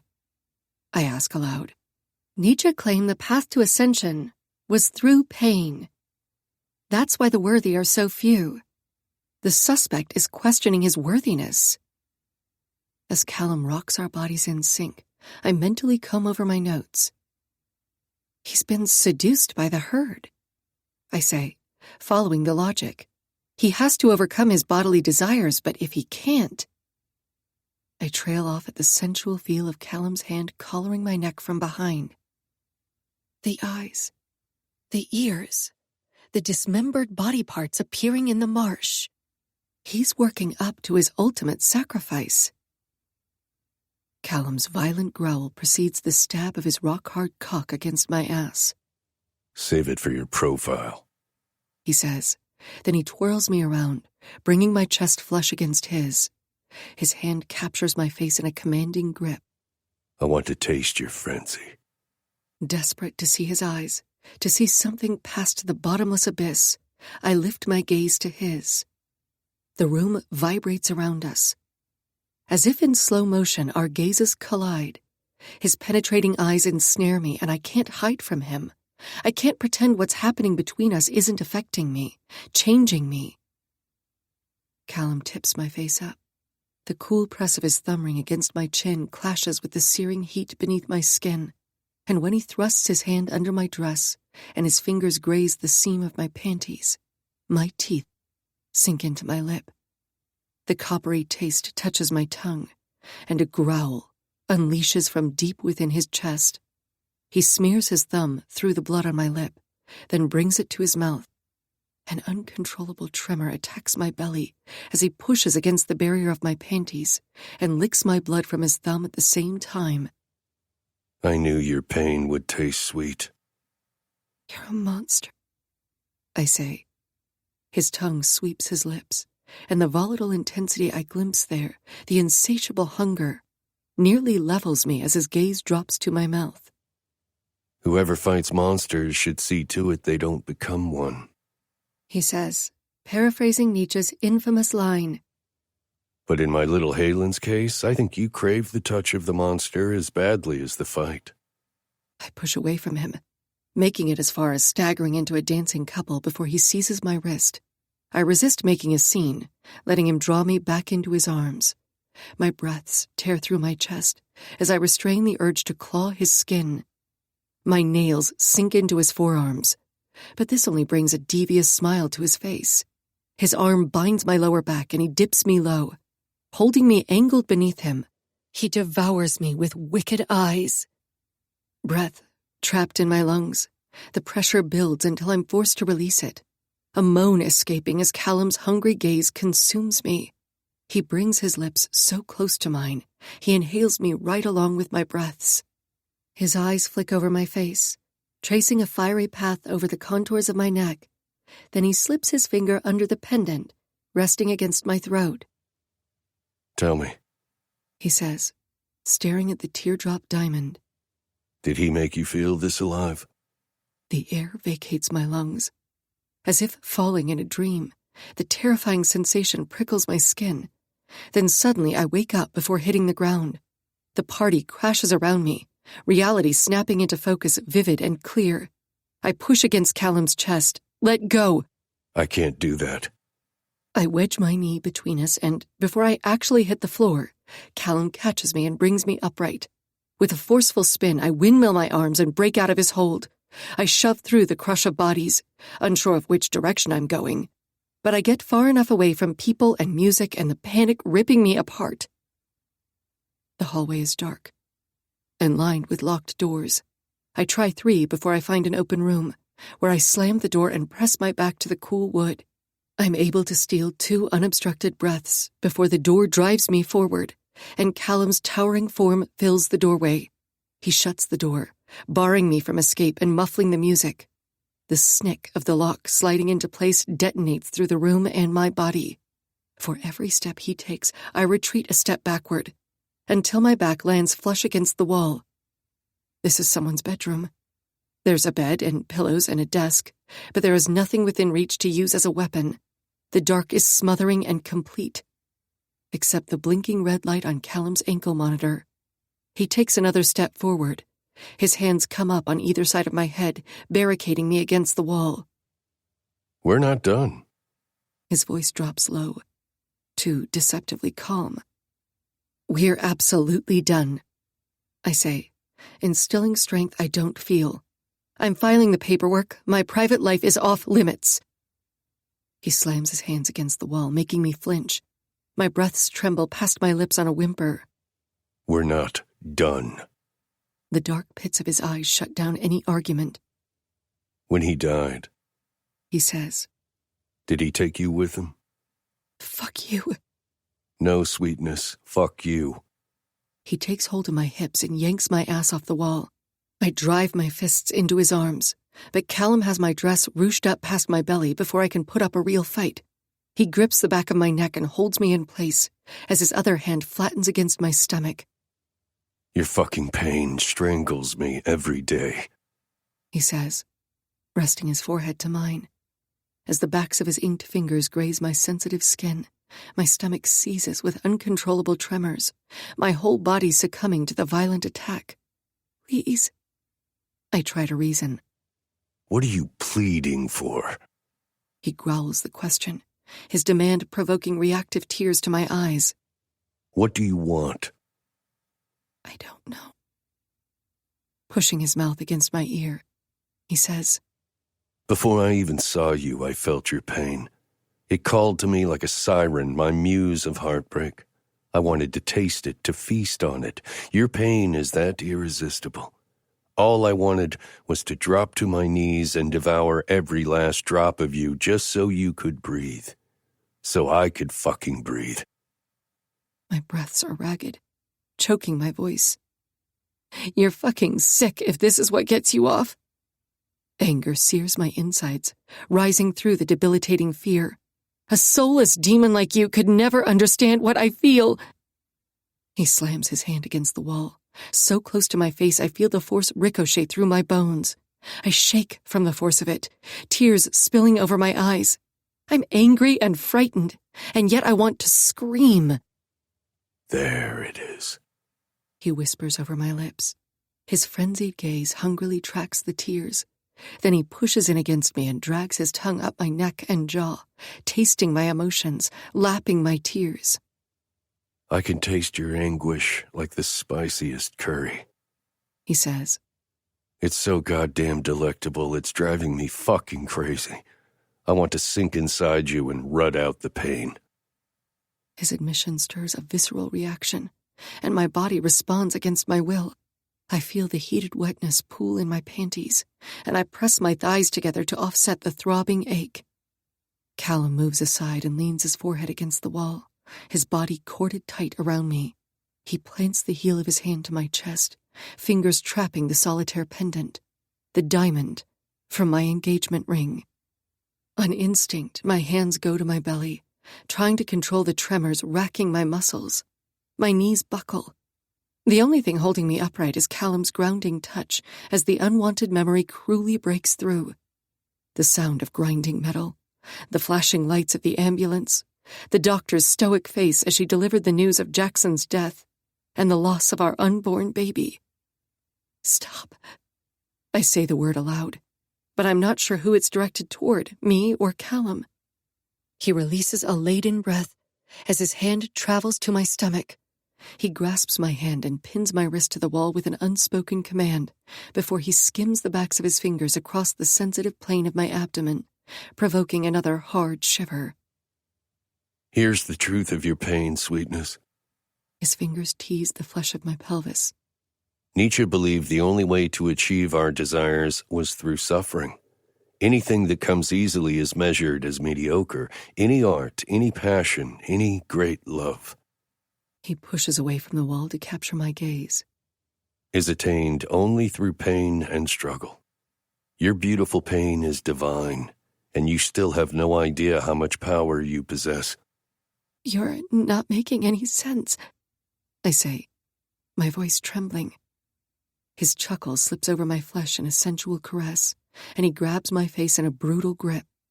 His thumb swipes the tear tracks from my cheek before he moves to my mouth, clearing away the remnants of blood staining my lips. One taste. His gaze is on my mouth, and fear stabs my chest, knowing I will not survive if his lips touch mine. Kallum drops to his knees. His mouth delicately brushes my belly, trailing to my pelvis, before his teeth capture the border of my panties. Oh, God. I will make you see God for damn sure. He drags my panties down around my ankles and notches his arm beneath the soft junction of my knee, spreading my thighs. The feel of his mouth surrounding me, tongue delving between my slick folds, buckles my knees. He pins me to the wall as he tastes me. Fire blazes up my back as his teeth scrape over my clit before he sucks my lips into his mouth. A broken breath escapes past the aching pressure in my chest, and, losing my mind, I fist my hands in his hair. I buck against him, my body detached from all rational thought. I'm so close to falling over the edge. Then suddenly, the feel of him is gone. Cool air caressing my bare skin. I chance a look down to see him staring up at me with those clashing eyes, hellfire and maddening desire swirled within the depths. He drags my panties up, slowly sliding them in place, then pulls my dress down. He braces his forehead to my belly, feeling the tremble of my body before he stands. He backs away, his heated gaze still causing havoc to my body. The red light of his ankle monitor flashes in rhythmic pulses, chasing the acceleration of my heartbeat, then sounds with a beep. A smug smile pulls at the corner of Kallum's mouth as he places his hands behind his head and waits, his eyes never leaving mine. We're far from done, little Halen. He licks his lips in warning. The bedroom door breaks open and 3 FBI agents tear into the room. Kallum's gaze stays on me as they apprehend him, cuffing his wrists behind his back. One of them asks if I'm all right, but I can't take my eyes off him. If I look away, if I let the spell break, whatever transpired between us tonight becomes real. And I can't face that yet. Flames engulf me as Kallum is taken into custody, and despite my every attempt to cheat and deceive the devil, I danced with him. I wasn't just tempted by the flame. I stoked it into a roaring inferno. Then I begged for the burn. Chapter 11. Will to Power. Kallum. The alluring sight of Halen's tear-streaked mascara tracking her beautiful face keeps me from completely losing my mind in the holding cell. Apparently, Dr. Stoll-Verlis didn't take too kindly to our ditching him. The monitor was already out of bounds, and along with his tattling report, the feds decided to make good on their threat to hunt me down like the FBI's most wanted. It was worth it. I bring my knees up to the bench and lean back against the wall, savoring the mental image of Halen, a fucking vision of my muse in ruin as she confronted her grief. Goddamn delectable. Her sweet taste clings to my tongue, and I'm not sure how I willed myself to stop when I was so close to tearing into her, to seeing her break, yet stamina is a virtue I do value. You can't spoil your dessert with a hastily devoured meal out of famished desperation. And one taste only whet my insatiable appetite. Letting my thoughts roam, I probe the ankle bracelet. Tampering with the device sends off a signal, but like any man-made apparatus, there are always flaws in the design. The loud click of the holding cell door grabs my attention, and I drop my feet to the floor. Dr. Verlis shuffles into the room, followed by a rookie agent who looks too young to be out of training pants. Professor Locke, Stoll starts, we have the matter of your misconduct to address. Where's Halen? I demand. A faint, derisive smirk registers on his pale face. "Miss St. James is none of your concern," he says, setting binders on the only chair. "But I believe she's been removed from the case. She'll be leaving soon." I'm off the cot and in front of him before the rookie can make a move to restrain me. I have Dr. Verlis backed against the wall, my hand clamped around his throat. "I won't be leaving this case." My voice drops to a lethal decibel, which means we'll be roomies again real soon. I smile, my eyes drilling into his as he trembles. "And you saw how quick it can happen.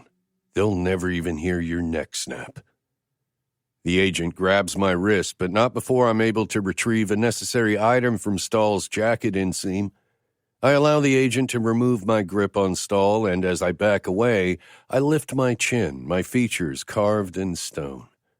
I keep my gaze aimed on the quivering doctor, waiting to see what he decides. He touches his throat and coughs, but it's the wet mark pooling on the front of his slacks that makes me smile. I glance over at the agent, then look at Stahl. "No one has to know," I say to him. Humiliation blisters his face. Hurriedly grabbing his binders, he covers himself before he rushes from the room. Smart choice. I then look at the young agent who is suddenly aware we're now alone. "Take me to the guy who thinks he's in charge." The briefing is still underway when Agent Training Pants leads me into a room full of suited feds and team leaders from the local departments. A giant whiteboard is covered in a distressing amount of false information. As I pan the space, I recognize Detective Emmons, the crime scene analyst Devon, and the two generic feds that have been shadowing me since I arrived. Then my gaze lands on Halen. She's seated in the back, out of sight, hidden away, as if she's already distanced herself from the case. Agent Allister stops mid-sentence to look at me, his face bracketed in sharp angles to stress his annoyance. When Halen glances up at the interruption, she's all I see, and I discern what's sheltered behind her twisted uncertainty: fear and lust, the two most powerful, primitive emotions. She hasn't had much sleep, as evident by the dark blotches under her widened hazel eyes. Temptation tenses my muscles, making it painful to simply stand here when the urge to gather her in my arms and take her straight to bed is so damn demanding. "Locke." It's Allister's displeased tone of voice that steals my attention away from her. "This meeting is for officials only. I'll deal with you momentarily." "Deal with me." A smirk slants my face at his condescending reprimand, and I tick my head in the direction of the whiteboard. "Satanic practices?" I say, the sardonic question implied. Allister casts a look at the board, then crosses his arms over his shoulder harness as he faces me fully. "Do you have something relevant to say, Locke? Something helpful? Because as far as I've seen, none of your expertise has been particularly useful. In fact, since my team was able to interpret the symbols without the need of your expertise." The derision in his voice, by gods.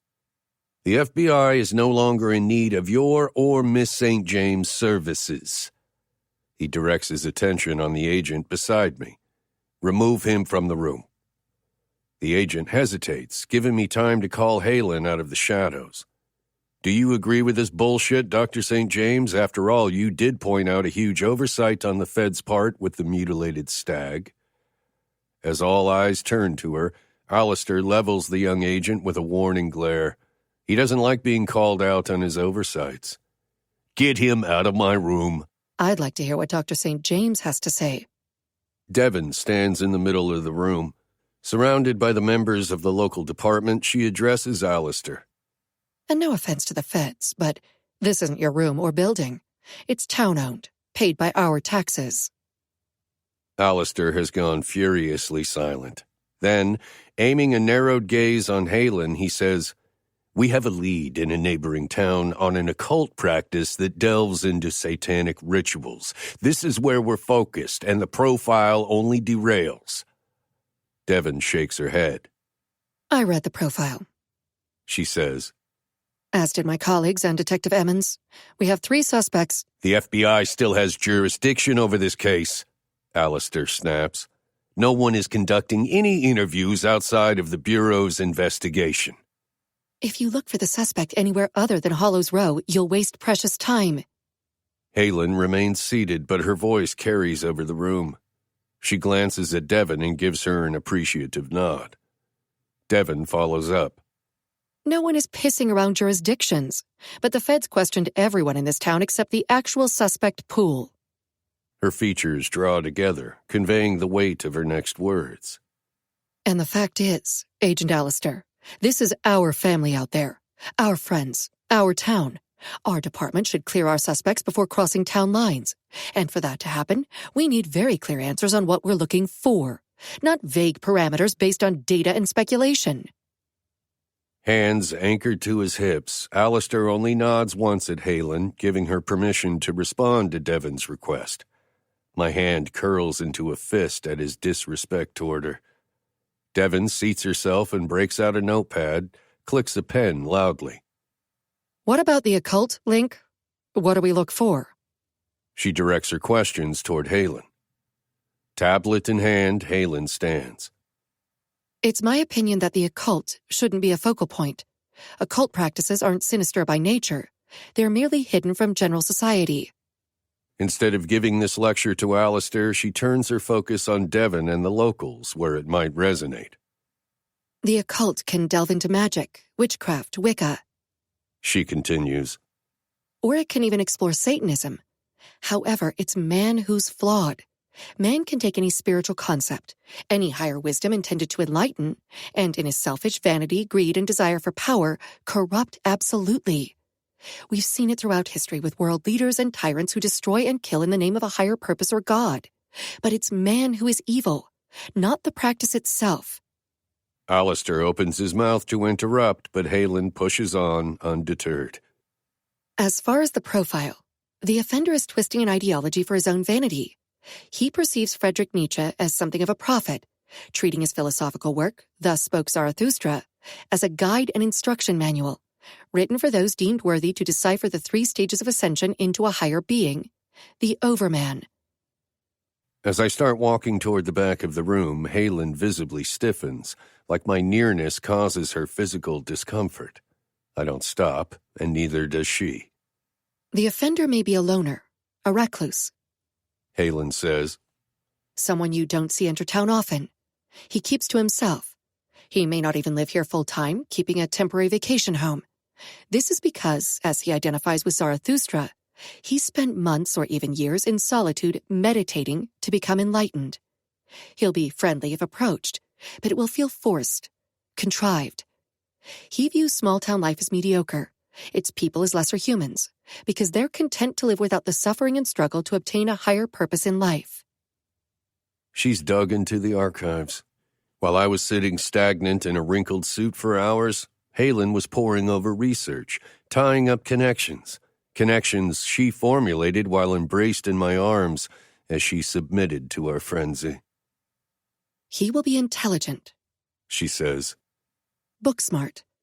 He may or may not have attended college, but he didn't graduate. His knowledge of Western esoteric sects and philosophy is self-taught. Somewhere in his life, someone important made him feel inadequate. He has a superiority complex, but loathes intellectual debates. He feels a strong link to the master philosophers and may even believe he's a reincarnation of one or many of them. But the most troubling aspect, and the reason apprehending the offender is crucially time-sensitive, is that, while he believes he is worthy of ascension into the Overman, he has weaknesses holding him back. Her gaze darts to me briefly where I hover at the end of the row, and everything left unsaid and unfinished blazes between us. His doubt is manifesting into a delusional state, she continues, where if he can't conquer his fear, if he cannot overcome his weakness of the flesh, out of desperation he may turn toward a primeval alchemy, one incorporating human sacrifice to achieve his goal. She takes a steadying breath as the weight of her words bears down on the room. By sacrificing his victims to Dionysus, he will make himself less human, thereby separating himself from his mortal aspect and allowing himself to ascend and become other, divine. But that's not the full scope of what she's come to realize. I can sense her holding back. If we take into account the literal vein in which the offender is interpreting the metaphors, then it's not a huge leap from sacrifice to cannibalize. Actually, it's not a leap at all. It's a bridge. Zarathustra could only find characteristics of the overman among the herd. He sent those he referred to as higher men to his cave, where he proclaimed these men were bridges to the overman. Then they feasted.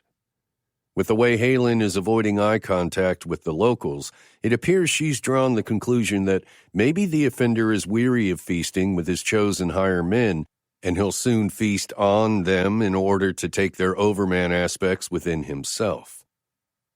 So this sick fuck is carving off pieces of people because he's a weak pervert, is that what you're saying?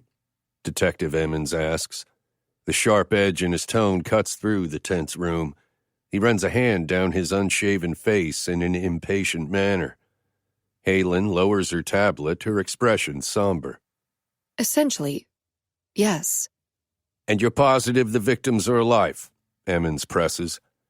Halen's lips pinch together in a tight grimace. I'm not the one to answer that question, Detective Emmons. I'm sorry. While Alistair directs the chief medical examiner to confirm her findings, I close the distance between us, sensing the muddled emotions within her. Today, Halen's confusion is stronger than her grief, and it's draining. I move to stand beside her and notice the suitcase on the floor. You're not leaving. Without acknowledging me directly, she slips her tablet into her bag. I am officially done here. She delivers her point by slinging my words from last night back at me. No, you're not done. You're running. There's a difference. Frustration seizes her petite frame, and she drops her satchel on the seat of the chair. You're right. I am running. I'm running away from you, Kallum. Is that what you want to hear? Well, I admit it. The accident report detailed Halen as the driver in the car wreck that claimed the life of her fiancé. I wasn't aware of her other loss, of her miscarriage, until last night. She didn't have to say it aloud. I read the painful truth in the way she touched her stomach, the devastating pain that racked her until she could no longer hold herself up. She's been running from that grief since the day she was released from the hospital, concealing her scars, hiding from her life, reality, immersing herself so far down in her cases to escape the pain. And now, to escape it once more, she's even willing to sacrifice the truth she so desperately craves. You're leaving without your answers, I say to her. But we both know why that is. When she finally looks at me, the depth of her resentment damn near flays me alive. I made her want. I made her feel. But my worst offense, for a brief moment, I made her forget. And that truth hovers in the tense space around us, adding weight to her own self-deprecating feelings where, if she scrutinizes what happened between us too closely, she'll have to face the frightening realization of what she's capable of. How will she rationalize getting off with a killer? I hurt my doctors. I kill my rivals. I'm a delusional, psychotic serial killer. I'm a disturbed practitioner of chaos magic. All she accepts as fact in order to reckon how she was manipulated into feeling a sick attraction to the villain. I'm okay with being her sickness. I can even be her antidote. Leaving all of it unsaid, she gives her attention to the front of the room, where the loud disturbance of Detective Emmons scraping his chair back gains everyone's notice as he pushes to his feet. He straightens his wide police hat. Then why the fuck are we just sitting here listening to bullshit theories instead of interrogating every single possible suspect right now? Emmons makes his point by storming out of the room. A number of his colleagues silently follow after him. Agent Alistair regains control of the room and proceeds to update the whiteboard, then starts handing out personalized assignments. The whole while, I refuse to release Halen from my gaze, studying the way she blatantly avoids my presence. That was impressive, Professor Locke. Devon stands opposite of us, a row of metal chairs before her. On your part, too, I say, still keeping Halen in my sights. I thought I was the only one who got under Alistair's skin. I catch her smile in my periphery, then she directs a serious look toward Halen. Based on what you said, I think we have a main suspect, She says to her. There's this hermit guy who lives in a creepy Gothic mansion on the outskirts of town, I know. Not politically correct, but that's actually what people call him. Hermit guy who lives in the creepy mansion. Since you owe me one, I'd really appreciate it if you'd come with me to question him. Halen shoulders her bag, and I take note of how she hoists the strap onto her left shoulder rather than her dominant right, and the way she's buttoned her thermal all the way to the top.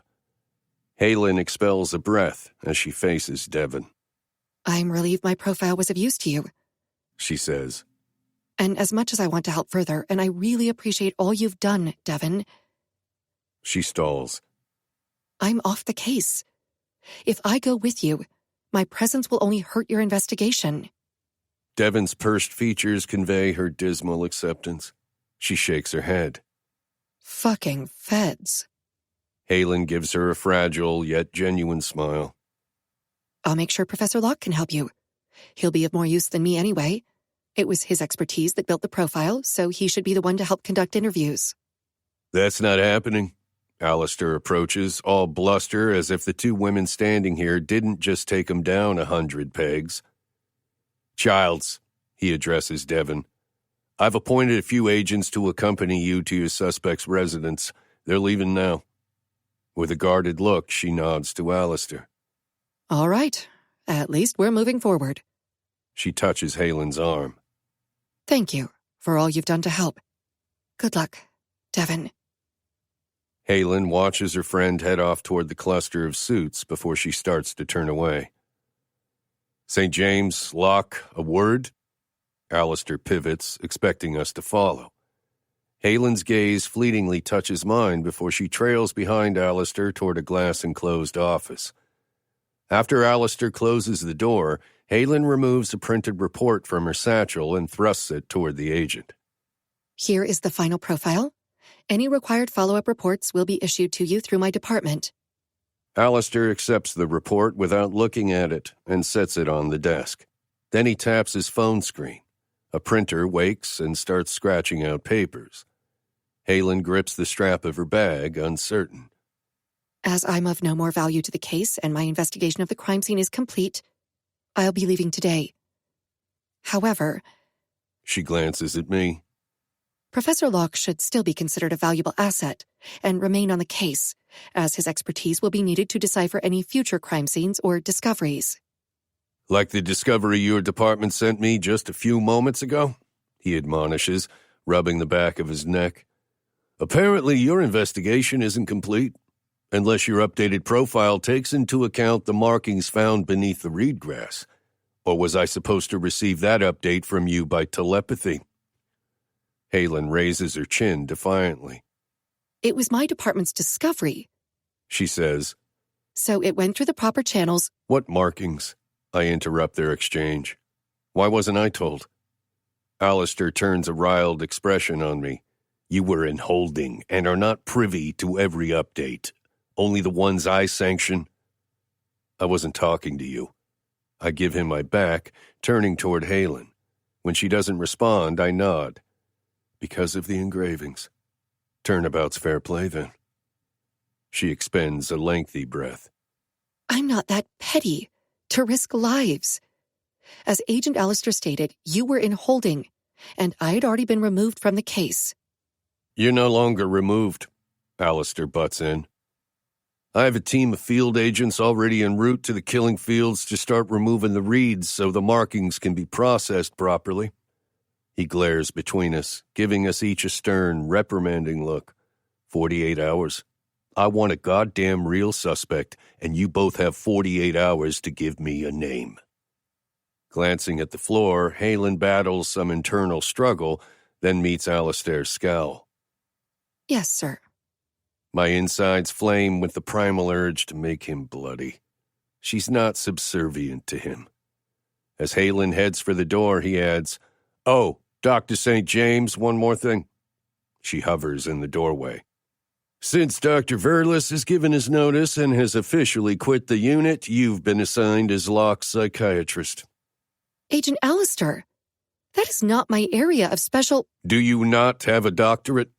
He cuts her off, issuing his rhetorical question before he turns toward the desk printer.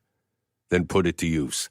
With the urgency of this case and time constraint, as you yourself underscored, we're utilizing all our resources. Alistair holds out the printed pages to us, a thin stack in each hand. So we're all on the same page. Here's the Bureau's official lab results. Resigned, Halen accepts the report and exits the office, not giving Alistair the opportunity to bark another command. I take my copy and curiously look it over. Bullet point. Organs and body parts were removed from bodies within 48 hours of discovery of the crime scenes. No signs they were stored or frozen. Denotes offender is holding victims in nearby vicinity of the crime scenes. Bullet point. No drugs or foreign substances discovered in organ and skin tissues. Bullet point. Stag/deer analysis. Inefficient volume provided and or corrupted saliva in discovery for testing purposes. Casts prepared of teeth imprint to search databases. Bullet point.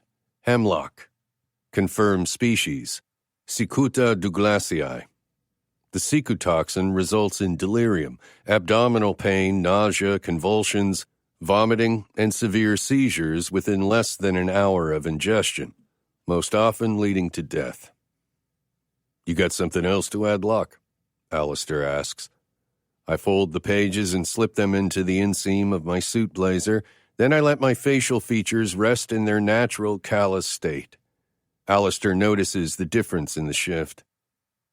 Why not spotted hemlock, the species of hemlock that killed Socrates? I ask, reasoning. Would be more historically accurate and true to the offender's theme. Alistair only stares blankly at me. I'm not a botanist, Locke. I nod slowly. This species of water hemlock, it's the most poisonous and one of the most lethal in the world. In other words, the offender deviated from his narrative for a reason. I'd be careful who I offend in this town, Alistair. After all, the suspect is most likely a local, and the locals are the ones preparing your meals for the time being. His face flushes, anger protruding the veins in his neck. You think you're smarter than everyone else, he says, gauging me with narrowed eyes. I see how you look at her. A current of rage simmers in my bloodstream, and I drop all pretense. I see how you look at her, Agent Alistair. His jaw sets, nostrils flaring. Get the hell out of my office. I hold his incensed gaze with a smug smile. Then I leave, knowing we're far from done. I reach the front doors of the building in time to catch Halen's low ponytail disappearing into the crowd of media camped out in front of the police station. She weaves a path through a throng of reporters, rolling her suitcase behind her. Carving my way through the crowd, I catch up to her on the sidewalk. I think I'm in need of a session. I have some issues to work through, Dr. St. James. I'm not your doctor, she says, picking up her pace. That would be unethical.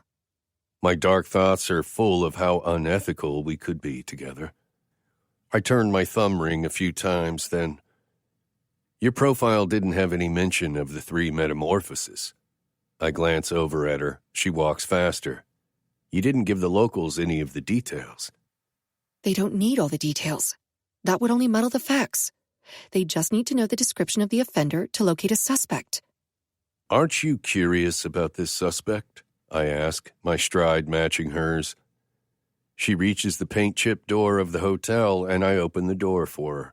She hesitates a moment before walking through.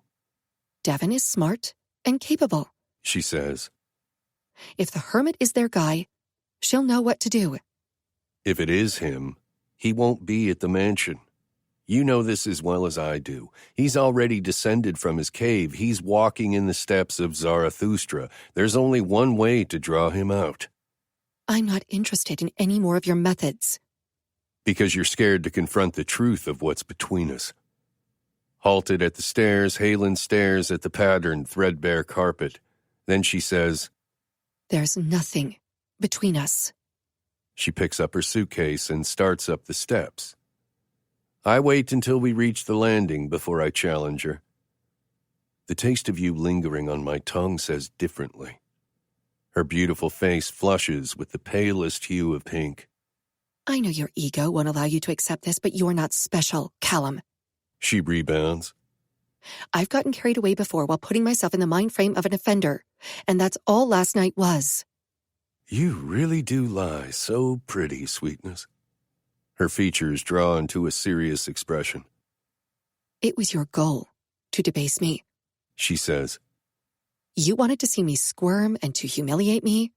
You got what you came here for. I got what I needed to finish the profile. So let's drop the X now. We're working this case for another 48 hours. Then it's over." Then you can run. Before that, though, maybe we should check out the markings at the crime scene, the ones you kept from me. She turns toward her hotel room. "You can do whatever you want, Kallum. I'm going to get some sleep." And where are you going to do that? She reaches into her pocket for the key, muttering with a breathy curse she'd already turned it in at the desk. I lean against the doorframe and hold up the room key I swiped from stall. "I have your key right here, roomie." She directs a glance down the hall, as if considering her options, a weariness sinking her shoulders. Then she snatches the key from my hand. I enter my room as she enters hers, meeting her in the open, adjoining doorway. "I prefer to fuck with the lights on," I say. "What's your preference?" Hand braced to the doorknob, she says, "Good night, Kallum." As she swings the door shut, I catch it, keeping it wedged open with my shoulder. A smile curls my lips. "Sweet dreams, Halen." Heated tension gathers in the narrow doorway before I allow her to close the door. I hear the rattle of the chain as she slides the lock into place. Chapter 12. Bridge to Rebirth. Kallum. It may have been Chaucer who first penned the derived maxim on the devil making use of idle hands. After hundreds of years, the wordage has altered, but the meaning remains unchanged. We're still blaming devils for our bad deeds. While Halen slept, I occupied my idle hands with pilfering the necessary items for tonight. Time is always the enemy. The patience I've been able to afford ran out the moment I re-entered my hotel room and Halen's sinful fragrance took a cheap shot to my gut. The scent of her shampoo infuses the air like a toxin, invading my bloodstream. Lily of the Valley alluringly drifts under the doorway. Lang Lang wraps my senses in a chokehold. The violent assault grips me in a blind fury until I'm forced to shoulder the connecting door open, snapping the chain bolt off the hinge. My chest heaves as I loom over the threshold. The sinew cording my bones stretched tight and muscles on fire as I try to rein in the vicious craving. The bathroom light spills into the dark room, bathing Halen's curled figure underneath the sheets like a fallen angel. With marked restraint, I throttle my craving and seat myself in the corner chair of the room. Hands braced on my thighs, I watch her sleep, listen to her breathy exhalations. Her legs twitch beneath the covers and she flinches, releasing a soft moan. Her mind won't let her rest, even when her body is vitally desperate for it. "Kallum." My whole body tenses at my name on her lips. The wicked temptation to peel those covers away and slide between her thighs tears a destructive path through my mind, making me question my fucking sanity. It's the lovely bad things that steal into our thoughts in the middle of the night and tempt us across the line between good and evil. Those torturously beautiful sins that provoke our deepest, most deviant desires. It feeds us in the dark, stoking a frail flame into an inferno we can no longer resist. She is my flame, and I am all but pleading for my muse to burn me alive. As my senses run wild, I can taste her saccharine fear. Her muted scream rakes nails down my back. I can feel her pulse kick against my palm. My need for her is tangible. She's carved into my goddamn flesh. The longer I watch her sleep, the stronger the urge to make my desires manifest. My fingers dig into my thighs as I hold myself back. The slightest abrasive rub of my jeans over my raging cock damn near sets me off. So when her eyes flutter open to remove the devious temptation, relief slams my body. She doesn't react to my presence by flinging herself out of the bed or screaming. Even coming out of a fitful sleep, she's soft and pliant when she first wakes. Her hazel eyes track over me as she becomes fully conscious. How did you unchain the door? The tension ebbs from my constricted chest on a forced exhale. A slab of wood won't keep me from you. What were you dreaming about? Sweeping the tangle of hair from her forehead, she eyes me with severe suspicion. Then she glances at the door to see the broken chain lock. Sigils, she says, her voice a throaty rasp from sleep. I inhale her punishing scent, nostrils flaring at her admission. Keep going. a symbol started appearing on my body. She says. All over. I don't know why or what it meant. Vague, like all dreams. She pushes herself up against the pillow on the headboard. Her nightshirt stretches tight over her breasts. A sliver of her pink panties peeks above the sheet. My heart thunders inside my chest at the sultry sight of her. Where did the sigil first appear? I ask. A hesitant arch of her fine eyebrow, then she daringly draws the sheet down.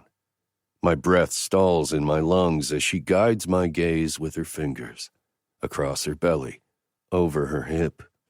My lungs burn for oxygen as she parts her legs and her fingers settle on the enticing skin of her innermost upper thigh. Here, she says. Whatever control I had mustered snaps.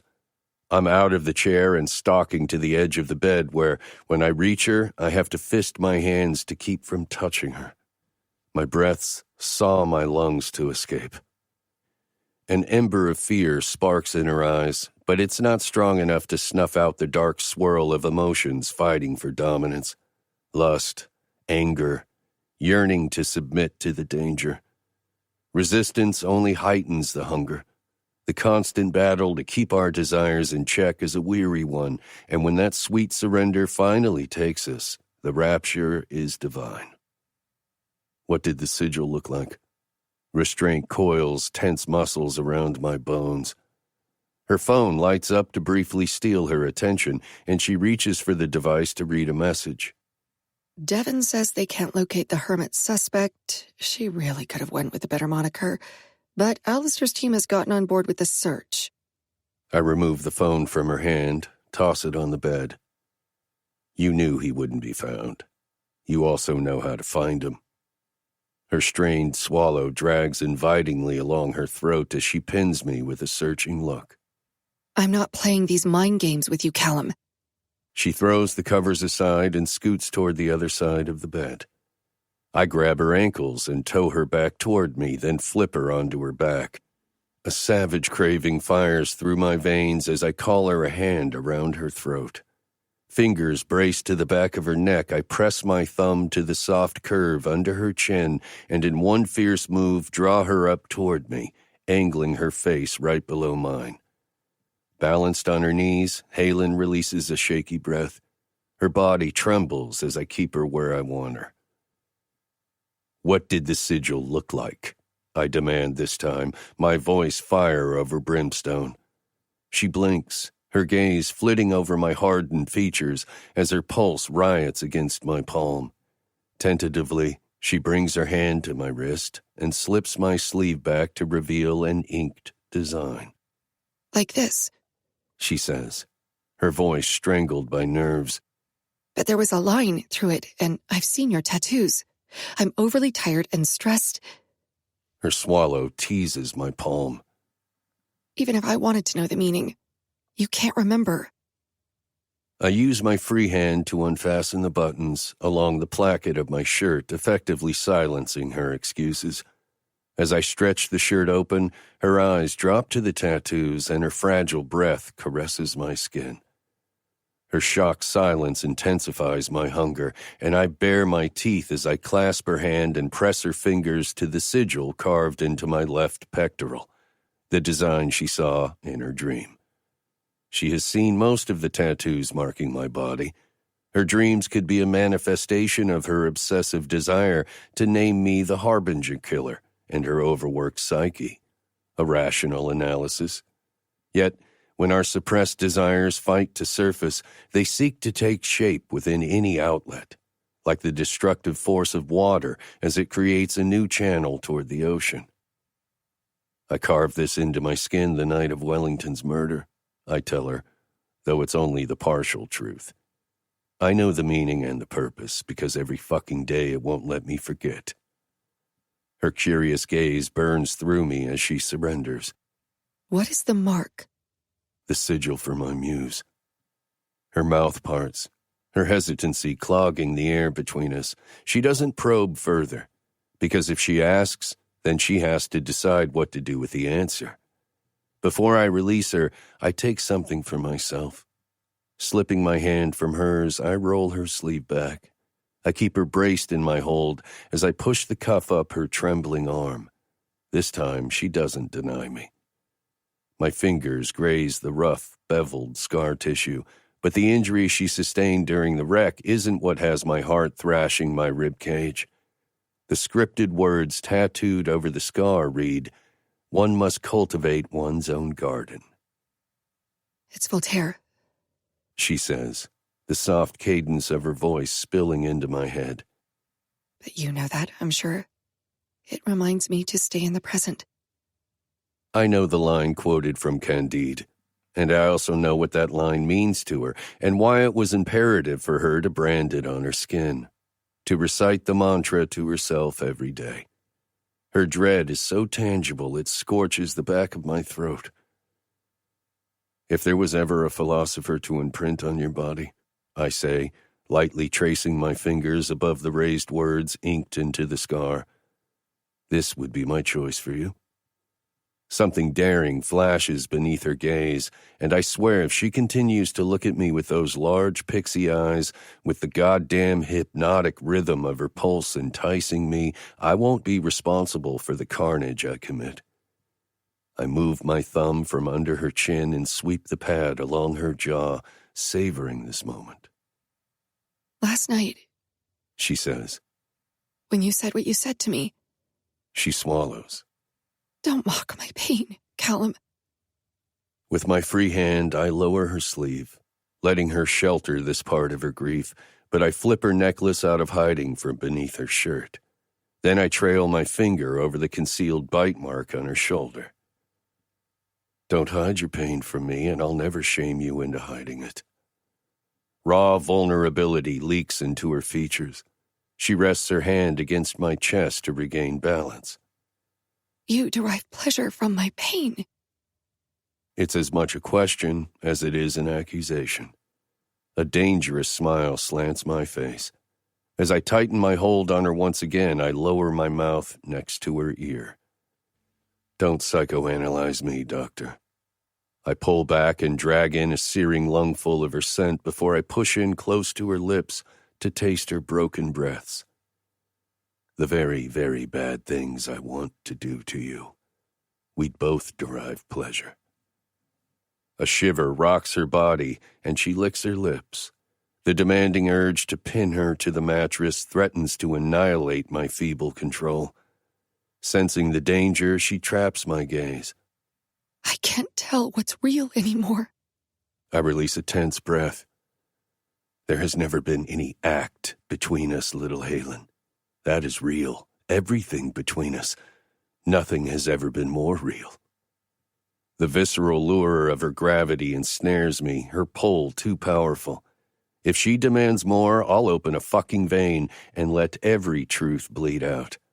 But she's still wary enough to know when she's teetering too close to the hazardous edge. Fear crests above the depths of her hazel gaze, and dropping her hand, she removes her touch. I feel the force of the severed connection all the way down to my roiling marrow. With a guttural curse, I tamp down the clawing hunger and release her. Taking a forceful step back, I button my shirt closed as the darkness of the room presses in. Less than 48 hours, I say, reminding her of our limited time. She lowers herself to the bed and pulls her legs beneath her, offering me a tantalizing view of her panties to further wreak havoc on my pulse. I can still taste her from last night. That flimsy barrier dares me to tear through the material and claim what's mine. I've all but scratched away her surface. Only a sheer veil remains. She touches her neck, her thoughts pulled inward, before she grabs the phone and taps the screen.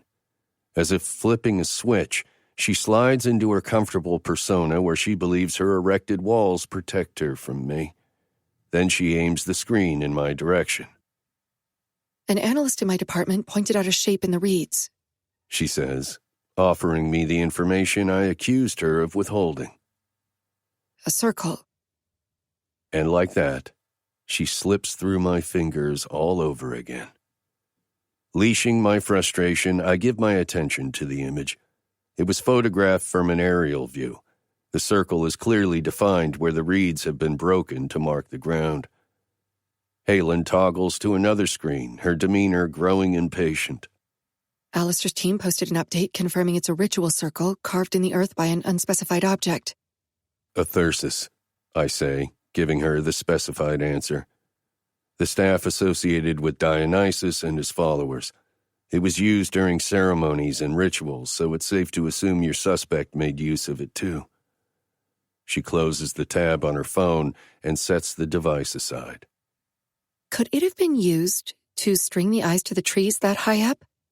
She's still reaching for logical explanations, a way to piece together the inexplicable and bizarre, because that is what she used to do, who she used to be, before the solid earth beneath her feet crumbled.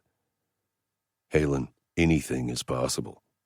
I smirk, recalling her claim during the trial. Didn't you once state that? Her gaze darts away, a fragile awareness creased in her stressed features.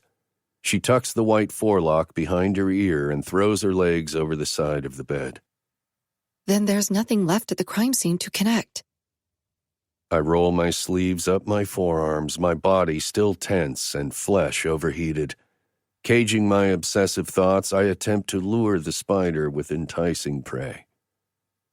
His narrative, I say, and she looks at me with a furrowed brow. Connecting his story, that elusive motive. Isn't that what you look for in the scenes? Her gaze tapers warily. I think I've already uncovered enough of his motive, She says, and I don't miss the double entendre directed at me. I spin my thumb ring a few times. An unhinged mind doesn't think linearly, I say. He's moving through the stages by his own design. He'll be feasting soon. Escaping my reach, she snatches the phone off the sheets and stands near the foot of the bed. The locals know their suspect better than anyone else can. She scans through her messages, then grabs a pair of jeans out of her open suitcase. Maybe it's time to follow their lead. Where are you going? I demand. She opens the adjoining door. The broken chain knocks against the wood. I'm going to help with the search, She points through the doorway. and you're going to your own room. In less than 2 days, I'll be back at Briar, and she'll be out of my reach. I reseat myself in the chair, earning an exasperated breath from her. Kallum? He gazed into the abyss, I say, the gravel in my voice reflecting my shortening fuse. The narrative stems from the ritual ground. That's where we're going. Then go. She hastily runs her fingers through her hair. Because if you have some information you're not sharing with me, either say it, or otherwise I'm going to help Devon. I owe her. A rush of heated fury zips through my veins. My jaw tightens as I watch her slip her legs into her jeans. She needs to be corrected about who she thinks she owes. My gaze lingers on her sexy ass as she buttons her pants, and I drag in a searing breath to curb my impatience. He gazed into the abyss, I repeat. He stared death in the eye, realizing this is all for nothing, that anything we do is pointless because it all ends. She turns to face me. Everyone realizes that at some point. She counters. That's not enough of a reason to justify this level of disassociation. But do they really? I force eye contact with her. We all have a vague recollection of our end, but how many of us truly face our mortality on a candid level where once we know, once it infects our entire state of being, we cannot simply return to life as we once were? She seems to take my words further inward, and the sudden worry of her slipping too far out of reach stalls my breath. How does it end for Zarathustra? I ask her. It doesn't, she says, reasoning. At least it doesn't end in a literal sense. He overcomes his final sin, compassion, pity. Then there was a lion and a lot of the author's vanity leaking into the prose. My mouth tips into a slanted smile. She's not wrong. Zarathustra is a divine depiction of Nietzsche. Philosophers can't resist feeding their egos. But logic and rational deduction will only serve to frustrate her further, and it won't serve me at all. It's time to start lowering the veil. Nietzsche advocated instinct over reason. Elbows braced on the armrests, I steeple my fingers together.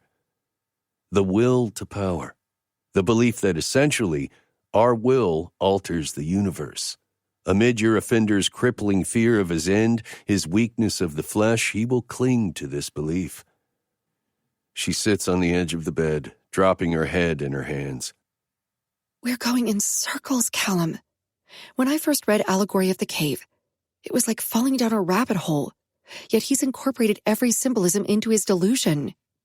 She blows out a breath and pushes her hair back, linking her hands behind her neck. Everything connects. As if I already have the answers, all the pieces. But finishing the puzzle is like trying to link together over 1,000,000 intricate pieces. Synchronicity, I state. But now I'm just exhausted. She rests her hands on her thighs. No more rabbit holes, no more existential meanderings. I need facts, or I need to leave and let the case solvers do their job. I narrow my eyes on her. Running away is your default. You don't know anything real about me. I know things that would make your head spin. I'm trying to rationalize how to save these people. You rationalized renting a car when you were leaving today, I say. To go where? My question gives her pause. She looks to the door. I wasn't sure, she admits. Neither of us have a place where we belong. I cock my head. Aren't we a fucking pair? She releases a derisive breath. Yes, a crazed murderous fiend, and an apathetic profiler who lets him go down on her in the middle of an urgent case with lives at stake. She shakes her head, disgust evident in her drawn features. I can't help the devilish smile that teases my lips. I stand and walk toward her. She keeps her gaze aimed on the floor, so I lower myself to my knees and cup her face. Falling through suffering is a descent into chaos, I say, savoring the feel of her soft skin. It's the darkest obscurity, the ultimate terror. But the ascent out of the abyss reveals itself in the most tender moments. Her gaze alights on me, and a kernel of hope, that rare emotion always so elusive amid true despair, flares in her eyes.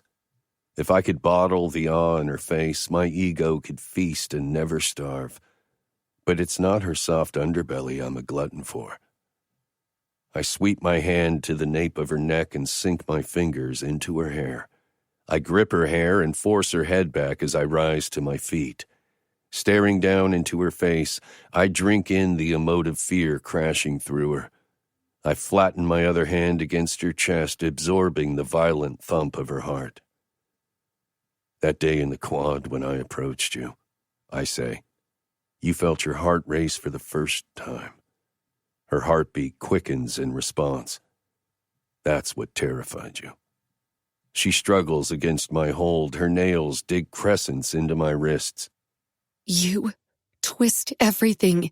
That fire is really why you became infatuated with me. I press on. Why you couldn't stop thinking about me, even when your career was in jeopardy. Her fight stalls. Breath's ragged. She doesn't deny it. I could strangle you. I yank her head back farther. Does that frighten you? She doesn't hesitate. No. My gaze drags over her features, assessing the truth for myself. Death doesn't scare you, I say, because you have nothing left to fear losing. You've stared into the abyss, faced your worst horror, and now you fear nothing at all. She swallows hard, and the intoxicating mix of her lust and terror is the most potent aphrodisiac. Except me. I slip my tongue over my teeth. You fear everything about me. The way I tempt you to lose control. The way I dare you to rattle the cage of that dark prison in your mind. But most of all, you fear the way I make you feel. That terrifies you so deeply I can taste it every time you look at me. Her heart rate spikes, slamming against my palm. What do you fear, Kallum? She asks, her voice breaking on an exhale. My smile falls. As if I'd give you yet another power over me, sweetness. I tisk. You'll have to solve your own riddles. I remove my hand from her chest and touch her face. I run my thumb over her full lips with a reverent yearning so intense, my teeth grit against the need. The more you suffer, the deeper your pain, the more intoxicating your rapture. I wet my lips. That's why the frenzy was so seductive to you last night, Halen. You've experienced hell. Anything above that is sheer transformative ecstasy. It's Nietzsche's Rausch, the path to the Philosopher's Stone. What your suspect so desperately desires. You are certifiably mad, she says. Want will drive you right into the maddening depths, I assure you. But you have to want with a fire, with a passion. The day you stop wanting is the day you decide to die. A tense beat settles between us, the air thickening. I know this because I believed I'd never find my muse. Unfulfilled until the end came for me. Bored, apathetic, uninspired. Worshipful, I traced my finger across her cheek. But then there was you. And you sparked a ravenous desire, one I will drop to my fucking knees and grovel for. The fear within her peaks, her defenses erecting to close me off. You need help, Kallum, she says. I should have left you in that hospital to rot.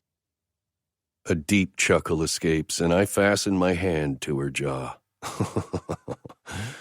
Oh, you couldn't hop on that plane fast enough to get to me. You're enthralled to your obsession just as I am. There's nowhere to go, little Halen. No one else can give you the answers to the questions plaguing you. The veracity of my words penetrates her obstinate defenses, and her expression opens. And the answers will be delivered my way because you owe me. I seethe the words, dropping them against her mouth. With what restraint I have left, I release her, and she pushes away from me. Now, are you coming willingly, or am I throwing you over my shoulder, gagged and bound? Her anger is a fiery whip as it lashes out at me. I don't know if you're really insane or not, but you're a fucking sadist. With derision in her heated gaze, she grabs a hairband and ties back her hair in a low ponytail, then grabs her mud-covered boots from beside her case, decidedly making her choice. Good girl. although I'm admittedly disappointed we're not going with the former option. As I head to my room door, I say, "Trusting my methods has gotten you this far. Dare to go all the way, little Halen." All the way down to the pits of hell with the devil himself. Her slitted pixie eyes slice me. You asked me which one of us was selling our soul. I think you have your answer. A smile forms as I hover in the doorway. She's only betraying herself, but this devil will greedily consume her just the same. The ninth circle welcomes you, sweetness. She slips her feet into her mud boots. You truly believe everything you say. She assesses me coolly, logically, through the lens of a psychologist. I've had some time to work through my struggle with faith and trust. If you can't trust your own mind, then what can you trust, Halen? I leave her with that as I dip into my room to gather the supplies. The suspect and I have at least one thing in common. We both need a bridge. For him, in order to overcome his pity for the higher men and do what's necessary to feed his unrelenting desire for self-deification, he must sacrifice them. Those he painstakingly selected. Those he may even love. They are his bridge. For me, I'm not here to save lives or this town. I'm not here to serve justice. I don't need a fucking bargaining chip. My muse owes me, and I'm here to collect. My bridge will be built of blood and bone, fear and unadulterated lust. We sacrifice that which we love to obtain our passions. Before I meet Halen in the hallway, I use a butter knife to remove the plastic covering of my ankle monitor. Breaking the circuit is what gives off the signal to send an alert. I bypass the circuit and unscrew the pins. I remove the band and set the bracelet next to the receiver on the dresser, giving myself free roam until the morning. We're silent as we descend the steps of the emergency stairwell and exit on the backside of the hotel. Halen removes the car keys from her pocket. Once you finally tell me the truth, She says, stopping at the driver's side door of the rental car. You're not simply going to hand yourself over. I hold her gaze across the roof of the car. The truth sets you free. Mouth pinched in a hard line, she nods slowly. Right. She has never appreciated the honest answers I offer her. Here's one more truth for you to puzzle over, I say as she opens the car door. Your suspect needs to feel threatened someone else is more worthy than him of ascending. Tossing her bag in the back seat, she says, And who would be more worthy? Her voice falters as the whole picture starts to come into focus. With the crescent moon hanging in a sea of fiery stars above her, Halen touches the diamond at her neck as understanding dawns. You have to perform the rite, I say, confirming her suspicion. Invoke Dionysus, descend into the depths. Make your suspect believe you're closer than him to ascending into the Overman. This will lure him out of hiding far faster than a search party. It can only be her. Her pain and suffering is a siren song to the lost. Her insatiable frenzy to reach divine madness elevates her to a celestial temptress. What are you going to do to me, Kallum? I'm going to bathe you in a libation, I say, my blood heating at the mere thought. I'm going to make you the ultimate temptation. You're going to sacrifice me? Her breathy allegation slips over my skin. To effectively give us both what we desire, I will make Halen into a pagan goddess, adorn her head with a crown of bone, pose her against a barren tree right under a ring of moonlight, where I will bathe her in blood and worship her body before I devour her. Seduction of the mind, body, and spirit, the sacred trinity. At the height of frenzy, I will take all of her. This is my ritual. The time has come to awaken my muse. No, sweetness. I could never sacrifice you. I'm far too covetous over my desires.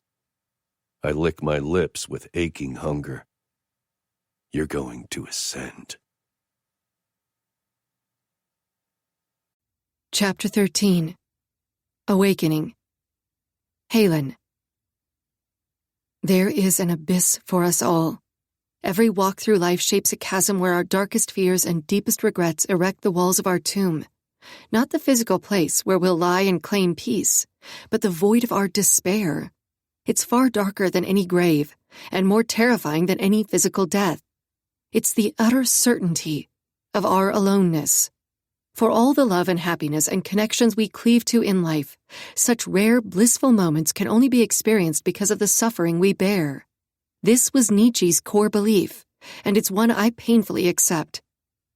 Our abyss tears at our lives like demons ripping apart souls in the bowels of hell.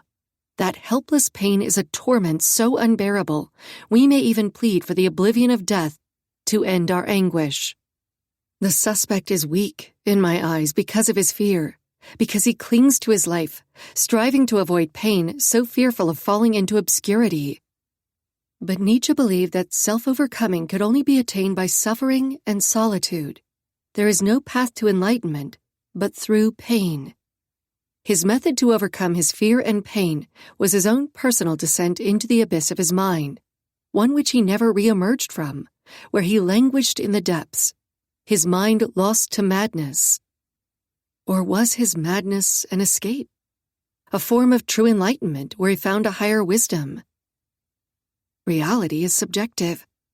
I can't pose any elevated argument, but I can claim with cold, clear logic that acceptance of our demise is not a strength.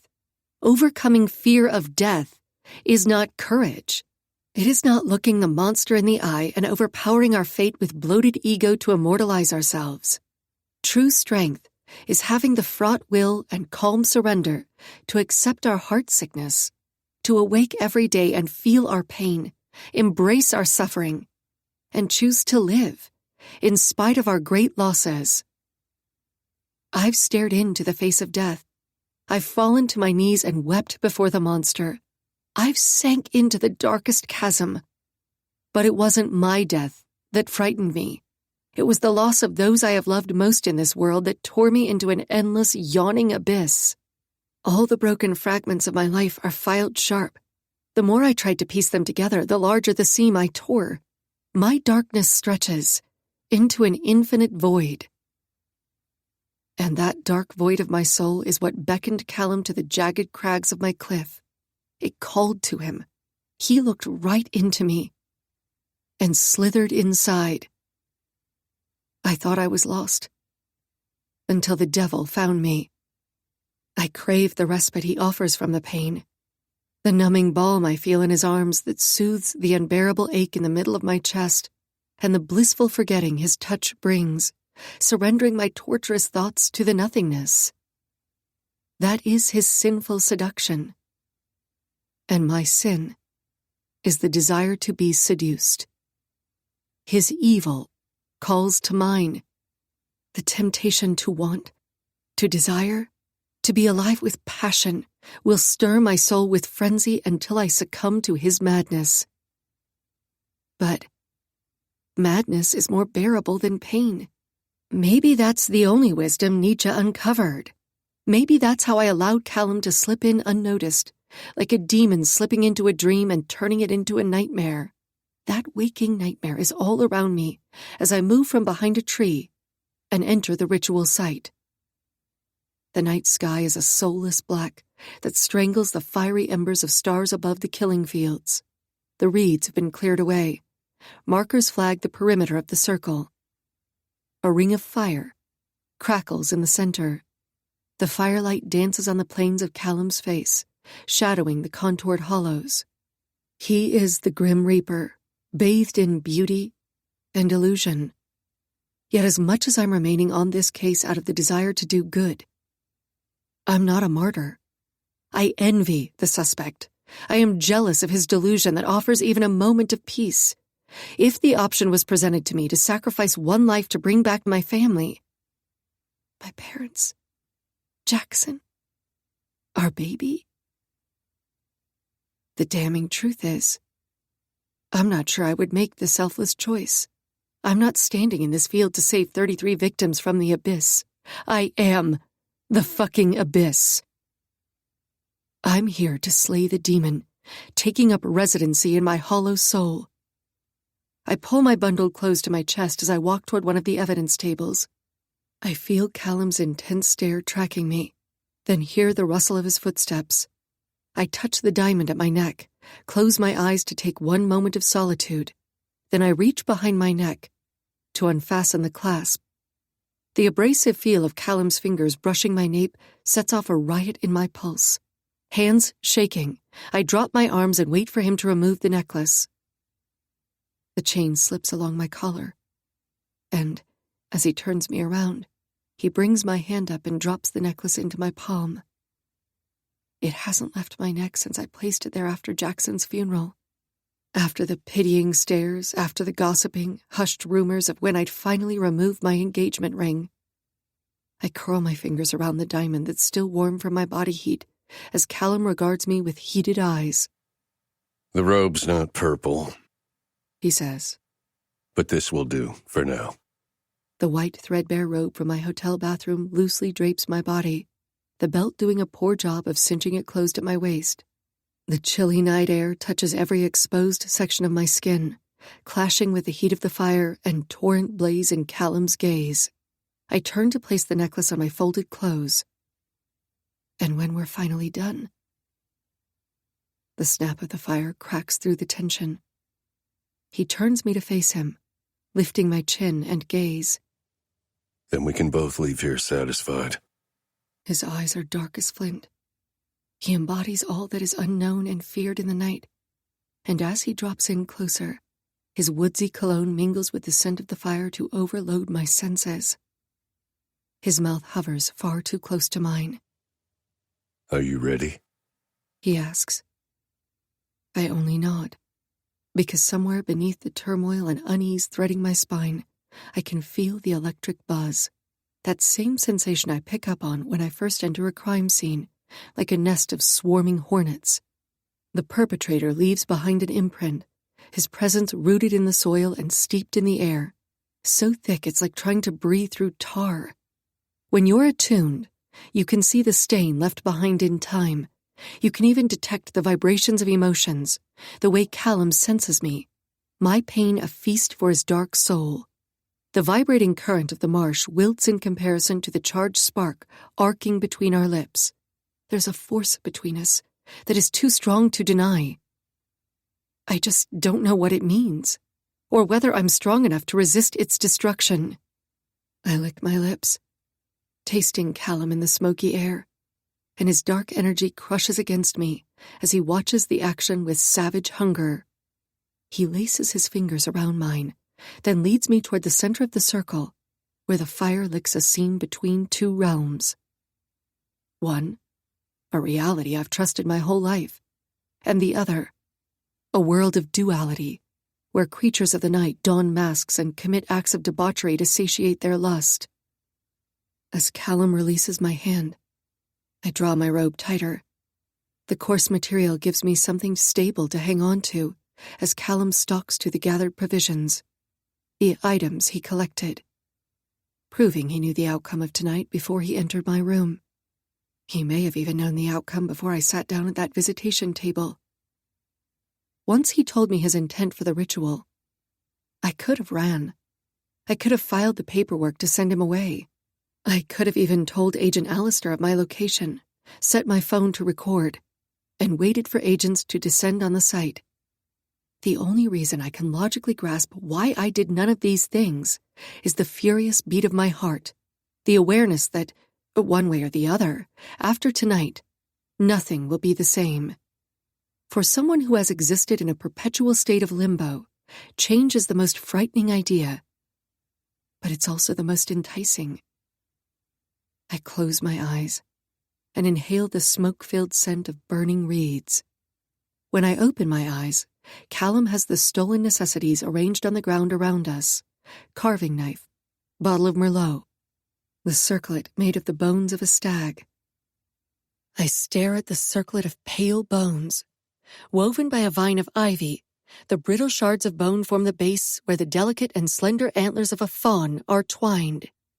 The antlers Kallum took right off the wall of his hotel room and the stag bones I passed every day that I trudged to this scene, never realizing until tonight they were always intended for me. Just as I never realized that, all those months ago, staring into the startlingly beautiful eyes of a madman, he was bound for me in the end. Placing my phone next to the knife, Kallum increases the volume on the small speaker, imbuing the night with a rhythmic drumbeat. The languid flames roar to life in response, as if summoned by a kinetic force I'm too dormant to sense. As Kallum rises to his feet, I feel the shift in tide. His gravity encapsulates every molecule, dominating the elements with his commanding presence. He turns toward me and unbuttons his black shirt. His eyes are molten, reflecting the stirring dance of the fire. He removes his shirt in a vigorous yet effortless manner that rockets my pulse. My gaze is drawn to his tight definition, to the leanly carved muscles mapping the planes of his striking body. As he moves closer, my gaze traces the ink that held me captive in the room tonight. The skull of a stag resides in the center of his chest. The swirled antlers coil up his collarbone and crest the lower half of either side of his neck. When first I stared into those empty sockets, it was like the inky blackness of Kallum's soul was bleeding into mine. But as he advances toward me now, my gaze isn't drawn to the stag. I'm breathless at the sight of the sigil for his muse, the design inked into the flesh over his heart. Kallum pitches his shirt to the freshly upturned earth and grabs the bottle of red wine. His features are sharpened by the shadows as he approaches. Uncorking the bottle, he commands, "Drink," as he tips the rim to my mouth in the same way he did at the party. I tilt my head back as he pours. The tart flavor of fermented grapes slips over my tongue. I close my mouth to swallow, and the wine spills down my chin. Using his thumb, Kallum wipes the maroon liquid from my chin and brings it to his mouth. I blink back the memory of him tasting the blood from my lip. A turbulent mix of unease and heat swirls in my belly as the memory of dancing with him fuses with this moment in time, as if layering one on top of the other.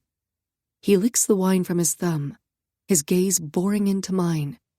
"I once thought your sweetness would dribble down my chin.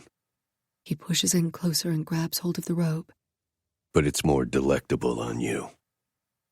I'm naked beneath the robe, a fact I'm made very aware of, as his hand slides along the thick collar and slips beneath. The backs of his fingers graze the curve of my breast, sending a sharp pulse of arousal between my thighs. He pushes the garment off my shoulders, disrobing me in a sensual manner meant to imitate a ceremony.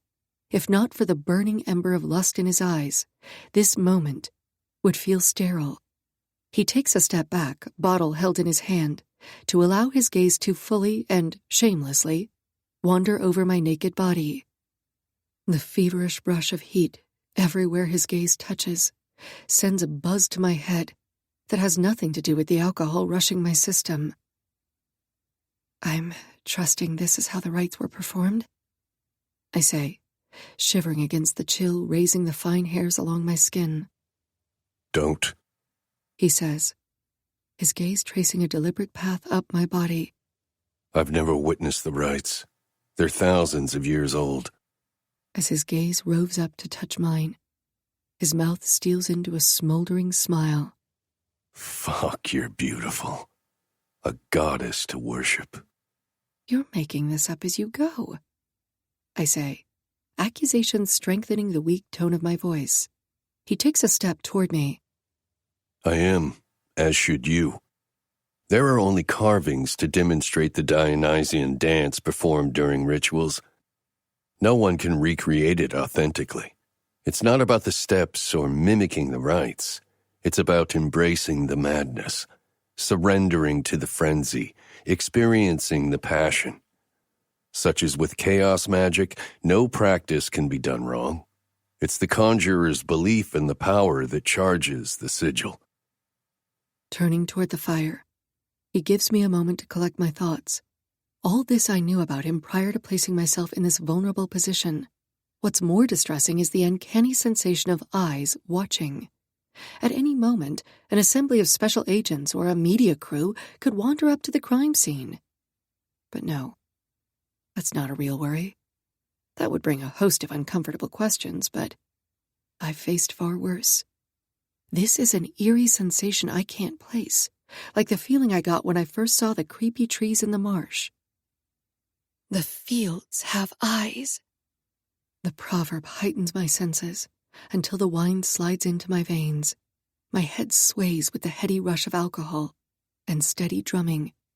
And when Kallum returns carrying the circlet of bones, an intense perception of being outside myself comes over me. I felt this before, similar to the start of a panic attack, but without the comfort of knowing it will soon pass. Wait. I hold up my hand, then cover my breasts with my arms. I need a minute. I take 3 centering breaths, then scan the dark field. I can't discern any shapes past the hazy glow of the fire. The blackness engulfs the distant backdrop, making my heart rate climb. He cups my face, pulling my gaze up to meet his. His breath steals across my lips in a tantalizing stroke that holds the threat of the unknown at bay. I won't let anything bad happen to you, he whispers over my mouth. I swallow the forming ache. You are the bad thing. A crooked smile hitches the seam of his mouth. And you are the loveliest bad thing. He drops a tender kiss to the corner of my mouth. The wild beat overtaking my soul flays my defenses like the knife strapped to his leg. With the pale crescent moon above as his guide, Kallum adorns my head with a crown of bones. He brushes my lock of white forward, his fingers sensually grazing my cheek. The weight of the bones and antlers bears down on me. The ivy tangles my hair. Kallum wanted a pagan goddess for his offering. And that's what I've become. Antlers are worn by the initiate to make you more than human, he says, the steel blade flashing in the firelight as he brings it between us. The higher you are to the sky, the more godlike you become. I can't focus on what he's saying over my attention fixed on the knife in his hand. This whole scene is a sacrifice, he continues. The deer is a sacred offering to Dionysus. He glances at the gnarled, barren trees looming overhead. Trees are hallowed and given in offering. We're amidst a sacrificial monument. Just as I'm an offering, I say, covering my breasts again. He wets his lips, his savage appetite evident as he grasps my wrists and shoves my arms down by my hips. Our bodies are sacrificed through debauchery and gifted in praise, every carnal pleasure and offering. Flicking his thumb over the blade, he moves to stand behind me. A ripple of unease coasts my flesh, but there's also the flaring heat tripping my pulse as his hand brushes my lower back. Do I have to keep talking like a tour guide? His voice dips to a seductive baritone that melts into my skin. Or can we get right to the good part? His hand slips around my waist, and I try to relax against him, give myself over to the feel of his strong body encasing me, his warm flesh caressing my skin with maddening friction. But I can't escape the image of the knife in his hand. When this is over, I say, whatever you feel I owe you, we're done. My bold words falter as he sweeps my hair aside to expose my shoulder. The pads of his fingers gingerly trace the bite he stamped there, the sensitized skin hot beneath his explorative touch. Before this is over, he says, dropping a light kiss to the bruised imprint of his teeth. You're going to beg me to fuck you right out of your mind. He flattens his hand along the valley between my breasts and drags my body seamless to his. My body follows his lead as he rocks us in a furious motion to the fever pitch of the drums, coaxing me to dissolve under the swelling tide. The abrasive rub of his jeans along the delicate skin of my backside is a torturous mix of pleasure and frustration, the hard ridge of his erection grinding into my flesh, straining to be unleashed. The fire pops and sizzles in the open night air. The smoldering reeds send fiery flakes of ash up in a smoke signal like a warning. I'm swept into his arms in his dance of chaos and frenetic movement, and I realize that, as I'm lured further into the seduction, I was primed for this moment. Kallum challenged me at the party to give in to my base desires, to let go of my inhibitions, and submit to the frenzy. His frenzy. His mouth grazes my shoulder in sinful pursuit to reach my neck, where his tongue delves out to taste, teeth scraping in cruel teases as he advances toward my ear.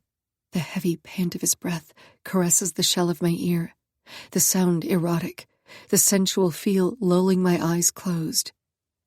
Everything is connected, he says, persuading my hips to roll obscenely with his. We're designed to feed and fuck and reproduce over and over, the eternal recurrence. But nothing in this universe is more connected than you are to me, Halen. My heart rate soars.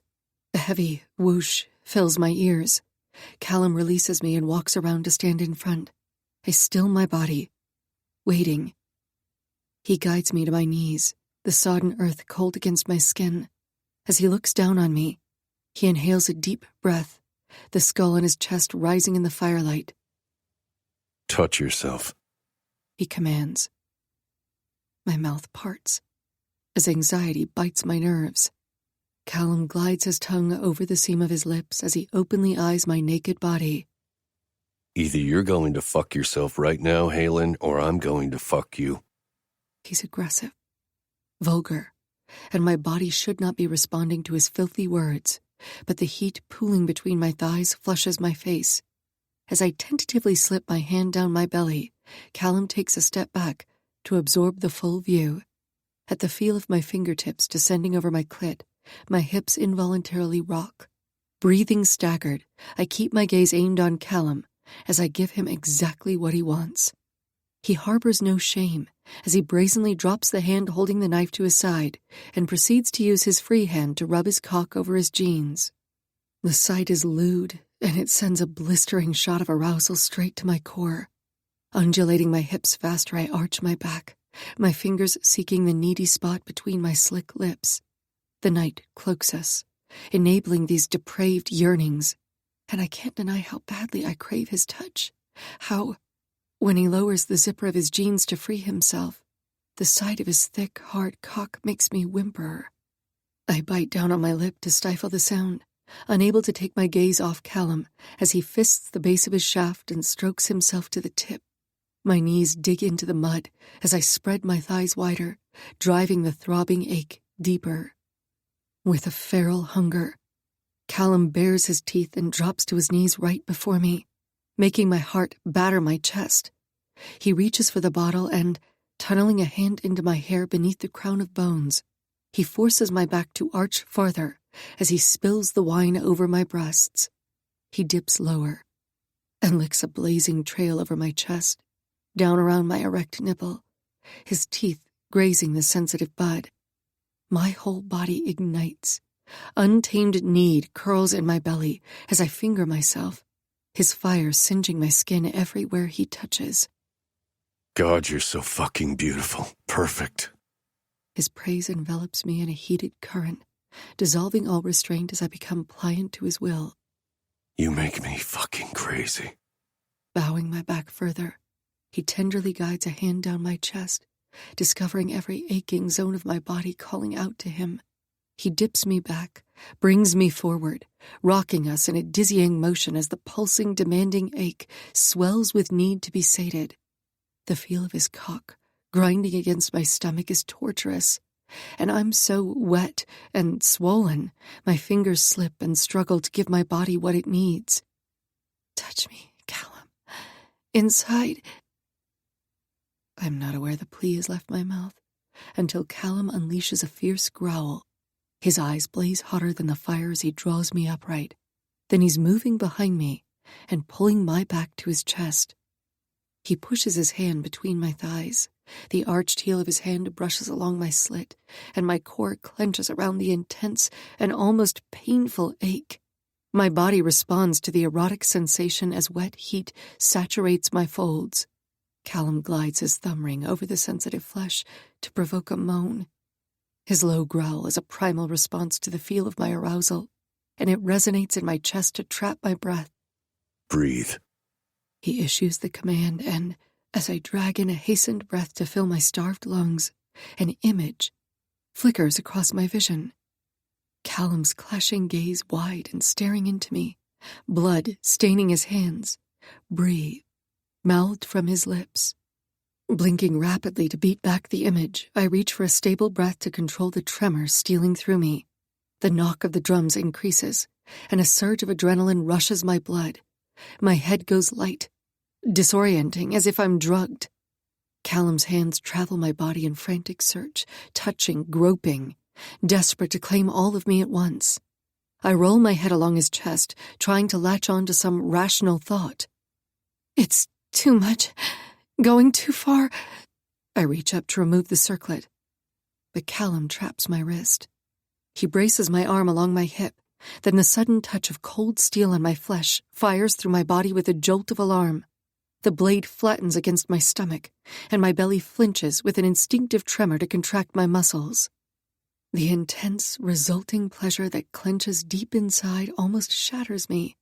He releases my wrist to bracket his arm across my chest. Slowing our movements, he drags the blunt edge of the knife across my midsection. My adrenals flood my system with panic. Primordial pain unlocks our will, he says, his breath hot against my ear. But fear exposes our most base desires. The pressure of the blade is suddenly gone, as Kallum holds the knife out before me. The glinting steel catches the firelight in a hypnotic wave to mimic the undulating flames. Then, with an abrupt shift in position, he releases his grip on my shoulder and places his hand next to the knife. Clutching the hilt in one hand, he sends the tip of the blade into the palm of his other and slashes a deep red seam across the center of his palm. As the blood wells, the sight stirs a visceral reaction. My heart crashes into the cage of my chest, frantically beating in time to the climbing drumbeat. Shadows encroach along the edge of my vision, and I start to tunnel under. Stay with me, sweetness. The command is delivered in a calm cadence that holds me bound. He trades the knife from one hand to the other and slices diagonally across his palm, splitting the skin to allow a line of blood to flow free. My lungs plead for air. The edge of my consciousness darkens, wavering as the Cambridge crime scene flickers like the fire in my peripheral. Only I'm viewing it from the wrong angle. Glimpses of the victim's blood, bright red and fresh, just as fresh as the blood dripping from Kallum's hands. He proceeds to slice his palm twice more. Blood coats the hilt. Red trickles down his forearm. A haze of red layers my vision as he gently rests the flat of the blade across the fleshy swell of my breasts and commences to smear his blood. His hand colors my throat from behind, and the warmth of his blood sinks into my skin. He savagely drags his hand from my neck to my collarbone, then grips my breasts, painting my flesh in his violence as he roves over my body. My skin becomes sheened in crimson that reflects the flames licking against the dark night. Kallum, stop. Before panic can drag me all the way under, he sets me free and he gets to his feet. He walks around so he can admire his work. A beautiful smile overtakes his face, and it's so inviting, so captivating. I cave under its spell. He leans over and grasps my neck, guiding me up to stand before him. He cups my face with blood-stained hands, and his thumb traces a wet path across my lips. We draw blood to feel alive. Lowering his head close, he brushes his lips in an infuriatingly light kiss over mine, sparking a current that demands a connection. My skin buzzes with an electric pulse as our bodies draw together. Tell me what you need, he demands. The seams of two worlds bleed into one, just like our bodies are sealed together by a magnetic force too strong to resist, and the undertow drags me under. I hear the echo of his voice inside my head. Tell me what to do. Panicked tears spring to my eyes, my psyche unable to handle the onslaught as it tears an outlet. I clamp my eyelids shut, cutting the tears off, and in the dark, The terrifying images flood in a deluge to assault me. They won't stop. Make it stop. Beg me. God, Kallum, fuck me, I say. Fuck me out of my mind. A fierce growl tears from the hollow of his chest, detonating on impact as his lips crash against mine. The kiss rocks through me, leveling my senses. His lips are reckless and unforgiving as his mouth closes over mine with furious, brutal abandon, meant to punish me for some sin. I link my wrists around his neck, yielding to the thrashing desire trying to claw through my chest. He pulls back and devours me with his eyes. Fuck. I'm going to tear into you, little Halen. Then he captures my mouth again and bites into my bottom lip.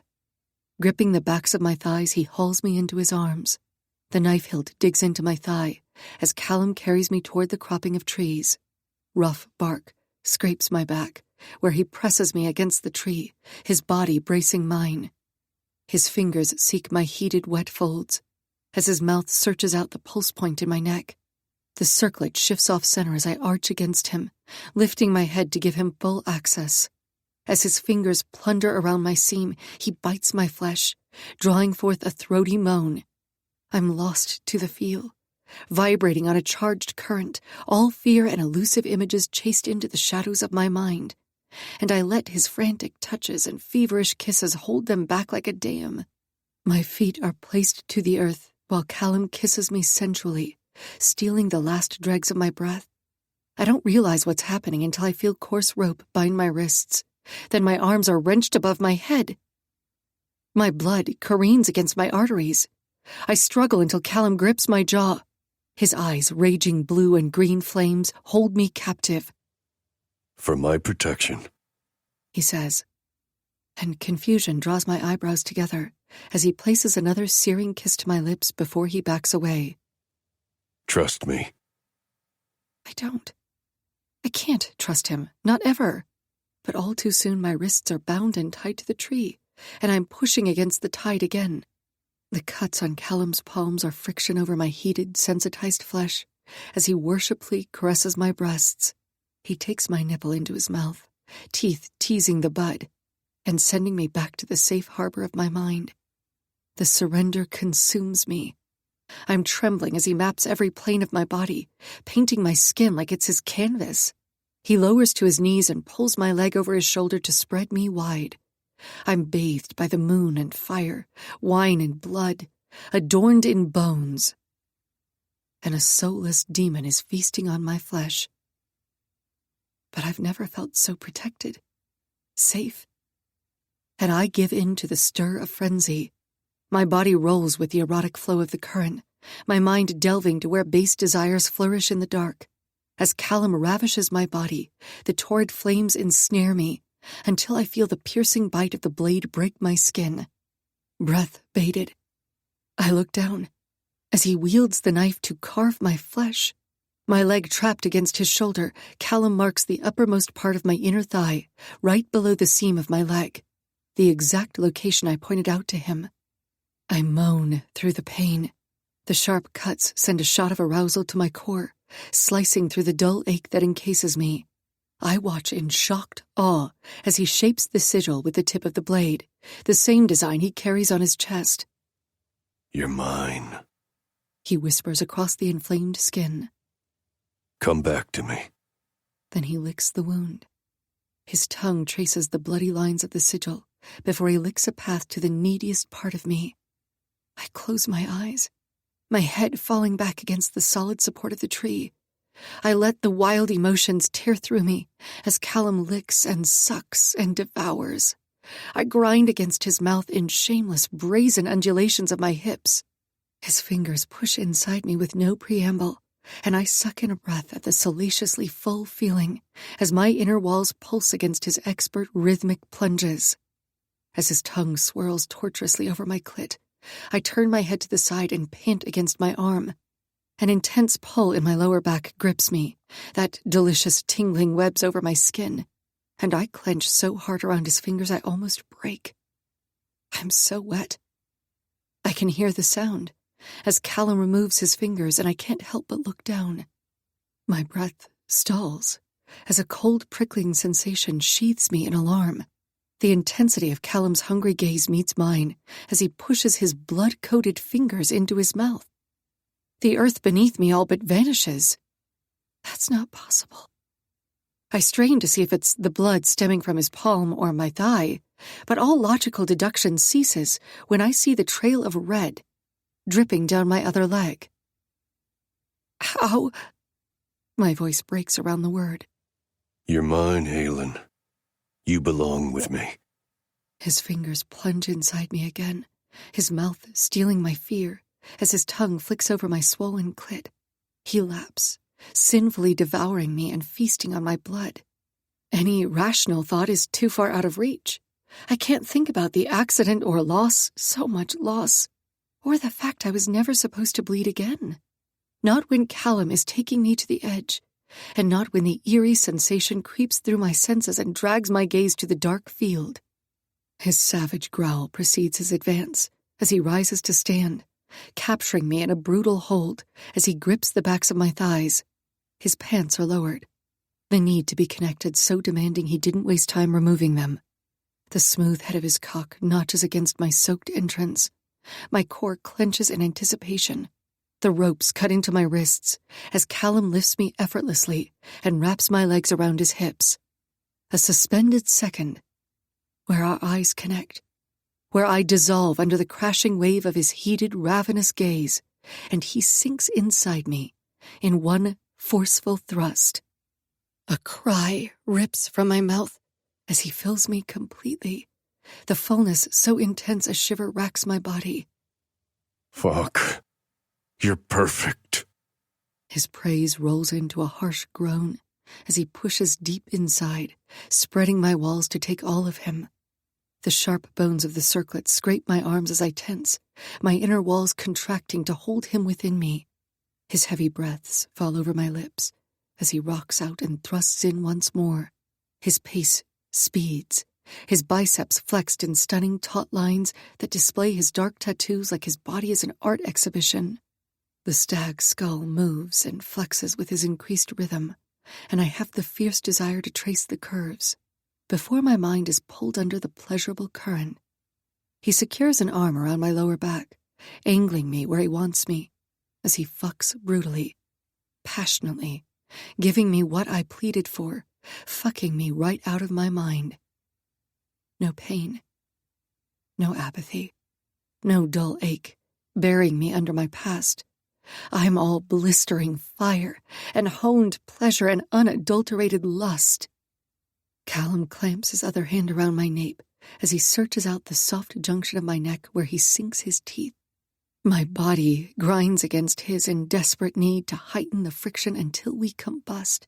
A slur of profanities escape his mouth on a deep groan, tangled with a string of some old language my mind can't comprehend in this moment.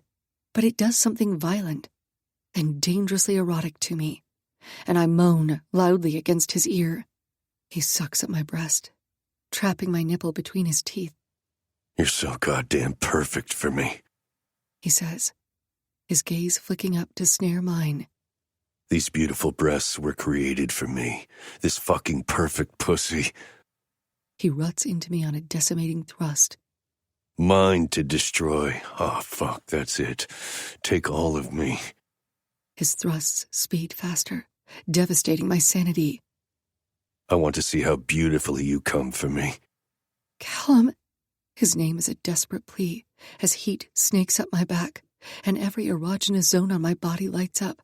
My channel pulsates against him with the need for release. Oh, God. I turn my head to the side, seeking a cool breath to douse the stinging fire. And the flash of yellow eyes amid the dark reeds freezes my blood.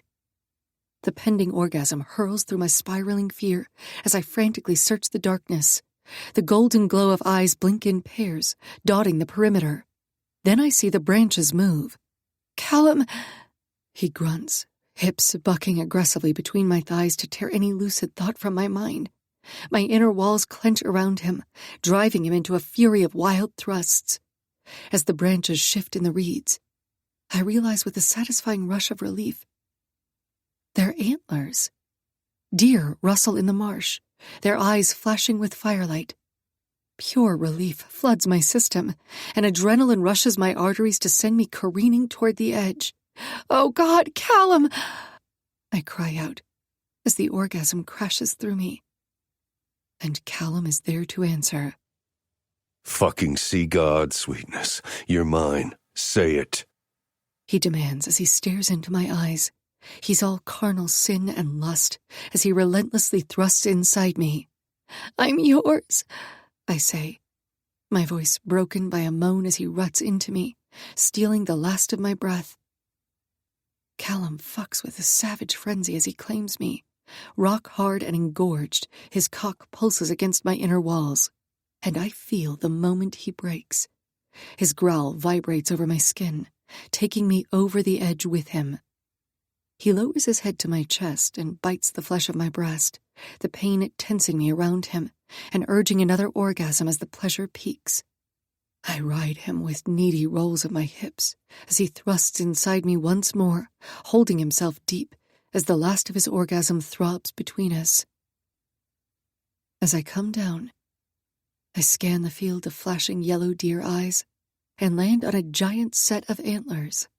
The branch-like horns rise up from the reeds in a slow, eerie progression that prickles my senses. Kallum's heated breath fans my neck as he pants, his body trembling with aftershocks. I realize I'm shaking, desperately trying to drag in enough air. The antlers ascend higher above the reeds, reaching into the night sky. And when I see the body creeping forward out of the reeds, fear tears a wild path through my chest. "Kallum!" I shout, finally gaining a full breath. "He's here!"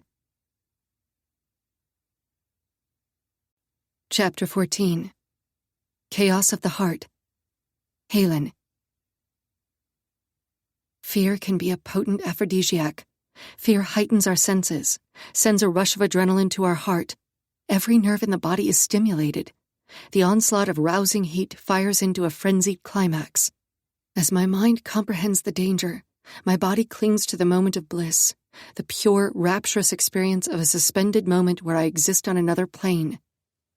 "Oh, God damn." Kallum groans as my sex clenches around him. "That's it, sweetness." He coaxes. "Squeeze the fuck out of my cock. Let me taste that sweet fear." His hand collars my throat, cutting off my air supply. Frightened tears spring to my eyes and he licks the salty trail streaking my cheek. Kallum's primal growl hurls me over the edge, even as I cannot take my eyes off the beast of a man advancing toward us. He moves like a disjointed demon. The closer he gets, the better I can discern his severe features. The black thread stitched into his eyelids, the massive antlers mounted to his shaved head. The rapid orgasm spirals through me so torturously strong, my body trembles uncontrollably as it burns through my muscles. A turbulent storm of pleasure and pain swallows me when Kallum loosens his grip on my throat. I gasp in a desperate breath that shatters me from the inside. Kallum pumps vigorously inside me to claim the last dregs of my orgasm. His cock pulsates against my swollen channel, and his hot cum spills down my thighs. Above logic and reason, pain and suffering, all sensation exists in a cosmic vacuum of euphoria. Before I'm clawed down into the darkness. My system overwhelmed, I sag against the tree, my bound wrists on fire. I feel the throb of Kallum still inside me as his climax tapers, his warm breath drifting over my skin. He rests his forehead to mine, his muscles strained and skin heated as our pulses sink. As Kallum draws back, his devastatingly beautiful eyes seek mine through the chaos. My heart aches from the intensity, from the way his face fills with awe as he gazes at me.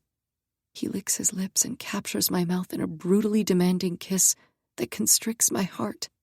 He tastes me in slow, sensual caresses before he breaks away. A devious smile crooks his mouth as he hikes his jeans up and takes a step back. "I knew he wouldn't be able to resist you." A cold splash of fear hits me. Adrenaline blasts my veins, the sounds of the field muffled beneath the roar in my ears. The stagnant marsh air chills my slick skin. My gaze darts to the horned man. Bare-chested, his gleaming muscles bulge in the waning firelight. His booted feet clomp the earth near the fire ring. The skin surrounding his seamed eyes is inflamed. His movements are jerky and off balance, hindered by his inability to see.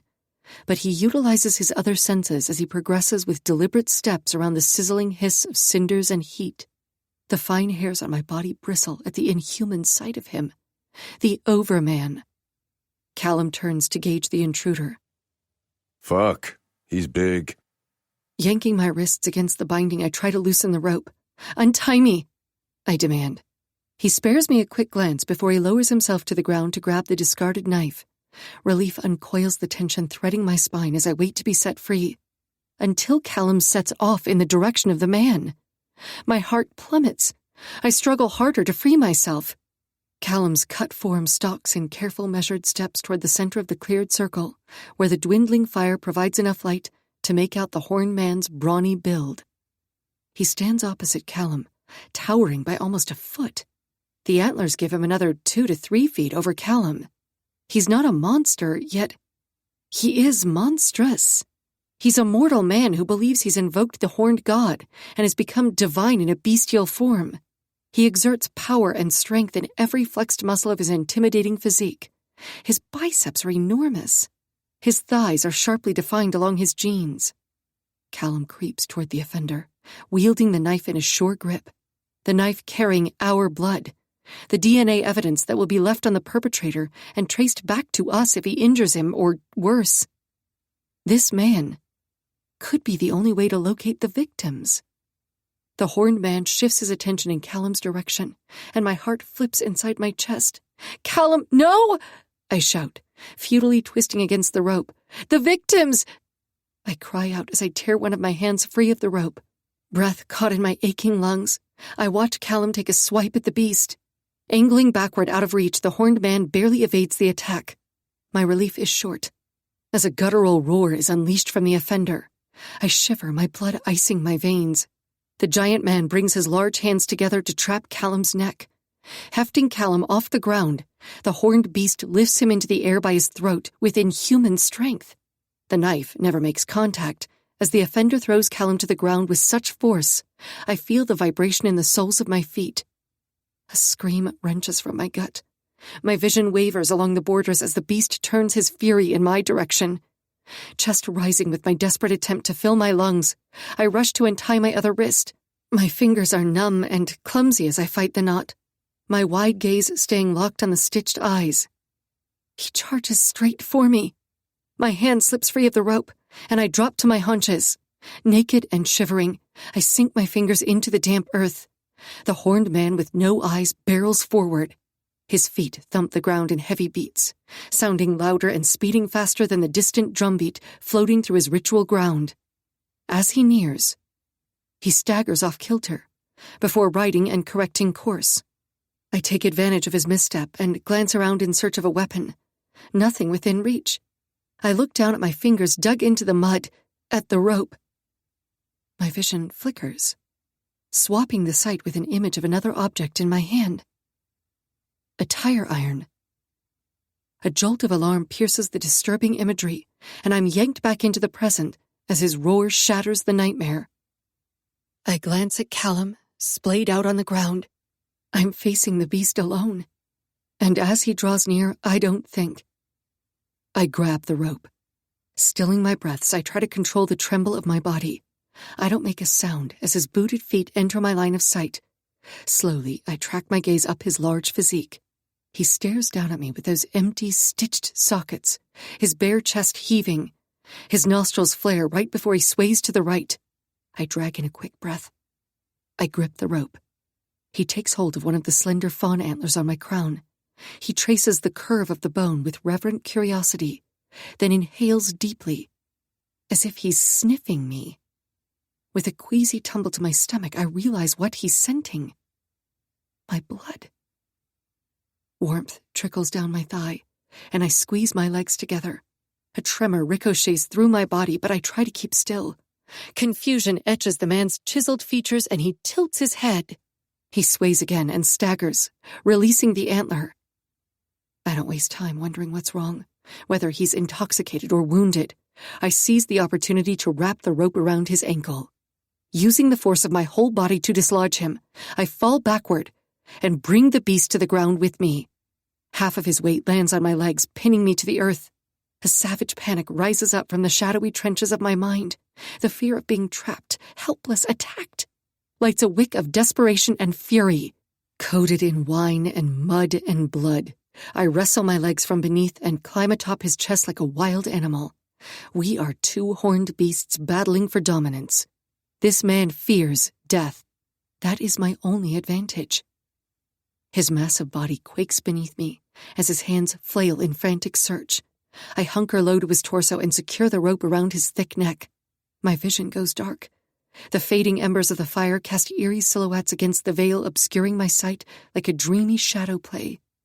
The obscured face below me flickers to the distorted crime scene photos of the Cambridge murder. Like two movie reels have been spliced together, the scenes flip between two faces. Villain and victim.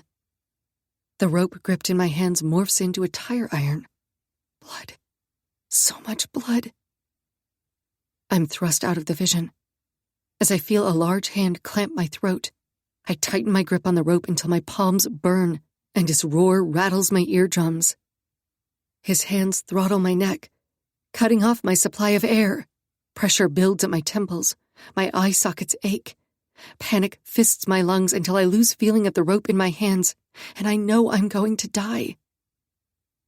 I've never feared this moment, even yearned for it, when the heartache threatened to destroy me. So I don't understand why I'm struggling so violently against it now, terrified of never taking my next breath. Cast by the waning embers, Kallum's shadow moves into my line of sight. Relief sails through me so fucking powerfully, tears spill over my eyes. I search for him on the perimeter of my dwindling vision, and when our gazes connect through the strobing reel of my life, hope is strangled from my veins. Kallum stands over the struggle, with a calmness that chills my blood. He's going to let me die. The longer the seconds stretch, the more my vision blacks, the more I accept the outcome and the totality of my life. Then the flickering reel flashes a terrifying scene in such startling clarity. A muted scream claws its way past my constricted throat. Kallum moves, looming over me with features carved in brutal fury. He raises his foot and brings it down on one of the beast's antlers. The crack vibrates in my bones. Dropping to his haunches, Kallum grabs the point of an antler and meets my eyes through the darkened haze. He thrusts the weapon into my hand. 1 second, where I register the weight of the bone in my palm. Then the next I drive the point of the antler into the beast's jugular. His hands fall away, and arms band my waist. I'm pulled from the mountain of the overman. Legs thrashing and air raking my lungs, I search for a stable place to land. Pain radiates in my head to split my brain in two. Kallum's arresting features materialize through the blinding pain. I cough and fall to my knees, where Kallum follows, his hands searching my naked body. He's saying something, but I can't hear past the pounding of my heart. As the sounds of the hushed marsh drift to my ears and I slowly resurface, I draw in the crisp night, recognizing Kallum's touch. Breathe, he says. His bloody hands cut my face, and the feel of the cuts on his palms grounds me in the moment. With concern slashed across his brow, he searches my eyes to make a connection. Then he wraps his arms around me in a consoling embrace.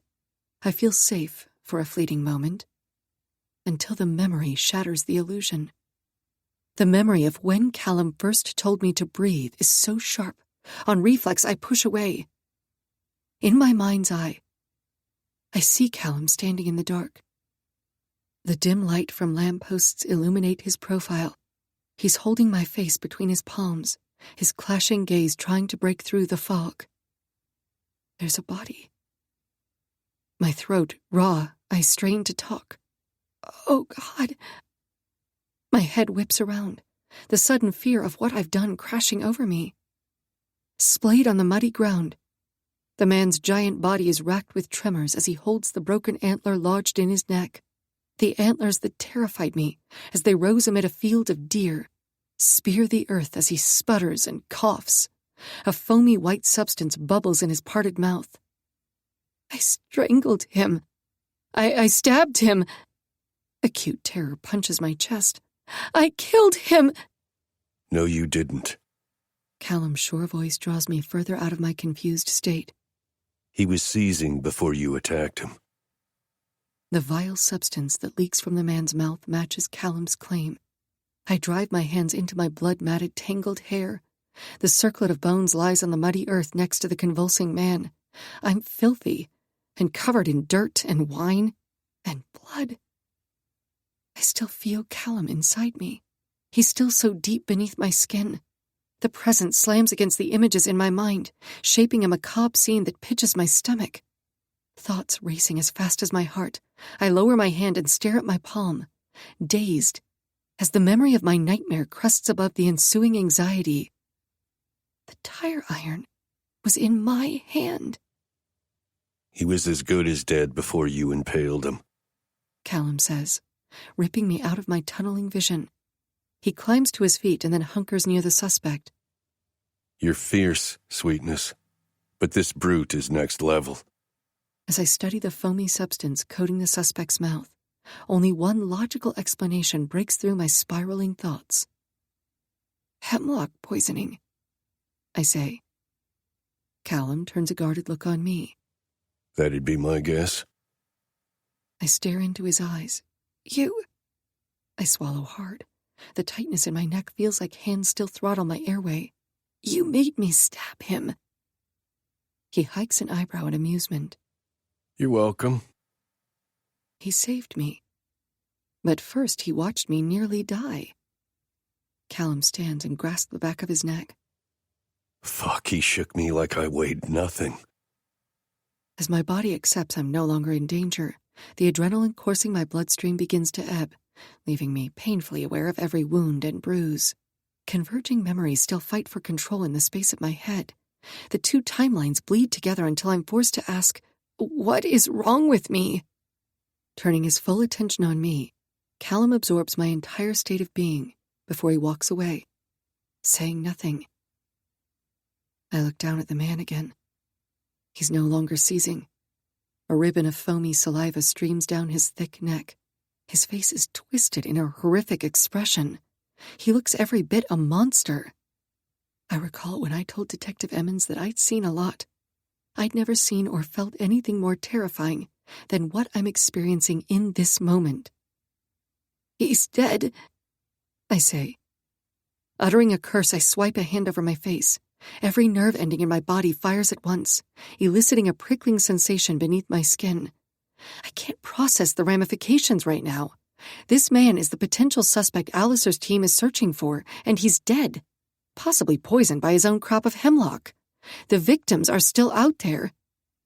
Panic scrapes its talons down my spine. I'm here, I tell myself. I'm here in this moment.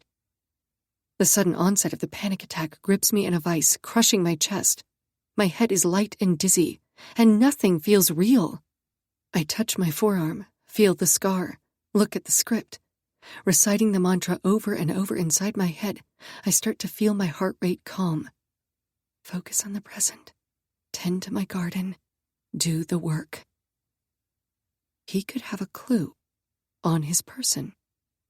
I swallow the painful ache in my throat and try to examine the suspect, taking note of his missing ear, where a leather strap has been stitched to secure the antlers. The stitching on his eyelids is sloppy. Something feels off. No, everything feels off. Coarse material touches my shoulders and I flinch.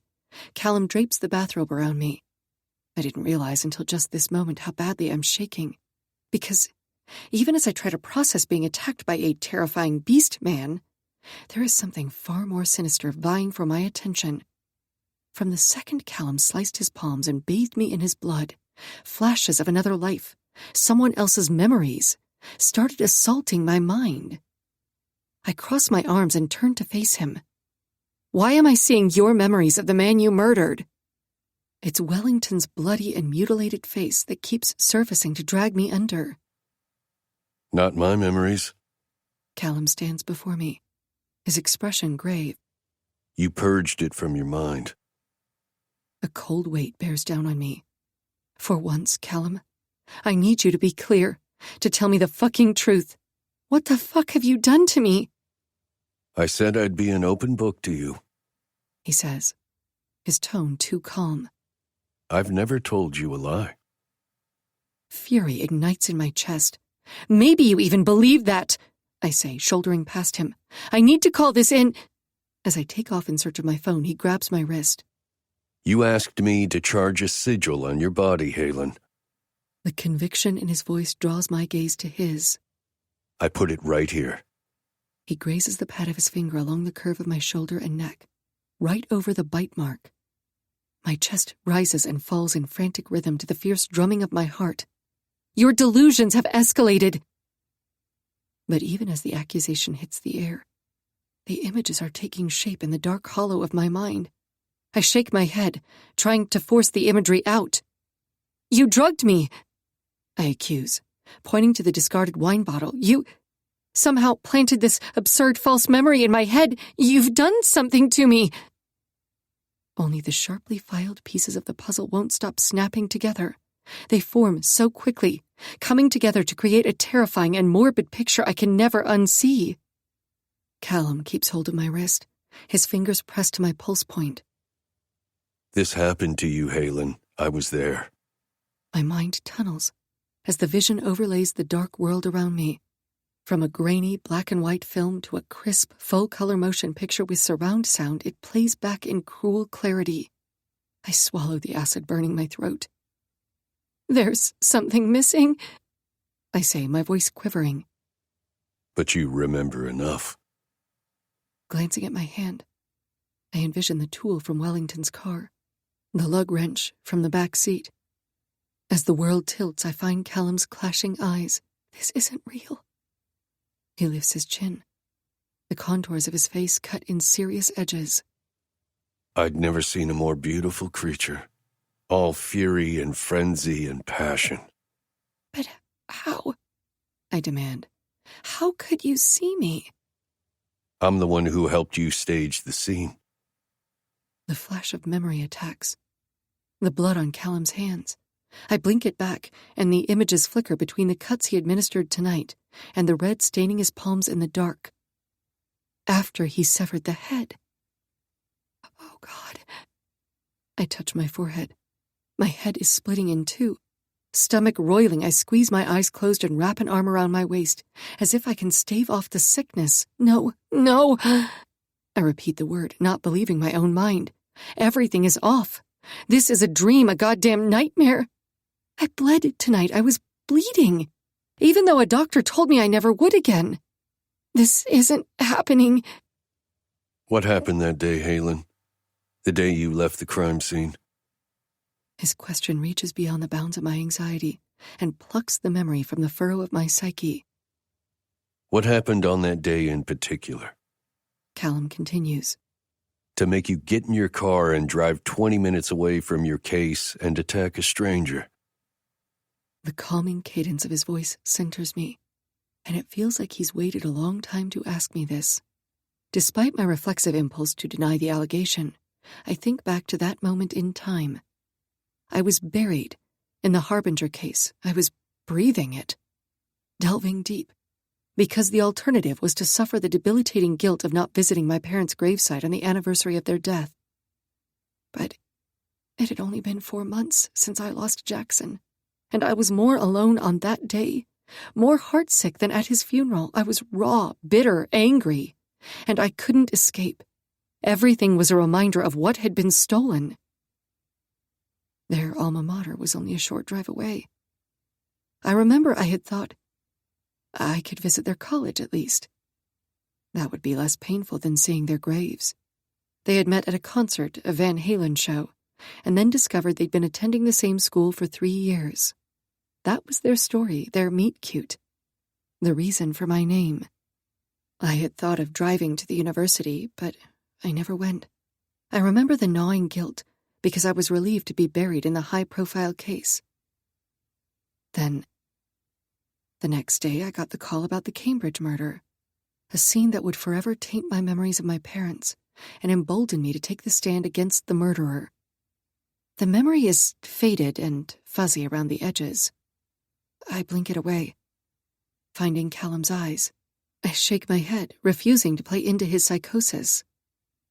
I didn't drive anywhere, I tell him, controlling the tremble of my voice. A wisp of something dark and violent fumes in his eyes. You lie so fucking pretty, sweetness. A chill coasts my skin. But then he draws me close to him. Despite the panic still flaring within me, I don't fight. His body heat is real, and it shields me from the frigid early morning, where I fear the daybreak more than the darkness. He touches my face, gently stroking his thumb along my jaw. You killed a man, he says, his terrifying words clashing with the comfort of his touch. And then we staged the scene to look like the Harbinger murders. It was your idea. Out of fear or guilt or desperation, you pleaded to forget. I knew how to help you forget. He releases a heavy breath, his gaze absorbing me, his hands clasping my face. Come back to me, Halen. A collage of memories assault my mind, dragging me back down to the abyss. And I break out of his hold. I can't. I swallow down the bile coating my throat. No. I look at the dead suspect as a fresh wave of panic rises. I have to call this in. I have to contact Alistair. I lift my gaze to Kallum, my next words dredged from my soul. And I don't know what the hell is happening to me, but I have to report this too. No.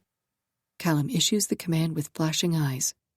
I didn't serve 6 months in a goddamn insane asylum for you to do that now. I pull the rope tighter around me. My skin flames and pulses with every scrape, bruise, cut, and bite. I'm a walking map of evidence of Kallum and I together. Why would you? I ask him, incredulous. Confusion draws my brows together. God, if you believe this, why wouldn't you tell anyone? That right there raises every doubt, Kallum. He lifts his chin defiantly. I wanted to protect you, he says. Then he gingerly touches the sigil inked on his chest. I had to trust that if my will brought you to me the first time, it would bring you back. I had to have faith in the course, no matter where it led. A startled laugh falls from my mouth. That is insane! You're insane! A snap of anger tightens his jaw. And those who were seen dancing were thought to be insane by those who could not hear the music. He stalks right up to me and clasps my face. You brought me the music, little Halen, my beautiful muse. And now you hear it too. I latch onto his wrists. No Nietzscheism is going to explain away this madness. He refuses to release me, and panic wells in my chest. Heart slamming my ribcage, I push against his shoulders until he finally relents. Crossing his arms over his bare chest, he says, I did what you asked of me. Against my own greedy, selfish nature that wanted to keep you for myself because, for the first time in my goddamn life, I felt pain. Your pain. He eats the distance between us. I can't escape him. I cut my finger and drew the sigil right here. He traces a design over the delicate junction of my neck. Blood is a very personal charging method, but it was your will to forget. I rake my dirty nails through my hair. This is insanity, I whisper to myself. What you're describing is dissociative amnesia, repressed traumatic memory, or a damn psychotic break. Call it what you want, Halen. The terminology doesn't change the facts. I look down at the dead body, then stare at the fire pit, where only the pulsing embers remain. The marsh is growing darker. Darkest before the light. Reaching for some rational thought, I march to the wine bottle and grab it off the ground, then pick up any evidence I see as I head toward the table. I snatch my bag and push everything inside. I'll have the contents of the wine bottle tested. I'll have a toxicology workup on my blood. I'll take a fucking urine test. but I won't be pulled into Kallum's delusions. And when no reason can explain it away? He asks, as if reading my rampaging thoughts. He locates his discarded shirt and shoves his arms inside the sleeves. I meet his eyes. Eyes that I willingly fell into tonight, that made me feel safe and worshipped despite drowning in fear. I craved his touch. I wanted his darkness to shelter me. I let myself go so completely, embracing emotions and sensations I've never experienced before with anyone. That's what the darkness will do. Eclipse us in the deepest recess of our mind, where every aching desire and needy, devious yearning is hidden. Sheltered, concealed from our conscience, we give ourselves over to the seduction. But light is always just moments away from spilling over our aftermath. The wreck was my fault. Kallum is my consequence. The ruin of my soul. I hold his deceptively beautiful gaze with what strength I have left. There has to be an explanation. A dangerous edge carves his silhouette against the umber sky. The black eyes of the stag's skull on his chest stare into me. I can feel the shift in energy, the tide receding from the shore too quickly. He looks through me, with the callous regard of a soulless monster. Listen to our first conversation again, he says, a mischievous grin slanting his mouth. You'll hear it quite differently now. My blood stalls in my veins. Dragging in a fortifying breath, I leave him to hunt down my phone. I find the device near the smoldering embers of the fire, retrieving it with trembling hands. What are you going to tell Alistair? He says from behind me. Despite every fiber of my being revolting against Kallum's claims and the images still afflicting my mind, I have to declare everything that transpired here as part of the report, which means the Cambridge murder investigation has to be reopened and examined to uncover the truth. I light the phone screen and pull up Alistair's contact. I tap his name before I lose my nerve. He's here. Kallum nods indifferently to the body of the perpetrator. But where are his victims, little Halen? I doubt he left behind a detailed map with X marks the spot. Agent Alistair answers the call, and as my gaze locks with Kallum's, I hit mute on the phone. He's not done.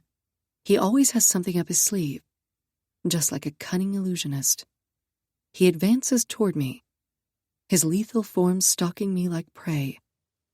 If you reopen the investigation, he says, I'll let them die, Halen. Dread coils my body. Alistair's irritated voice sounds from the phone speaker. I don't believe you, I say. I don't believe you know where they are, and I don't believe you would. Then you also no longer believe I'm your devil? Phone gripped tight, I glance between Kallum and the dead offender, an internal battle waging. You know I can find them, he says, his expression serious. You'll need me to find them. He's setting a game board where I don't know the rules. All I know for sure is if he wants this so badly, then he has an end game. No, Kallum, I say, grasping for strength I don't feel. I won't need you for anything ever again. But there's your Freudian slip, he points out with a devious smile. The locals need you. You can't risk the victims by leaving their lives in Alistair's hands, and you can't save them if you're gone, awaiting a lengthy investigation. Those lives have little time left. A searing anger burns my resolve. You are the fucking devil. That you created, sweetness. I lower my gaze to my phone and end the call. My sight snags on Kallum's ankle, on the ankle missing the tracking monitor. There will be questions. Too many questions I'm unable to answer. My phone GPS is logged by crime tech and I can justify myself, but not Kallum. I warily look over the crime scene, making a choice. When I meet his clashing gaze again, I say, Leave, Kallum. Go to the hotel, just leave. I can't have my mistakes tainting the investigation to hinder the search for the victims. One of us has to fight for a soul. I'll wait for you, he says, A glimmer of vulnerability touches his eyes. Don't. I realize that once Kallum walks off this scene, he could disappear. He could vanish and never be seen again. I'm torn with how that possibility makes me feel, whether Kallum Locke disappearing from my life would be a bad thing or a relief. Kallum holds my gaze with the severity of that very threat, hovering between us. I turn away and take measured steps toward my clothes on the evidence table and dial Alistair again. When I turn back around, Kallum is gone. Chapter 15. Hidden Wisdom. Kallum. Day drinking has its benefits.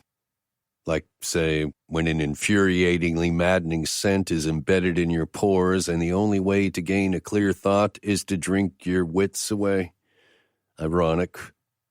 I throw back a shot of bourbon and breathe out the fumes through clenched teeth, then nod to Pal. I point down at the shot glass on the bar. Pal, the owner who also bartends at Pal's Tavern, gives the two special agents at the end of the bar top a wary glance before he grabs the bottle with a silver pourer. They don't exist, I tell Pal, trying to ease his worries of being reprimanded by the officials. Sure, buddy, he says to pacify me, but pours me another shot just the same. The way I see it, Pal owes me one. This whole damn town does. The proof of that scrolls across the flat screen mounted above the rack of liquor bottles. The ritual mangler of Hollows Row has been caught. Caught isn't exactly accurate, but I suppose the complete explanation is too long and complicated for the Marquee Bar. And honestly, whoever came up with that moniker should be eviscerated. Pal turns up the volume on the TV when the updated news report starts. The Hollows Row Task Force has officially released the name of the deceased suspect alleged to have been responsible for the two gruesome crime scenes of dismembered body parts discovered in a marshland. The suspect, Leroy Landry, attacked an official while working one of the crime scenes earlier this morning. Landry died of complications during the attack. The official was taken to urgent care to treat injuries and is reported to be in stable condition. A new report from the task force announced Landry had the fatally lethal hemlock toxin in his system. Further investigation into Landry is underway. There are no new updates on the whereabouts of the victims at this time. I toss a sluggish glance outside the picture window. News crews from all over the country packed the narrow streets of downtown. Once the story broke, there was no holding back the circus. Halen has been in a closed debriefing with Agent Alistair for half the day. I was questioned briefly and released after the GPS data confirmed I'd been in my hotel room all night. According to the FBI report I was able to obtain from my tag-along agents, Leroy Landry, who, besides having an unfortunately boring name for a man that wanted to deify himself, was confirmed to be the locals' prime suspect, the Hermit. Did he become a recluse before or after he started altering his appearance to be so intimidating? The news report left a lot of interesting details out, but the feds won't be able to keep the media ignorant for long. Not only did a sweep of Landry's home prove his wine cellar was filled with winemaking apparatus, his home library housed a plethora of books on ancient Greek philosophy, Nietzsche, Aleister Crowley, and many other esoteric research material which can all be tied back to the profile. And, besides having no eyes or ears, he was also missing his tongue, which makes sense now as to why he was merely grunting and growling, although I was more impressed when I thought it was part of his dedication to the bestial personification. Setting the shot glass on the bar, I spin the glass 3 times. Then I drive my bandaged hand through my hair and expel a breath. Another, I tell Pal. This time, however, Pal takes no sympathy on my misery. You're cut off. I push the shot glass to the edge of the bar. Just as well. Pal isn't giving me any celebratory drinks, just as the agents aren't buying. I'm not the hero. There are no heroes in this story. But since I don't have access to funds, this drinking session is on Dr. Verlis. I lay Stahl's credit card on the bar. I'm not deliberately trying to drink her from my thoughts. That would be impossible. Obsessions don't yield so easily. I'm just trying to learn to breathe without her. I revel in the burn at the back of my throat, savoring it like I savor Halen's fiery fragrance that sears my senses more fiercely than any watered-down bourbon. I was quite possibly delusional in my pursuit. I should have locked her up in the basement of my mountain home like a fucking lunatic and rubbed lotion on her skin until she accepted our inevitability. Yet when her pleading hazel eyes, so full of anguished heartache, seared through me, she gave me little choice. She owned me in that moment. I sold my soul to my muse, the little fairy creature of myth, and I charged a sigil right on her flesh. Did I believe it would work? That she'd vanish into the night and forget all our atrocities?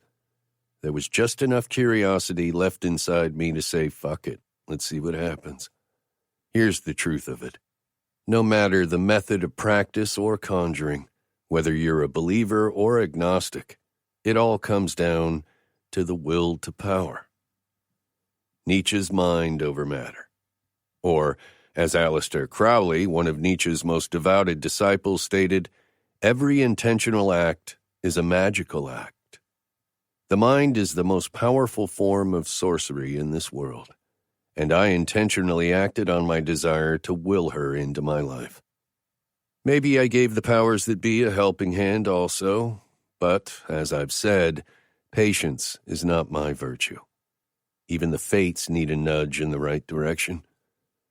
My effort to unblock Halen by utilizing every trick I've picked up from a lifetime of study failed. Sex, blood, saliva, semen, the most potent combination, all employed to charge a new sigil, and yet her mind and her will remain stronger. My muse wants to linger in the dark. Feeling the burn of alcohol course my veins, I touched the bandage around my hand with a forlorn sentiment. When questioned about how I obtained the injuries, I told the truth, that I'd given them to myself. I am diagnosed with brief psychotic disorder, after all. There's never any reason to lie when people are willing to provide excuses for you. They want the lie. The truth is too disturbing to accept. According to the rumors I've been able to overhear from the bar patrons, the story is Dr. St. James was further investigating the crime scene when the perpetrator attacked. The attack left Dr. St. James injured and in a state of shock after she defended herself. Agent Aleister noted the task force's efforts to close in on the hermit suspect as what drew him out. Of course, Aleister would take the credit. I'm sure Halen was all too willing to fade into the background. In the end, her profile was accurate, and the locals made the connection to the hermit suspect faster than the feds. Only they didn't realize how vital his ritual site was. Did I know he'd show last night? No, not for sure. It wasn't part of the initial design, but when you're asking chaos to answer your prayer, you accept the gift. I did suspect the offender would be drawn out eventually, as there was one thing Halen overlooked in the tale of Zarathustra. The sorcerer, the corrupter of morals. Yours truly. As this character presented a challenge to Zarathustra, the suspect would feel threatened by both me and Halen on his sacred grounds. And yes, I may be the fucking devil incarnate for using Halen's extremely heightened emotions to try to break the seal of her mind, but if she was going to resurface, it had to be during extreme duress, channeling the frenzy. Just as I'd seen her that night. Walking the university grounds, immersed in her pain, luring me into her entrancing mystery. Despite what lies she feeds herself and me, little Halen did have a reason to be at my university as, on that day, on the anniversary of her parents' death, she may have been visiting their alma mater in remembrance. Research is what I do. I watched her, followed her. Seeing her take a life brought me to life. So call it what you want. I don't care if she's a gift from the gods or the abyss. She's the muse that revived my dead soul. Of course, at the time, had I known my muse would return and make me the prime suspect and that I'd be charged with murder, well, I might not have given in to her plea to help her forget so easily. In retrospect, I should have left a note in block letters. However, I did try to help her by hinting to Wellington's wife as a suspect. Instead, her psyche mistook the intensity of our connection as instinct to point the finger at me. "I'm going for a walk," I announce. I leave the bar, knowing the agents will keep up. With dulled reflexes, I dodge camera crews and reporters and true crime fanatics on my route toward the rickety bridge in the town's Central Park. The hotel is crawling with leeches, and this spot is the only place to get a moment's peace away from the mayhem. The trimmed, bright green grass of the common reminds me of the campus grounds I strolled daily in my previous life. Admittedly, I was bored. With life, my career, achievements, all of it. Before she crashed my world, I was even contemplating a way out. Hell, all the greats had their untimely demises. No one fades out, pissing themselves in a diaper bound to a deathbed and is remembered. That's an eternal death sentence. To be revered, first, you go stark raving mad, then you exit this world in a blaze.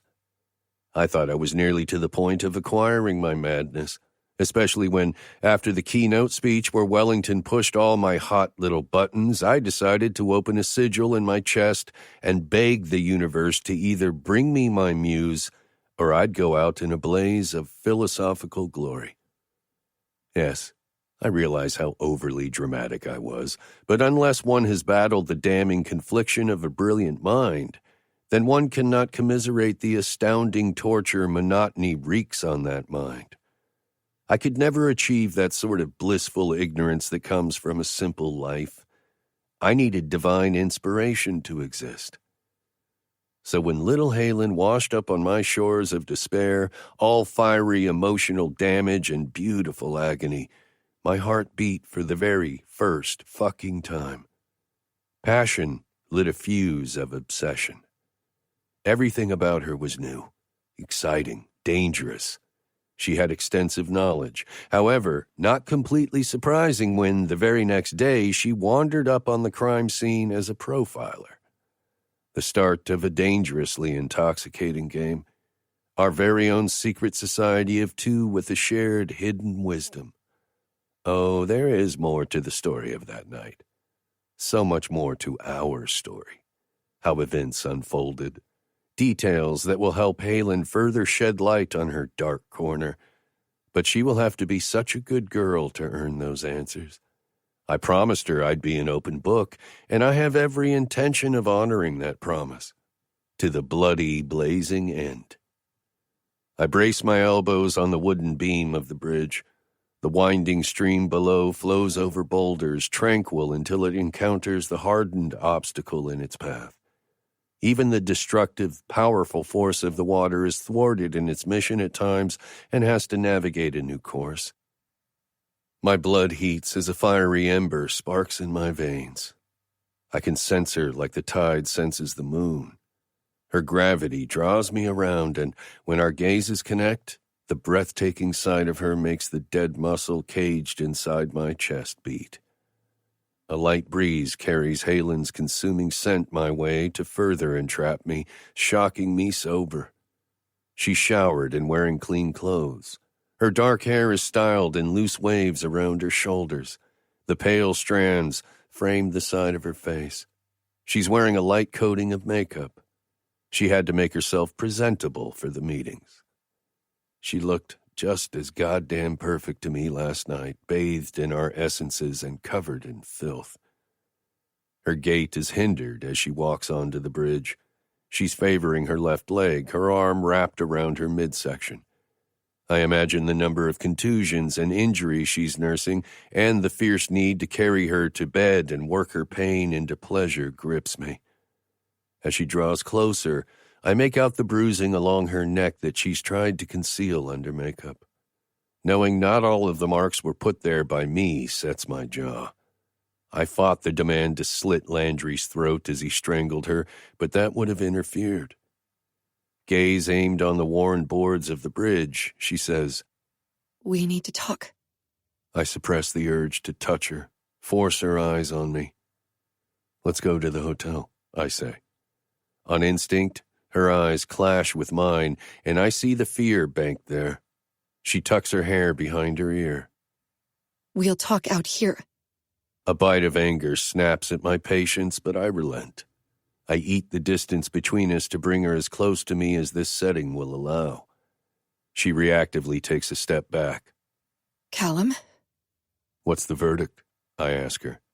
I know you're not scared to go for the jugular, so are we working together to save your precious victims, or— You didn't run, she says, inhaling deeply to stabilize her uneven breaths. I don't run, I say, especially from what is already mine. So I took that into account, She continues, evading my statement.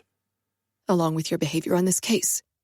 Your expertise to locate the offender was valuable, and although that expertise could potentially help to locate the victims— Tear the Band-Aid off, I interrupt her. Inadvertently, her gaze drops to the bandage wrapping my hand. A hard shiver rolls through her body, and she crosses her arms. The sight of the rope burns abrading her wrists assaults me with a deviant desire. Flashes of her last night, bound and straddled around me, invade my mind. She nods in the direction of the two hovering agents in the park. They'll be leaving soon, to escort you to the airport while you be transported back to Briar. She says in a rush. Dr. Torres is making the necessary arrangements for your transfer to a new facility, as the contract for your services to the FBI stated. And the other? I probe, my guttural voice raking the air between us. She shakes her head, refusing to look at me for long. Once the victims are located, I'll turn myself in and request a full investigation to be launched into Wellington's murder. I would petition the judge for your immediate release, as it was my profile and testimony that was responsible for having you committed. Her gaze pins me. But your confession, as an accomplice, along with the likelihood that the investigation will bring to light that all this is an attempt by a highly unstable person with motive for revenge— A harsh chuckle escapes to cut her off. I nod once, wiping my bandaged hand over my mouth. I understand, Halen. No need to justify your denial to me. She clears her throat. It's just best if you remain detained until the full truth is uncovered. Halen turns to leave, and I grab her wrist. My turn. A heated current arcs between us. No matter what muted color she tries to paint our connection, our canvas is splashed in red, and her soul is every bit as dark as mine. What about what you feel for me, little Halen? I ask, noting the acceleration of her pulse against my fingers. Can you logic that away, too? Her breathing shallows. I can't. She admits. But it's not an area I'll be exploring further. My feelings have no bearing on this case or the other. Then what about my feelings? What I've sacrificed? I demand. My feelings for you have no bearing either? You can't feel. She says, her words slashing sharp as a blade. You're a sociopath, Kallum. You're simply feeding off me like a leech. There's a difference. She snatches her wrist free, and I'm relieved to see some spark of emotion flare in her eyes. Why do you think killers kill? She asks, her voice strained. To get the adrenaline rush. To break through the desensitized layer shrouding their emotions so they can feel anything at all. I've never felt more alive than with you, I say honestly, and I never contemplated taking a life until you, Halen. She shakes her head repeatedly, her body trembling. Where's the evidence, Kallum? A cruel smile slants my mouth. Oh, how fucking ironic. You're right, Halen. No physical evidence, no crime, right? Her features fall as realization of what she said registers. Admittedly, that was a cheap shot on my part, but I have been incarcerated for over 6 months, all because of her profile based on circumstantial evidence. Let's just say, where Halen is concerned, If there was such evidence tying her to the crime, a certain tenacious person might be motivated to keep said evidence safely hidden. A well-constructed contingency plan is another thing I hold in high regard. However, Halen doesn't need all the details right now, just as she stated about the locals not requiring all the details to name their suspect. Details can get muddled. The mind can only process so much at once. I want you to think about this. Before I let her escape, I take her arm and purposely graze my fingertips over the sleeve covering her forearm. You inked your own sigil and script, and you recite your affirmation every day, I say. Where do you think your unconscious picked up on that? Her forced swallow looks painful. Not everything needs a connection, Kallum. Sometimes it's just our humanity. I huff a sardonic breath. There have been too many coincidences in this case drawing parallels to us. That's the universe bringing us together. And I wonder how much of those parallels and coincidences are influenced or even orchestrated by you. 6 months is a lot of idle time for the devil with the means to feed their delusions and obsessions. I love your witty devil reference. She touches my hand, and I feel her fiery current through the bandage. I think you're sick, Kallum, she says, her silvery gaze bleeding into mine. But I think I might be sick too. I hope you'll utilize your doctors, instead of torturing them this time around, to really seek help. I am sick for damn sure. But the only doctor who can remedy this sickness is pulling away from me. That's pretty patronizing coming from you, sweetness, I say. But you need to believe the lies just so you can convince yourself that you didn't love every second of fucking the villain. I lick my lips, then push in close. Her broken breaths coast across my neck, and I wonder how long I can stave off the hunger. Maybe you're right, she says, putting distance between us. But that's even more reason for me to stay the hell away from you, Professor Locke. As she turns away, I glance at the agents to gauge their distance. I stalk forward and step in front of her path. Grasping her jaw, I look down into her beautiful face, those hazel eyes wide with fear and want. You had your chance to walk away from me once, and the goddamn universe brought us back together. Now, there's no way I'm ever letting you go. We are the duality, Halen. Her lips tremble, and as I grip her to me, I drag my gaze over her, absorbing the tangle of fear and lust inside her with a dark growl. I breathe in her sweet scent, then capture her mouth in a violent kiss.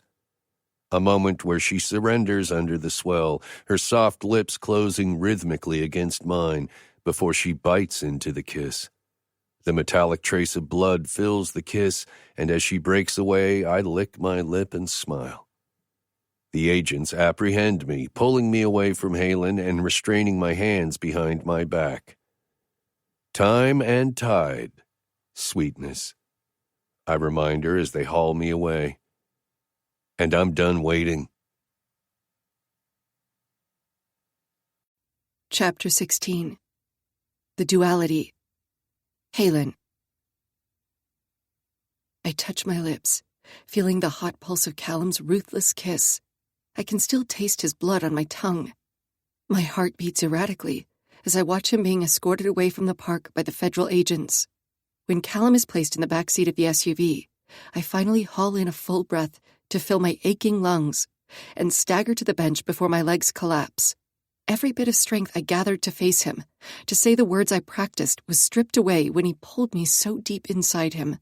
If not for the agents, I'd have given in to him. It's taken me until now to understand the draw Kallum has had over me since the moment our eyes collided. I have feared him because of that, because of the logic he drains from my mind like a siphon. I lose more than rational thought around him. I lose the woman I once endeavored to be. I can feel his gaze on me, and I purposely stare at the trickling stream until the black SUV vanishes from my peripheral. Calming my senses, I bring out my phone. The rope burn on my wrist catches my notice, and I yank the jacket sleeve down. The injuries I sustained were not easily explained during processing. I had to own to my peculiar methods of putting myself in the minds of perpetrators while investigating crime scenes. I confessed to binding my wrists as part of my research into the offender's ritual. I confessed to cutting myself, bathing my body in wine and blood. In a degrading interview with Agent Alistair, I admitted to using Kallum's blood as a medium to further explore the ritual, to which he drew his own conclusion of our relationship crossing professional lines. I did, however, deny that allegation, stating Kallum was a willing participant in my prep work, but he was not to be held responsible for any of my actions as, at the time, I was the psychiatrist overseeing him. My record will take a hit. I may never be able to have my own practice. The final result was the FBI director signing a waiver on my behalf, as my method did ultimately lure the offender to the crime scene. And it was Agent Alistair's request that I and Kallum name a prime suspect within a tight deadline that prompted my extreme method of investigation. Alistair may have gotten admonished on that one, but he in no way suffered the same level of shaming as I did. The catch is, I'm to give no interviews discussing my method or what transpired at the scene, and I had to sign a non-disclosure agreement to that effect. The only small grace is Landry's death was ruled a suicide. The medical examiner concluded Landry asphyxiated due to the convulsions from hemlock poisoning. I'm sure the FBI weighed in on that decision. With the victim still missing, it looks better on officials for the offender to have an uncomplicated death at his own hands. Even still, there was no measure that could have been taken to save Landry's life from the toxin. I've had to remind myself of this more than once. Despite the waiver, the director of Crime Tech did dismiss me from my position within the company. I'm jobless, suffering delusional memories that haunt me every time I close my eyes, and potentially looking at a life sentence for murder, or being remanded to a mental hospital. But first, before I leap off headfirst into any more abysses, I need answers, which is why I'm seeking those rational answers away from Kallum's influence. Holding the phone to my ear, I wait to be patched in to Dr. Flores's line. When the doctor picks up, I hesitate a moment before asking her one of the questions plaguing me. The endometrial ablation surgery I opted for after my miscarriage was due in part to Dr. Flores's concern for my heavy bleeding, but was ultimately my choice after I decided I'd never become pregnant again. There were discussions of other treatment methods, as she felt at my youthful age I may change my mind, but I was adamant. How? I ask her on a shaky breath. I need at least one rational explanation to quiet the storm tearing at my mind. Halen, we've talked about this, she says. In fairness to my doctor, I was never very present after the accident. There is a chance you can have lighter periods and even begin regularly in less than a few years. So what you're saying is, it's completely rational that I started my period. Her hesitancy seeps through the line. I'm sure she's confused as to what answer will please me. After all, I did pay for an expensive surgery with the intent to stop bleeding. Halen, she says carefully, you've been through a lot. You have a high-stress career. Your hormones fluctuate, and stress, along with many other factors, can... I just need a logical explanation for what happened to me. I snap at her. Yes, she says. It's logical and even normal that you're experiencing a period right now. The constriction in my chest loosens, and I abruptly thank her and hang up, not giving myself a moment to back out of making my next call. Before all of my authority is stripped away, I contact Joseph Wheeler. I figure if he can get psychotic mental patients placed as consultants with the FBI for high-profile cases, then he can help me pull some strings to gain access to Kallum's juvenile file, the sealed file only the judge was given access to during Kallum's trial. I issue my request, giving a vague reason as to why I require access, and using my doctorate for the first time as a method of persuasion. The chances are slim I'll get that access, but I at least have to try. As I head to the hotel, I keep my head down and gaze aimed on my phone as I try to avoid the press congesting the sidewalk. There's another call I need to make, but I'm undecided, worried I'm not yet ready to unpack the answer. I swipe away Dr. Torres's contact and instead pull up my email. To say it's difficult for a psychologist or any mental health professional to ask for a psychological evaluation is an understatement, and I'm not yet sure if Dr. Torres is the right call in that regard. His stellar reputation aside, I have more questions for him than answers, and I have to be able to trust the doctor. I have my own theories. Either Kallum drugged me, or I had an acute psychotic episode due to a number of stressors. Recent death of a loved one. Anniversary of the death of loved ones. High-stress work environment. All combined with the severe sleep deprivation I was suffering at the time, could explain an extreme episode. Which, with how deeply I was invested in the Harbinger case, would logically explain the reason as to why I have patchy memories, giving a sociopath like Kallum the opportunity to slip beneath my weakened mental defenses. He had the motive to do so. Yet, for every logical explanation, there is an equally illogical factor. There is also the fact an innocent man was murdered to contend with, but if I layer on any more guilt right now, I will snap. I'll face all of my consequences in time. Time and tide wait for no man. I will surrender to time before Kallum Locke. As I reach the hotel entrance, I spot Devon in a silver Honda Civic parked along the curb. She waves me over, and I pocket my phone before I lean into the open passenger side window. "Get in," she says, her face animated and voice clipped. "What for? What's going on?" Her dark eyes pin me with disbelief. "What do you mean, what's going—" Taking a forced breath, she releases her severe grip on the steering wheel. "Halen, if we want to beat the feds to the crime scene, we need to leave now." A new level of dread tightens my chest. "Which crime scene?" I ask, my words measured. "The scene discovered less than an hour ago." Her pretty features draw together as her gaze holds mine. I push away from the car and glance around the town teeming with federal agents, media, crime zealots.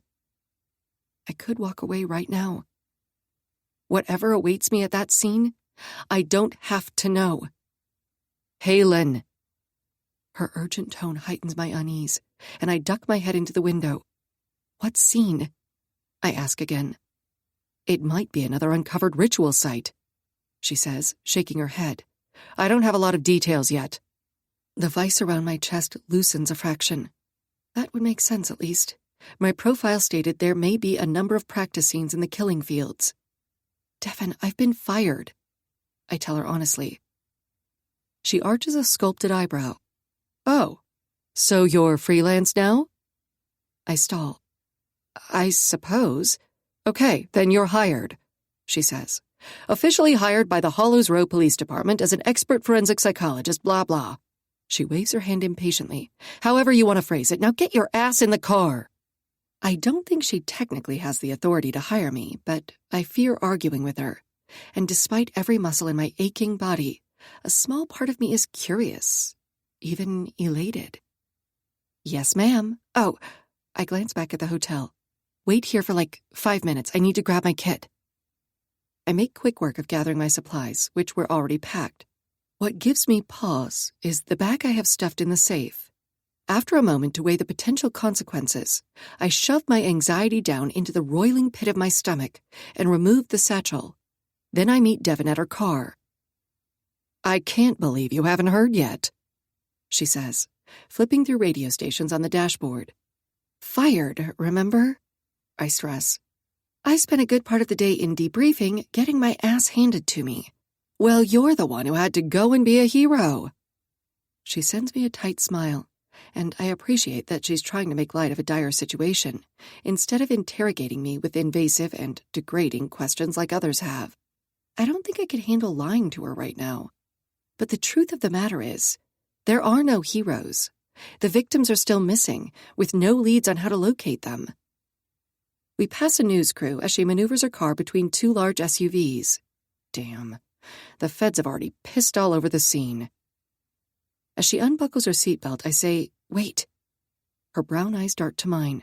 "Halen, we do not have any more wait time. Let's go." Pulling in a steadying breath, I bolster my nerves and reach between my feet to grab the satchel. I know I ask for a lot of favors. Her abrupt laugh fills the car. "Are you serious right now?" Deathly. My pulse quickens as I glance down at the bag in my lap. "I need you to process some evidence for me."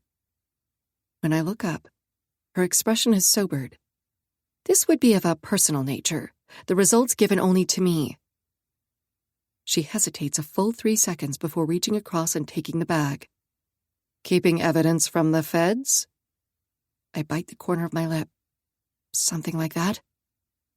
With a lengthy sigh, she pushes a button to open the trunk of her car. Then we should probably keep it out of their sight. Before she opens the door, I touch her arm briefly. Thank you. Don't thank me, she says. I'm about to work my new expert consultant to death on this case so we can bring the victims home. You sort of work for me now. A smile lifts my mouth for the first time today. Lead the way, boss. As we exit the car and look around the marshland, I realize it's a different access point to the killing fields. There's a boardwalk that leads through the reeds. Public hunting, Devin says to me, reading my inquisitive expression. Not that anyone is ever really fined for hunting anywhere they damn well please, but this keeps the reports on gunfire down to a minimum. I nod slowly, my attention being diverted to a group of suits congregating around the entrance of the boardwalk. Agent Alistair homes in on me right away. His facial features reflect the provoked countenance he maintained for the better part of my debriefing. No, he says, heading us off. This scene hasn't been processed yet, and civilians... He sends me a stern glare. Aren't getting access. While Devin duels with Alistair over jurisdiction, I set my case down and stare out over the marsh, curious about the distance between this section of the killing fields and the ritual crime scene. Then one word delivered from Alistair drifts to my ears, and my whole body ices over. Blood rushing my veins roars in my ears. Sounds are muffled to a low drone. I touch my chest, recalling too late that I somehow forgot to put my necklace on. And I can't calm my mounting heart rate. My legs are moving before my mind catches up to my actions. I dip beneath the yellow caution tape and hit the boardwalk at a sprint. St. James! Alistair shouts. His quick footfalls pound the planks behind me. As I near the taped-off section of the marsh, the sight nearly levels me. I come to a full stop, breathing heavily through the pain tearing into my side. Alistair reaches me, but he doesn't say a word. He doesn't touch me. The crime scene petrifies me where I stand. Between two gnarled trees reaching toward the sky, the intricately woven string creates a webbing to display severed tongues. They're strung in such craftsmanship, it's obvious who put them there. The Overman. But that's not what has my heart battering my chest wall, and the terrified, angry tears threatening to fall from my eyes. I fight the blurring offenders back as I clear my vision to take in every detail of the scene. A male body has been erected amid the webbing of discolored tongues. The head has been decapitated and placed near the feet in the depressed reeds. The arms of the victim are staged in a manner to represent wings. The face has been painted in black and white strokes to resemble the skull that appears on the back of the death's head hawk moth. The Harbinger killer, I say, my voice a weak rasp. Catching his breath, Alistair says, You're no longer employed by Crime Tech, Halen. Therefore, no longer a consultant on this case. His use of my first name so informally states his feelings clearly. Also, considering how closely you worked the Harbinger case before... Dr. St. James's services were recently retained by the HRPD, Devin says, cutting him off. I can't stop staring at the victim, at the face of a skull. I've fallen through a wormhole. Talk. I mentally will my mouth to move. Open your mouth. I can't fall to pieces right here. Not now. Not with what I've done. I can't let Devin fight my battles. The fact that I work so closely on the Harbinger case is exactly why my expertise is needed here. I inhale a fortifying breath, even as the ground beneath my feet all but gives way. Devin arches an eyebrow in satisfaction before she ducks under the crime scene tape and claims a location to set up. Bending over, I pull in a breath and close my eyes. Halen? I'm okay, I say, chewing back the bile rising to my throat. Alistair sighs. It's been a long 24 hours. You've been through a lot. A laugh falls from my mouth, and I realize how inappropriate my behavior is, but last night won't stop playing on a loop in my head. And now I'm staring at a new harbinger killing. Pushing the maddening thoughts aside, I thrust my sleeve up and read the words. I read them over and over, until my head stops spinning.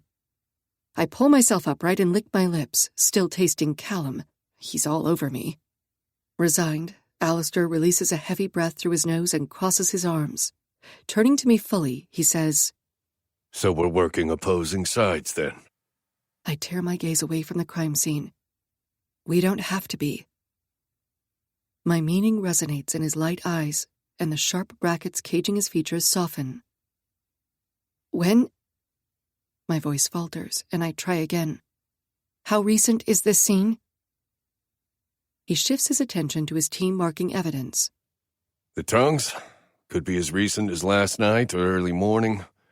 The victim, the medical examiner needs to declare that. I swallow hard. But likely before Landry went to the ritual crime scene, I say, surmising. His silence infuses the stagnant air of the marsh, and I can feel the tension of what's not being said. His stance becomes even more guarded. What? I ask, my heart beating around a dull ache in the center of my chest. Alistair, I've been working this case. I deserve to... Landry didn't commit suicide. He hesitates before saying more. More results are needed to confirm, but it's looking like the man who attacked you was not the main perpetrator. The injection sites found on his body weren't self-administered. Someone else had to inject the hemlock into him. It takes a moment for this information to process, and I slowly nod. He was a pawn, I say. Someone set him up. Or there's more than one offender involved, Alistair says. I realized something was amiss when I saw the sloppy stitchwork of the suspect's eyes. There was just too much to process, and too much hope. Something I should know by now only clouds reason. The suspect who designed the ritual site, the person who intricately weaved the eyes to the trees and who has methodically staged the scene before me, would never have done such a careless job on their own eyes. And that suspect is still out there. I look up into Alistair's wary face. But that's not all. With a heavy sigh, Alistair reaches into the inseam of his suit blazer and removes a folded page wrapped in an evidence seal. There's this. Before I even unfold the page, I already know. My hands shake as I hold the letter from the harbinger killer written in block letters. After reading it over quickly, I lower the note next to my thigh. The original letter was found on the body. He mumbles something and drives a hand through his hair. I can't believe there's two of these goddamn psychopaths running around now. Dread knots my spine. I think there always was. What? Alistair barks, his fuse short. I shake my head. There's something wrong with this town, I say, crossing my arms to stave off the chill. I hate the trees. He actually laughs. Yeah, me too. I slip the copy of the letter into my pocket and step down from the boardwalk. As I near the victim, I can't take my eyes off the severed head, the face, the skull. But it's the bones protruding from the bald head that stalls my blood inside my veins. Each antler projecting from the victim's head has been sawn off at the base. The eyelids have been sewn together. He's missing his eyes, I say, sensing Alistair's presence at my back. And his ears. And his tongue. Alistair confirms. And he has fucking antlers adhered to his head. This victim is one of the missing. You know I can find them.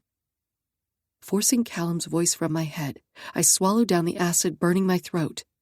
Has the victim been identified? Not officially, He says. but one of the local caseworkers did give us an initial ID. I turn to face him. Who? Detective Emmons. He says, fixing his hands on his hips. He believes the victim is his missing brother. Oh, God. I look away and stare out over the wasteland of reeds, at the eerie trees clawing the gray sky, at the evil rising over Hollow's Row.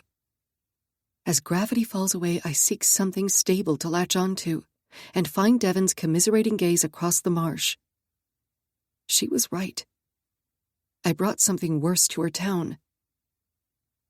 Thank you for including me in the updates, I say to Alistair, somehow finding the strength of will to hold myself together. The sense of standing outside myself crashes over me, the riptide dragging me out. Alistair nods, but then a menacing glint flashes behind his gaze, and he says, I'm thinking of bringing Professor Locke back as a consultant. I shake my head, not in disagreement, but in disbelief. Isn't that a conflict of interest with the Harbinger killer? His eyebrows draw together in a confused countenance. Locke was never questioned in regard to those murders. He was also found innocent of— Innocent by reason of insanity, I interrupt, hearing the anxiety climb to my surface. And yet you found him to be a necessary asset on my case. He pushes in even closer, his voice a husky, stern whisper. Or is that just an excuse to fuck him? I turn flaring eyes on him. Excuse me? His smile is smug, and he wets his lips. He trails his fingers across the small of my back, out of sight from anyone else. If that's what you need to solve cases, maybe we can arrange something. I step away from him, beating down the rising revulsion. I'll confer with you when I have something to confer, I say. Then I head back to the boardwalk. With numb hands, I call my ex-field manager. Before Aubrey can start with condolences of my layoff or reprimand me for not going through proper channels, I say, I want all of my files transported to the address I send you. Halen, I'm sorry. Aubrey, send a zip file of my Harbinger case files to my email right now. Then send all copies of physical files to the storage facility address when I give it to you. After a lengthy pause, he concedes. I am sorry for what happened. It wasn't right. The sound of a plane flying overhead draws my attention to the sky, and my heart constricts painfully in my chest. The sigil carved into my thigh pulses with a searing heat. I feel his breath on my skin. I smell the woodsy scent of his intoxicating cologne. His touch heats my flesh. Ending the call, I close my eyes. I inhale a calming breath before I march toward my case with my crime scene tools. I'm the only one who knows Kallum wasn't in his hotel room all night. If there is evidence, even a fraction of a particle, I will find it. I overlooked one crucial aspect of the story, Nietzsche's character that appeared near the end of Zarathustra to corrupt the higher men. The sorcerer. The liar. I have never believed in a higher power. Logic is my deity. The universe didn't bring Kallum and I together. He did. When Kallum told me that I had no idea what was within my power, I couldn't see past my pain, my obsession with him, or his beautiful, enchanting web to lure me into his game. He was right. I had no idea. I showed him my withered petals, thinking I was beyond his sinister reach, that he couldn't inflict any more pain. I was so lost and wrong. He has the power to hurt me. That's a power I have to take back. If Kallum Locke wants to play on a bloody game board, we'll play. But I'm changing the fucking game. Epilogue. Letter from the Harbinger Killer. The Overman cannot be allowed to ascend. The Overman is not a gift to humanity, but a death knell, tolling the end of days. The Overman will not bring enlightenment or peace. The Overman's rising will commence the doomsday that will befall every civilization and plunge humanity into an abyss. This message is to the Overman. I see you. I have uncovered you. I will eradicate your higher men one by one until you are fearless enough to face me. The Harbinger. Thank you for listening to Lovely Bad Things, Hollows Row, Book 1. Written by Trisha Wolfe. Narrated by Lucy Rivers and Sebastian York, both members of SAG-AFTRA. Produced by One Night Stand Studios. Post-production by Austin Halterman of One Night Stand Studios. Text copyright 2024 by Trisha Wolfe. Production copyright 2024 by Trisha Wolfe. All rights reserved.